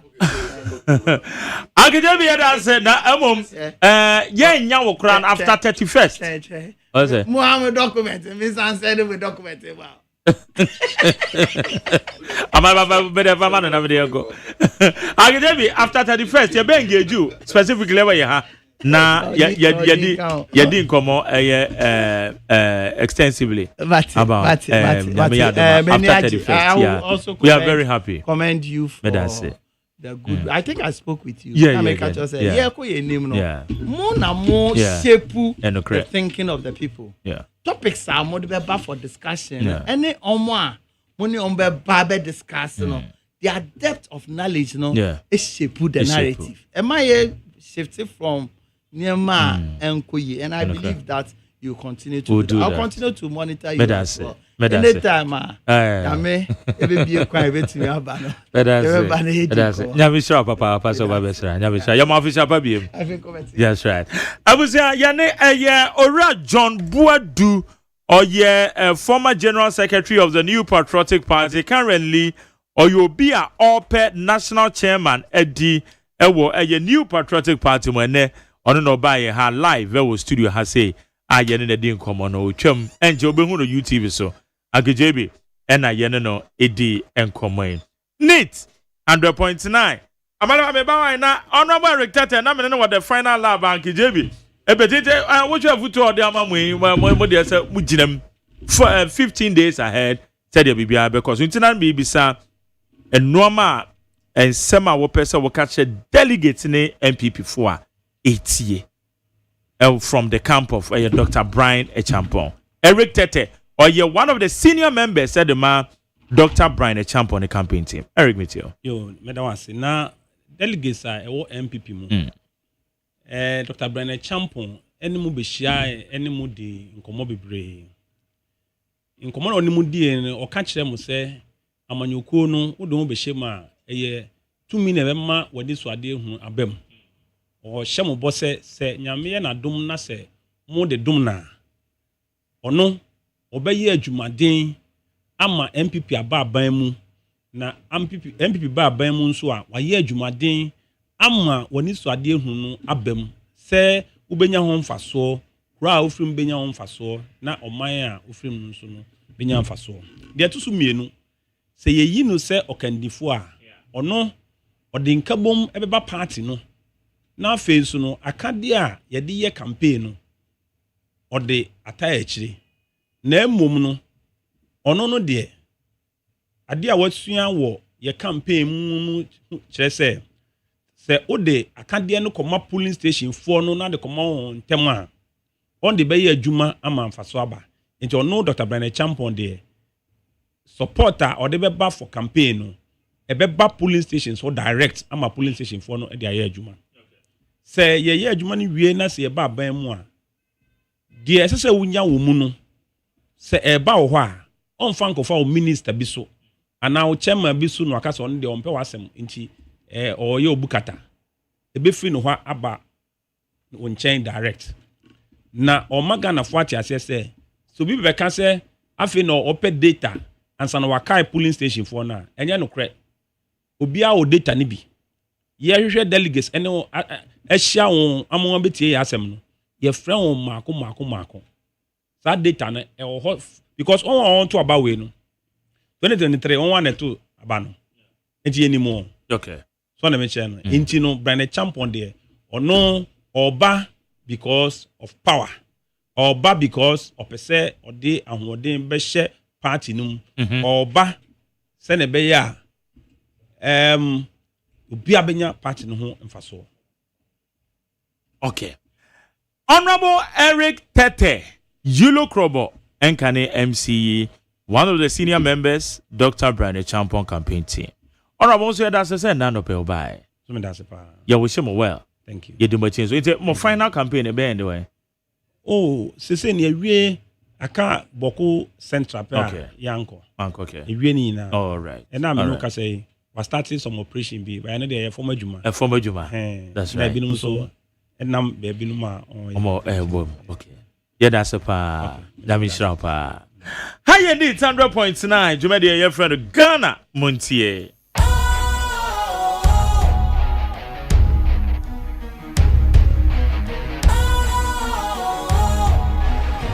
What's cool, fresh and trendy with a new look? Makes you feel real good, that refreshing vibe. Satisfies you right just the way you like. Do you know?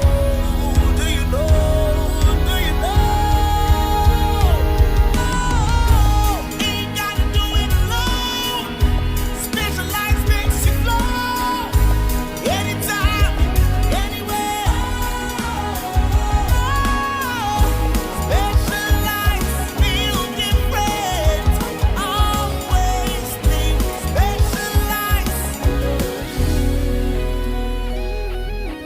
Special Ice Natural Mineral Water. Feel different. Think special. This advertisement has been vetted and approved by the FDA. Hey, catch it. Listen in here. And you ma beto to dia me baba no hwade no. Hwem so betumi a. Hey, asew. Hey, now beka. Ya John to ma miensa duku portmanteau. This way chocolate drink. Na kan wo hwe afibian so beri ni waware ni a. This way chocolate drink. Na kan sia. Oh, asew. We den kan no tumu ho. Me be mo anu so hye kura dia ka ho. Wo hwade e wapi ho. O ka sa batete e da fom ho. This way chocolate drink. Catch up a baba worry. Aso. Ye fear say this way chocolate drink ya sorry no pa no ne nom. Ye be chef fridge nom no say snack. Ye nya hoho anu ne de serve wo mo. Ye didi wie ne ye pe bibia bogu ya de so a. This way chocolate drink ne nom. And this way no ti anu a. He se kire wom, koko wom, prick wom, bibia wom. Ade wo hia ne so hye. This way chocolate drink. Je wo hia ani so hye. FDA ahwehwe say adwede nkratoe mo agye atum say eye. Jamu akwa ba de bandit 100.9 Ghana Montie na Friday aye fully packed. Amaleba atna se balance na no ye ne Dr. George Siama medical director C4C. Ye interviews anki JB no ne ade betwa mu nti ama akwa ni mo fa nche na so na Friday edu Friday ana ye nyina na je se yaso an hyehye obi eguhwe egum. Ji efutu we ansan wako. Dog Martin. Jerry. Dog Martin. Yeah, me and my Jerry. Abom to say. Senior, about the other man who you palm, that's it. So, where? Nyankopa dom boko. We dey said ye no ebreti ai de na so asempa de anetia. Ye kwadi weekend e de na say ye ni titru ye brebo ene anamo asigi to found. Yo, my Jerry, meda was na my father with fidie kase so ada your loyal listeners na ase na asidano so every C4C liver specialist hospital na your koso my ho afisia pa na your koso so akai ho say organ kase we ni pedua mu a ebo ye ni pedua no ho ban pem bebre every yarewa ho ro bebre a eba ni pedua mu eboa esone ye moja no so ma moja krogen timi faye ye ni pedua mu nyina ma bibia timi kokọ na akwa mu nyina ye no eye ye brebo no ye bo deuro se ma obrebo ho hia o mesrel esan se ediane ahodra ye di sisi an ne nkrampo de ye wode ye fa no GMO genetically modified organisms nti ediane ahodra ye di ni nyina no mpem mebre na chemicals ahodro no ye de ehhehye niane no mbo nama ye wi nyina no ebi wo ha na ye injections ahodro ye de wo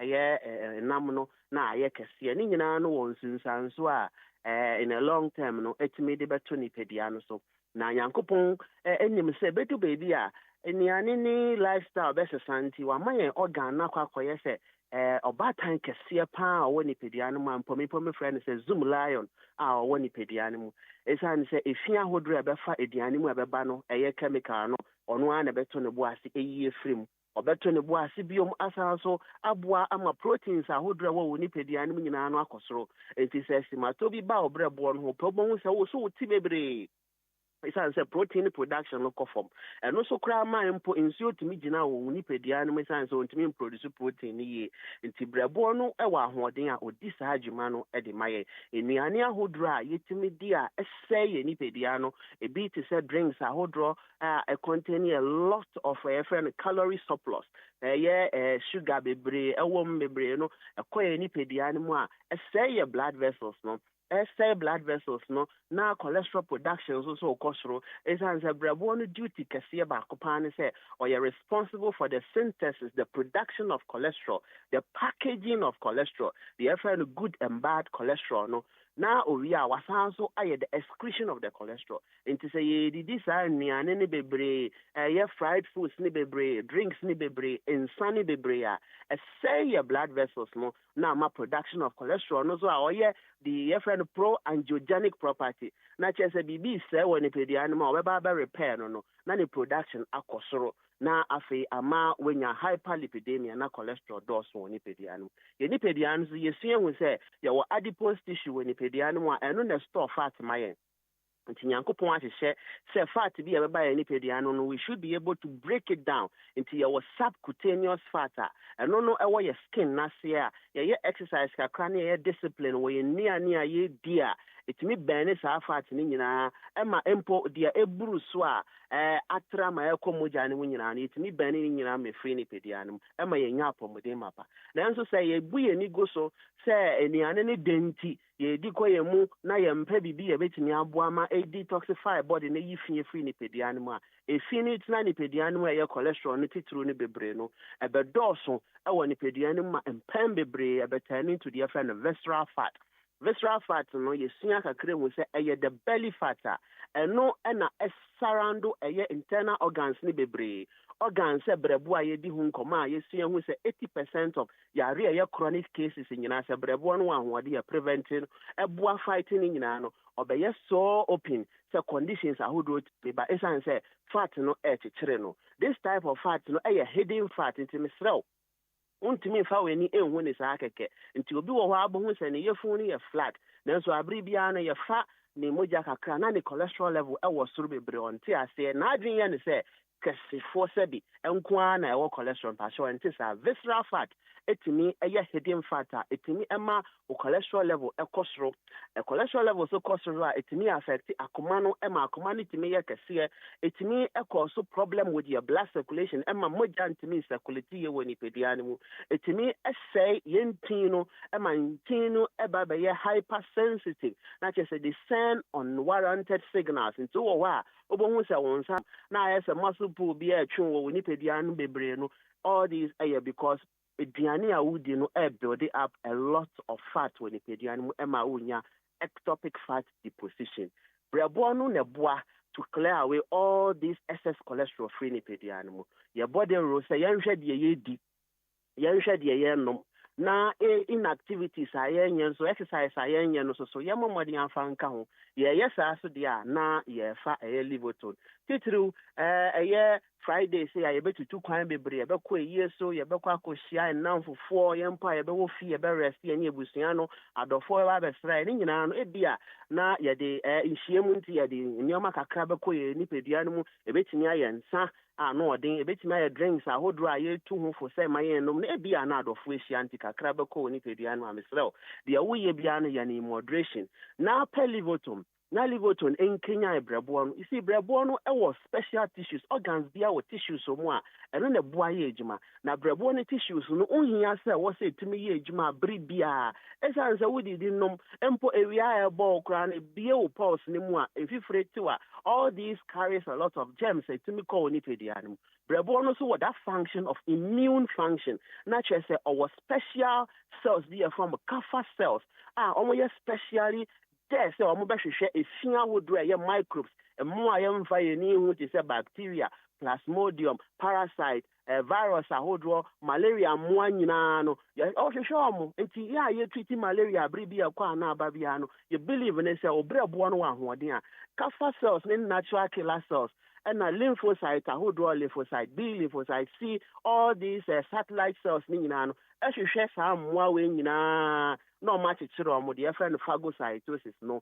endogenous phagocyte system ɔkyekyere ɔmo nyinaa na wɔku ɔmo yɛ ano ɛyɛ firi nipadua nti yɛn a yɛnom a lot of antibiotics yɛn a yɛfa a lot of antifungal creams ɛne nnura ahodoɔ yɛn a yɛfa a lot of a year painkillers they bring in a healthy liver a fight all those disparities are about body the challenges are about body the more through emma utriti infections abribia candidiasis or gonorrhea syphilis chlamydia stomatitis all these type of infection a healthy liver a boa fighting in afro it is a brabona who dey no call from name to me yes ape na unya chronic infection so kyerɛ sɛ onipadua no special cells a ɛwɔ sɛ abribia no mo ba na ɔmo fight efi ne nyinaa no ɔmo aba bɛtena nipadua no mu afa nipadua no mu nyinaa no mu ma ebi te sɛ tumor necrotic alpha interleukin 1 ɔmo nyinaa no yɛ chemical mediators of inflammation na yankopɔn ayɛ sɛ efi ba nipadua no mu a ɛwɔ sɛ o production of histamine a special chemical kosro ne bie blood vessels no na ma mogya ya white blood cells no dodoɔ na kɔ bebi efi no won na kɔ kyekyere ɔmo nyinaa no eku ɔmo free nipadua no mu no ɛyɛ saa no na ama o pressure so o temperature kosro sɛnea ɛbɛyɛ a ɛmoa no mpɛ bebi a environment no yɛ hot bebree nti temperature akosoro no na ɛboa fight mmoa no ɛyɛ saa biom kɔ a mmoa no exotoxins a poisons ɔmo yi to nipadua no mu no body na nkasa so wɔ special role a ɛyi free nipadua no na wei nyinaa bɛkɔ yie a brɛboɔ no di mu akɔten sɛ ne nyinaa so brɛboɔ no yɛ ne nyinaa wie a ɛni gye sɛm sɛ na ɔno a san so akye efi ne nyinaa na ɔde ɔmo nyinaa akɔma yɛ kidneys na yɛ kidney de aba abɔnten in the form of urine eti mesrɛw ma obrɛboɔ ho ntɔkye mansa na wastate tutu anamo apendro ekenya brɛboɔ no eduru a wonnom for diabetes hypertension ne conditions nyinaa mesrɛw brɛboɔ no bioma na ɔyɛ drug metabolism phase 1 phase 2 and detoxification of adrenal nti brɛboɔ na ho ɔden wɔ fam kra wa wo fa diabetes eduro no ontumi enya edro ne se na ho odin be ye adwuma ye empo diabetes kra no brebo no kra boa gi esi kire ni bi mae enti na ye body ro se esi kire ebe dose oni pedia no ma wo ha brebo no wo ha o pancreas no wo ha brebo no wo ha o moja no wo ha wuntin no wo sa so ha brebo no ma brebo no adwuma no ekosoro dodo na ontumi bi ompe na eye esi kire na dane fat na kire brebo no na onya fatty liver disease ye see when say fatty liver disease so there e di o ha obetu ni pedia no so a etimi hempa on brebo no na adwuma no nti ama wutimi nya signs and symptoms be brave to say general fatigue and tiredness abribia na honam dodo no abre o concentration no kra be ye po wutimi nya cachexia muscle wasting wutimi lose excess weight unexplained emaciation pacho udi define then so now also be brave wutimi nya insomnia sleep difficulties. It's a BBB blood-brain barrier. No, I breach with ammonia. Ammonia is your waste. I was a bread boy you flew nipid animal. Ultimately, yes, ammonia no breaches are not quite animal. Now, I distort to your sleep cycle. No, now I'm when your problem with your circadian rhythm. In the time I was a dano, not a time out. Accommodate with the pedian. All these no intermediate how ever to your nipidiano. So urine crisis, impose to no cry to me at that. Problem with infection, of course, will be brave. Utimi enya problem with your appetite. Obi wo cry, ediane na ndo no kon cry no wedi. Obi wo ediane no cry to me don no kon but eya ready your kon ho na na ne yefo no ayesenia asha amframa aba ne yefo no bebre. Arehosam ne say oyi mframa na sebi na foforo so esamba na ebi so gina ne bo na ama ne bo hihye ne bebre. We nyina no eye science a ekiro. Ekwa na enimu a etimi ma problems with your hormones. It's answer brebo no boa balance your hormones my until say oh problems with your hormones abribia so hormonal imbalance Mr. check your brebo no say remember estrogen kakra na wo say we mu no abedoso bebre ama androgen na conform nti ama sebi nkwamwa na sperm cells na etimi show ba nyinsa na wode no aba form eya na ya share the production ya share the morphology ya share the mobility na ya wie so ya share the quantity and then the quality of the sperm cells ni nyina no factors you be take into consideration especially when it comes to liver problem the cell also so a bia o your ba na o menstrual challenges ni nyina no ohia obrebo ne sanse so boa regulate your hormones ni ye de amaye yeah stress your home bebre na your cortisol hormone your stress hormone ekosuru bebre no so brebo no that utmost responsibility so was so hwehwe cortisol na your stress hormone say bra what do so watch your nipedian free ho enya sa cortisol ne cha etinyi my problem with your brain anxiety bibi tough man now you must show ebi a ho kra na yo say sebi obi ba be ye obibi hallucination adwendwen bebre to me fear and panic to me to nipedian so empo and that me your problem because of stress na akosro no long term etima osa e develop nipedian etimi ema problem or akuman manase cardiovascular system problem no ekosro and say cortisol etimi vascular constrictor na say constrictor blood vessels no akumano ebon tentem bebre na akwakofa akumayare aba me okay na manage your stress now yes so dia na wape livoton abama ebusiani nyina from 12 years and above FDA approved obi abetimi anu pacho pregnant woman C4C your fair number na no be din komo architecture nyama bebre ansa na ya ma ho advice na empo woso so a wo yare bi de dan Mr. Omodia na fair number na ye nin komo livoton abamo bia Mr. ye special promo abebi a obi ano o fair number medi to jana 24/7 yebejo so na ya free delivery so at the amount aduminity C4C hospitals were all over Ghana and to some extent some parts of Europe, Netherlands, Germany, any importantly. So Fernambe na place to order na inquiry bia hoswa why 050 00 40 331 050 00 40 331. C4C or Cape Coast, Green Hill, opposite Addison Square Garden. Aguna Odobe branch Kesia Power, Watakra to your branch or Kumasi Ejoso Kwamo Jati Junction and Yara Kwakra Nakra had the Adenta SDA Junction.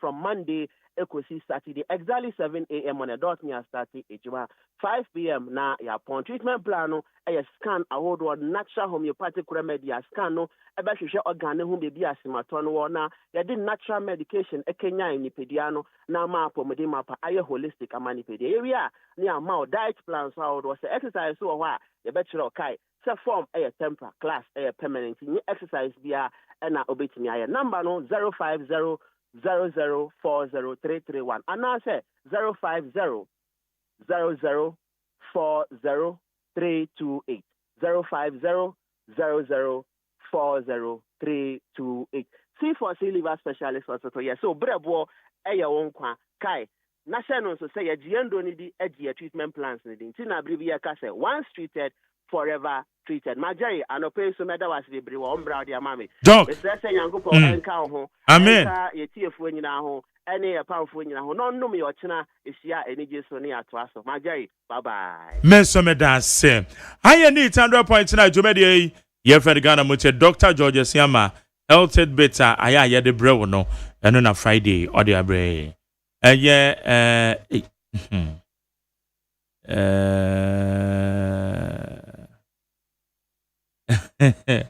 My din in United, Amelba Dean, I may be bono. And orderliness no. Maybe some moon said, I'm a quanafa. Young Queen, Amalabano class, I'm a good be any more. Oh, when this is once when do Brunia. Okay, see, we are calling no. Okay, say Edison, okay, say Edison Malaba how be any.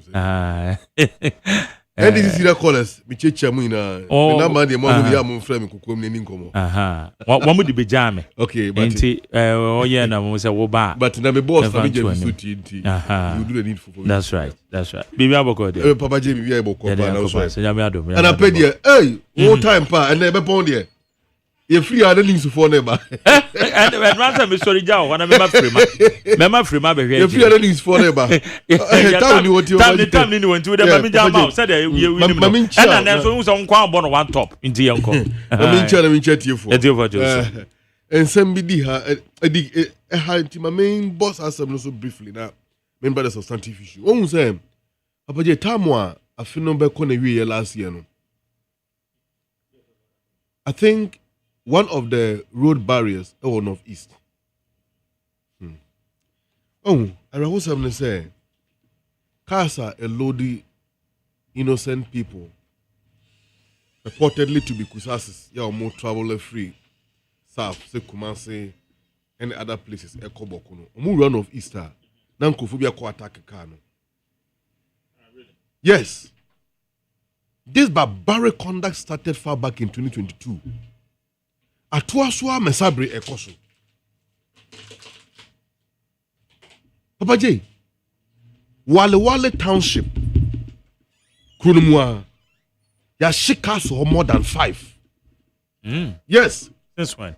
Oh, from 2022, Babesi Sabre Menoka say, Ya boat you a kumipa, a pipan kuma ewu Kurumu, particularly Wale, Nasia. Any 2 or 3 communities along that stretch. Bonebenya. He's open a hini and a hini be a dear. Was so ma a meanful be no more trip to Kojina Kwahu. The innocent persons are mutu mokwine, you bo mutu kuomo. I don't pay him diana. Minoka say, towards last year, I think 25th thereabout. There was attack on the police barrier along the same stretch. Later on, other issues also. Emma, a position I withdraw. Men now, Mujina barrier no sunyi na. And no, I created a vacuum. Yeah, from northeast, Edukosi upper east, Boku. There's no police barrier on the way. 3 days ago, there was attack on the public bus. Nipe prior there, I don't have the number as at now. But a 2-car driver no, and out of that injury and pain, ultimate driver, the passengers no, from the scene, Edomo secured area, and sana a policy for a intervening. It is my plea to the leadership that be Honorable Interior Minister the IGP, Mr. Teyohonu, the National Security Coordinator, and all the security apparatus and appointees of government say, with all due respect, need you more. Omo hwese ekwan ne be safe. Na mim se mo mudi sa bon fo sem no, ye be chi omo na mra e no modi. Esan say, time na aniwu ema o mine say sa no we ebe koso. That is my plea for the government and for the leadership that be this morning. Papa J, makano sa wi no. On the, I think, 31st, was it 31st? On January 28, 2025, Abra Honorable Edujita Maklo, a taking office, or promises there will be much cheaper fuel for the people of Ghana. In fact, let me quote it as the graphic caption it. Edujita Maklo promises cheaper, reliable fuel for Ghanaians. Are you aware, as we speak, according to Joy News, OMC commences fuel price reduction. Goya selling petrol at 9.99. Star oil drops to 9.97 per liter. Elections have consequences. And Honorable Edujita Maklo OMC's commenced fuel price reduction. Yeah. So window ne be. Yeah. Goil selling petrol at 9.99. Star oil drops to 9.97. Edujita Maklo one ne counterpart or Tema oil refinery combat so Asia. Na Edujita Maklo, the chief executive officer for MPA, wabo Mr. Combat Abaso said Goil, Tema oil refinery, Aba back on mainstream and is flourishing. These are a new man, Papa J, you better ha. E catch the Ghana for someone who no one to about my NDC. No one suffer President Mahama and Rebio. So far, so good. Government is delivering. And no Ghanaian ever thought, say, fuela, a kodru, 100 Ghana cedis, or approximately 100 Ghana cedis per gallon under MPP. I believe this will also translate into reduction in lorry fares. Papa J, and I pay my best share on Abu Jumbo. What can say, but they may person me responded to.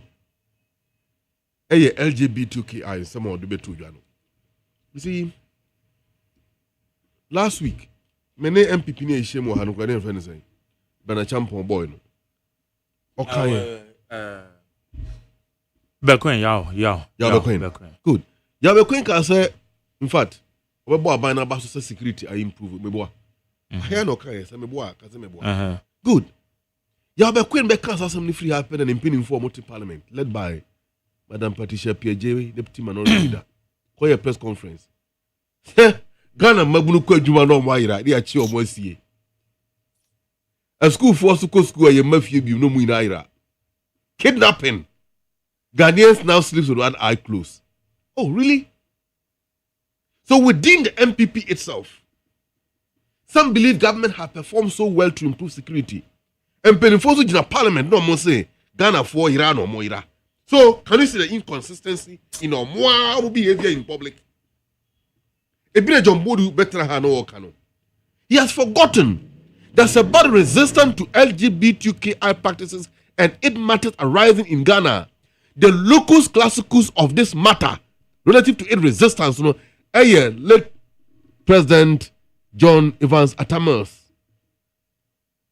a president of the NDC ticket, the Prof. Mills, and I'm sure David Cameron and him catch and say, NDC government will never, ever accept LGBTQI and net, yes, accept no china.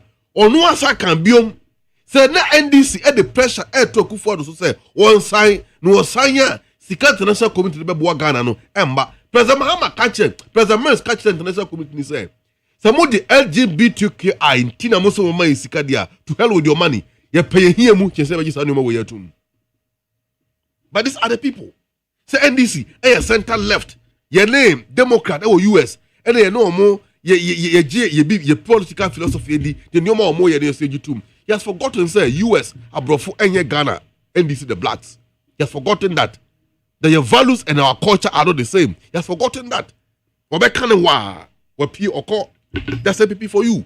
He has also forgotten, say, Akufo the political mentor, JB Dankwa, the first son was a gay annual Peter Pollock of Britain. Paul Dankwa, he has forgotten it. And you're individual. Fine. I didn't know Akufo the one sign.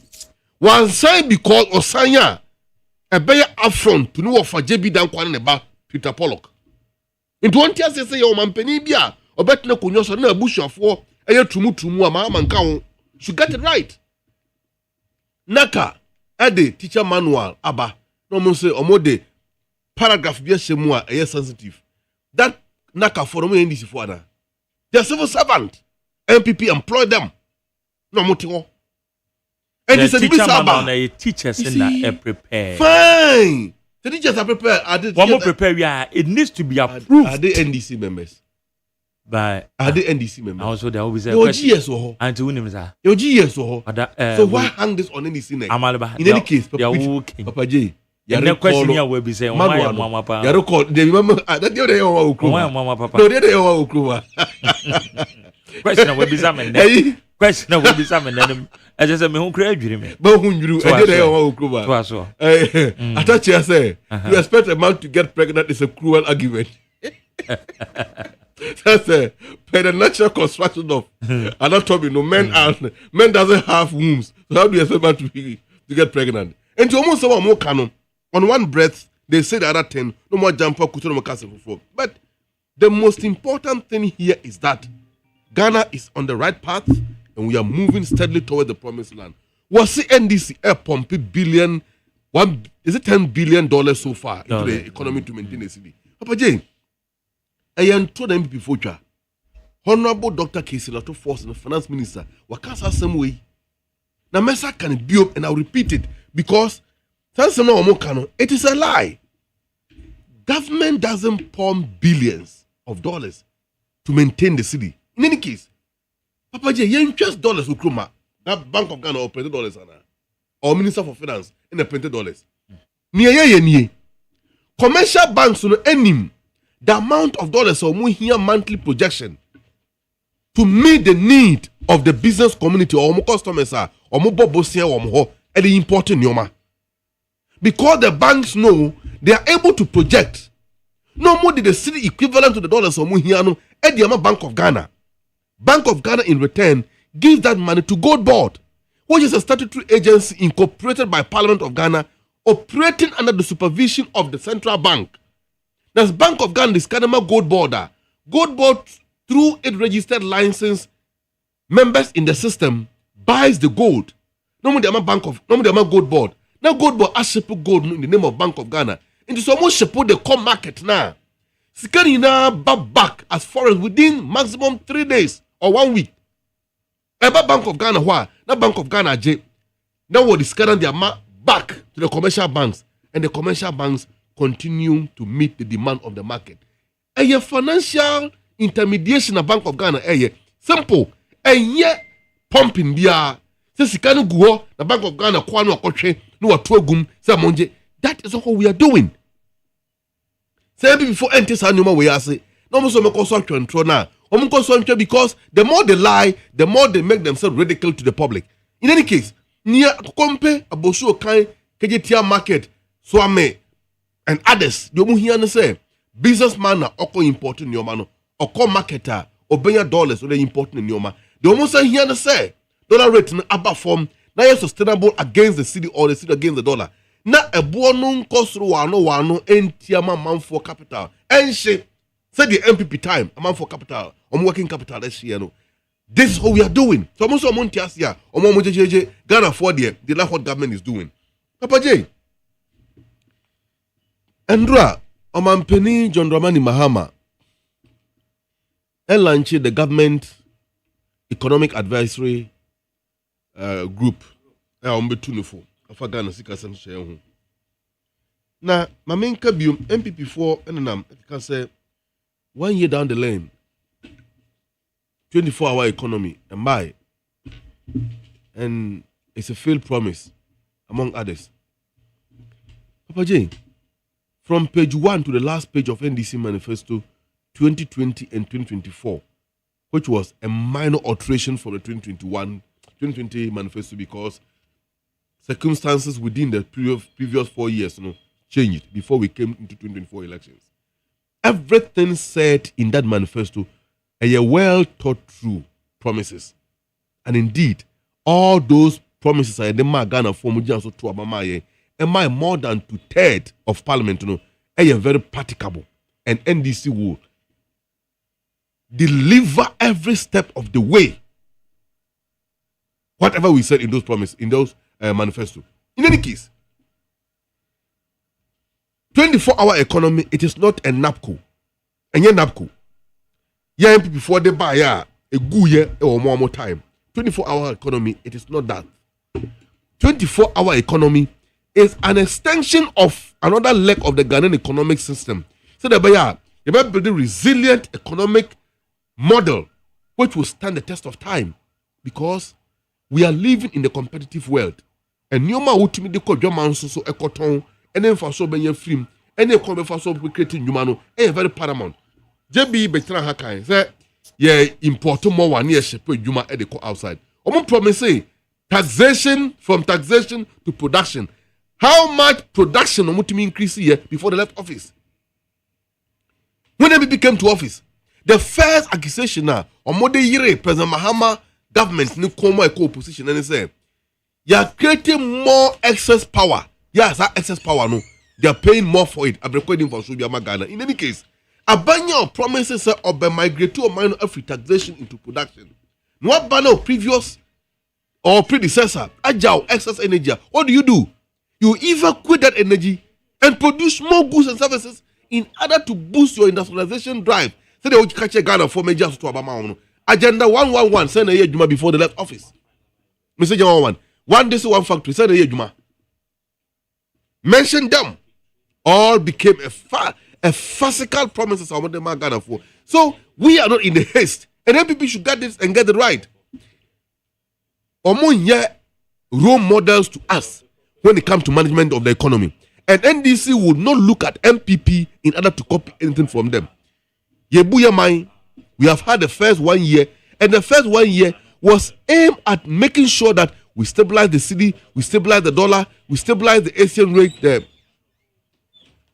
macroeconomic fundamentals, we get it right. That's Elijah Mahamadou Baumenekaye. When the fundamentals are weak, the exchange rate will expose you. And your focus was to make sure that the fundamentals get strengthened. Ghana Fonya light. Now fuel boba form. Now or the saying Asian rate no so stabilized. Now market ni begin picking up gradually. Then we can transition the people from the gains we have made towards sustainability. And that's exactly what government is doing. And that's what exactly the government is delivering. So Papa J, so far, so good. Your fundamentals in the right perspective kakra. Ye ko yenim e ka wo energy sector, abani tua, e ka na e wo ho, abani yibie firi wo. Ye bosia na ye bo ani nti na ma ye kwan menti mi nkwadwa manso nkwaje bosia bium no. And then NDC aban ayi sa considering na firi wo. And my international community na investor community no, the confidence are more regaining in the Ghanaian economy. You are making sure say you're sustaining enough within the last 1 year. Insanity, the capital flight, you na free kroma, expatriate eye juma weekly end year was almost into dollars. And yes, sir, next week dollar no be cost currency in tiaba form or meboka. Sir, in uncertainties now have been taken out. Our focus now is to maintain and enhance the gains we have made.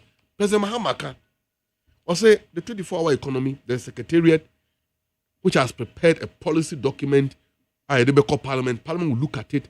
Now, loopholes a woman, or government will work together with Parliament to make sure, say, as the people representatives, it is a framework way at the bar, a bayer framework, a better hoyasa, buying a free or NDC bar, they will not be able to change the gains I am making. This is our focus. We are not in a rush to do things so they buy a for elections. No, NDC is not election winning machine. Anytime we come to power, yeah, elections are being winning in a year. We believe in building Ghana and building it well. And they say, do 1 year and have 4 years, if you are buying for bar, that government will not be able to break the record the NDC are building. And that is true because under MPP, a good 4 to 8 years, they could not even achieve 5% of anyone President Mahama. Yeah. They couldn't. And in Tiana open nipa yaw or pains power na kuma mo yakufuado. Why? Because Mahama Buman 4 years, no German 8 years. Obe pemso, he couldn't accomplish a 1% of Aduma President Mahama. Yeah. And then what he has said, Mahama Saba back. Aduma Mahama yeah, for the last 1 year, Akufo-Addo couldn't do it for 8 years. And the pain in his heart already, watch how empty he was, and indeed, watch how useless the MPP or leader became because they cannot manage anything good in this country. In any case, almost MPP is the better manager of the economy. What have they managed better? Under Kufuor time, the global community never believed that. Looking at the political behaviors and particularly military government in Africa, say a government by as a military government acting them for 80 or say almost 20 years from military into civilian government, that government will be willing to hand over power to a civilian government, particularly where the citizens vote against that particular political party. It happened in the year 2000.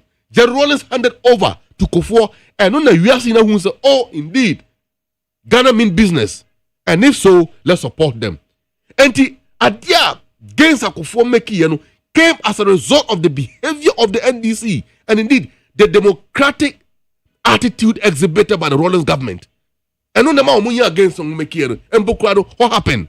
Akufo-Addo came in and has destroyed everything because and Akufo-Addo was a candidate of Kufuor government.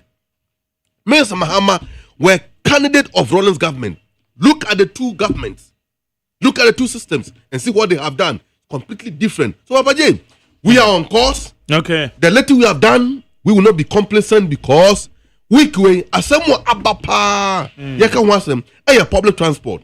And let me appeal to the public, the transport minister. Yeah. Honorable Bukari Nikwe. Or you're one of the ministers of Betimiaja, an enduring legacy for himself and for the government and for NDC as a political party. Because fuel born abba for me. And Yoma Eba from as a result of the performance of government relative to the economy. Now, when me nachi, now dear Senate Mamufu enya car and kofia, Papa J, yeah. I take public transport. And to minim challenges a woman, I told her ensure to now share yawa a Juma 4 from just to get the car on the kofia. Now, Mujina a bontia what do or more, na ask him. Okay. So for me, JPRTU have been one of the agencies a fight against any NDC government and the policy about relative to revolutionizing the public transport sector. I want to tell the minister on Nancy form, no making sure say I did be a buying by not the public buses a bit compete with this, not even compete, but a bit creative the space now a day relief about a bit complemented a bit complemented. Government should do it. All right. As I say, how Okay. Papa J. Metal for Nemo Cafras and Metima for Cos more fan chairman now programs why parked. Meeting the luxurious Agyeman Joada Jacopo Yard may be there to me. Serial callers, Madame say. Serial texters, Madame say. I mean, Shramopam. Saran Sona, a yam, and Sancha Macamama for Niacosia Tonam, Madame say. Uncle JB, a John Board be chairman. Sarah Honorable Eric Tetten, so be chairman. Media said about Kojoda me producer, Abena Frema Bankro, Nana for social media administrators, Alex Entry, or your studio assistant, and my boss, your friend, the doctor, Father Dixon, na, or no, and a year lawyer Kennedy and Santos say, one more and never wait chidoma, Ibia etimikoso, ye call Yameya Doma next week. Yeah, the 10th edition of Ghana Montie will begin Monday. Now, Mr. Bibia, weekend, the woman Jojo Lamichael is taking over.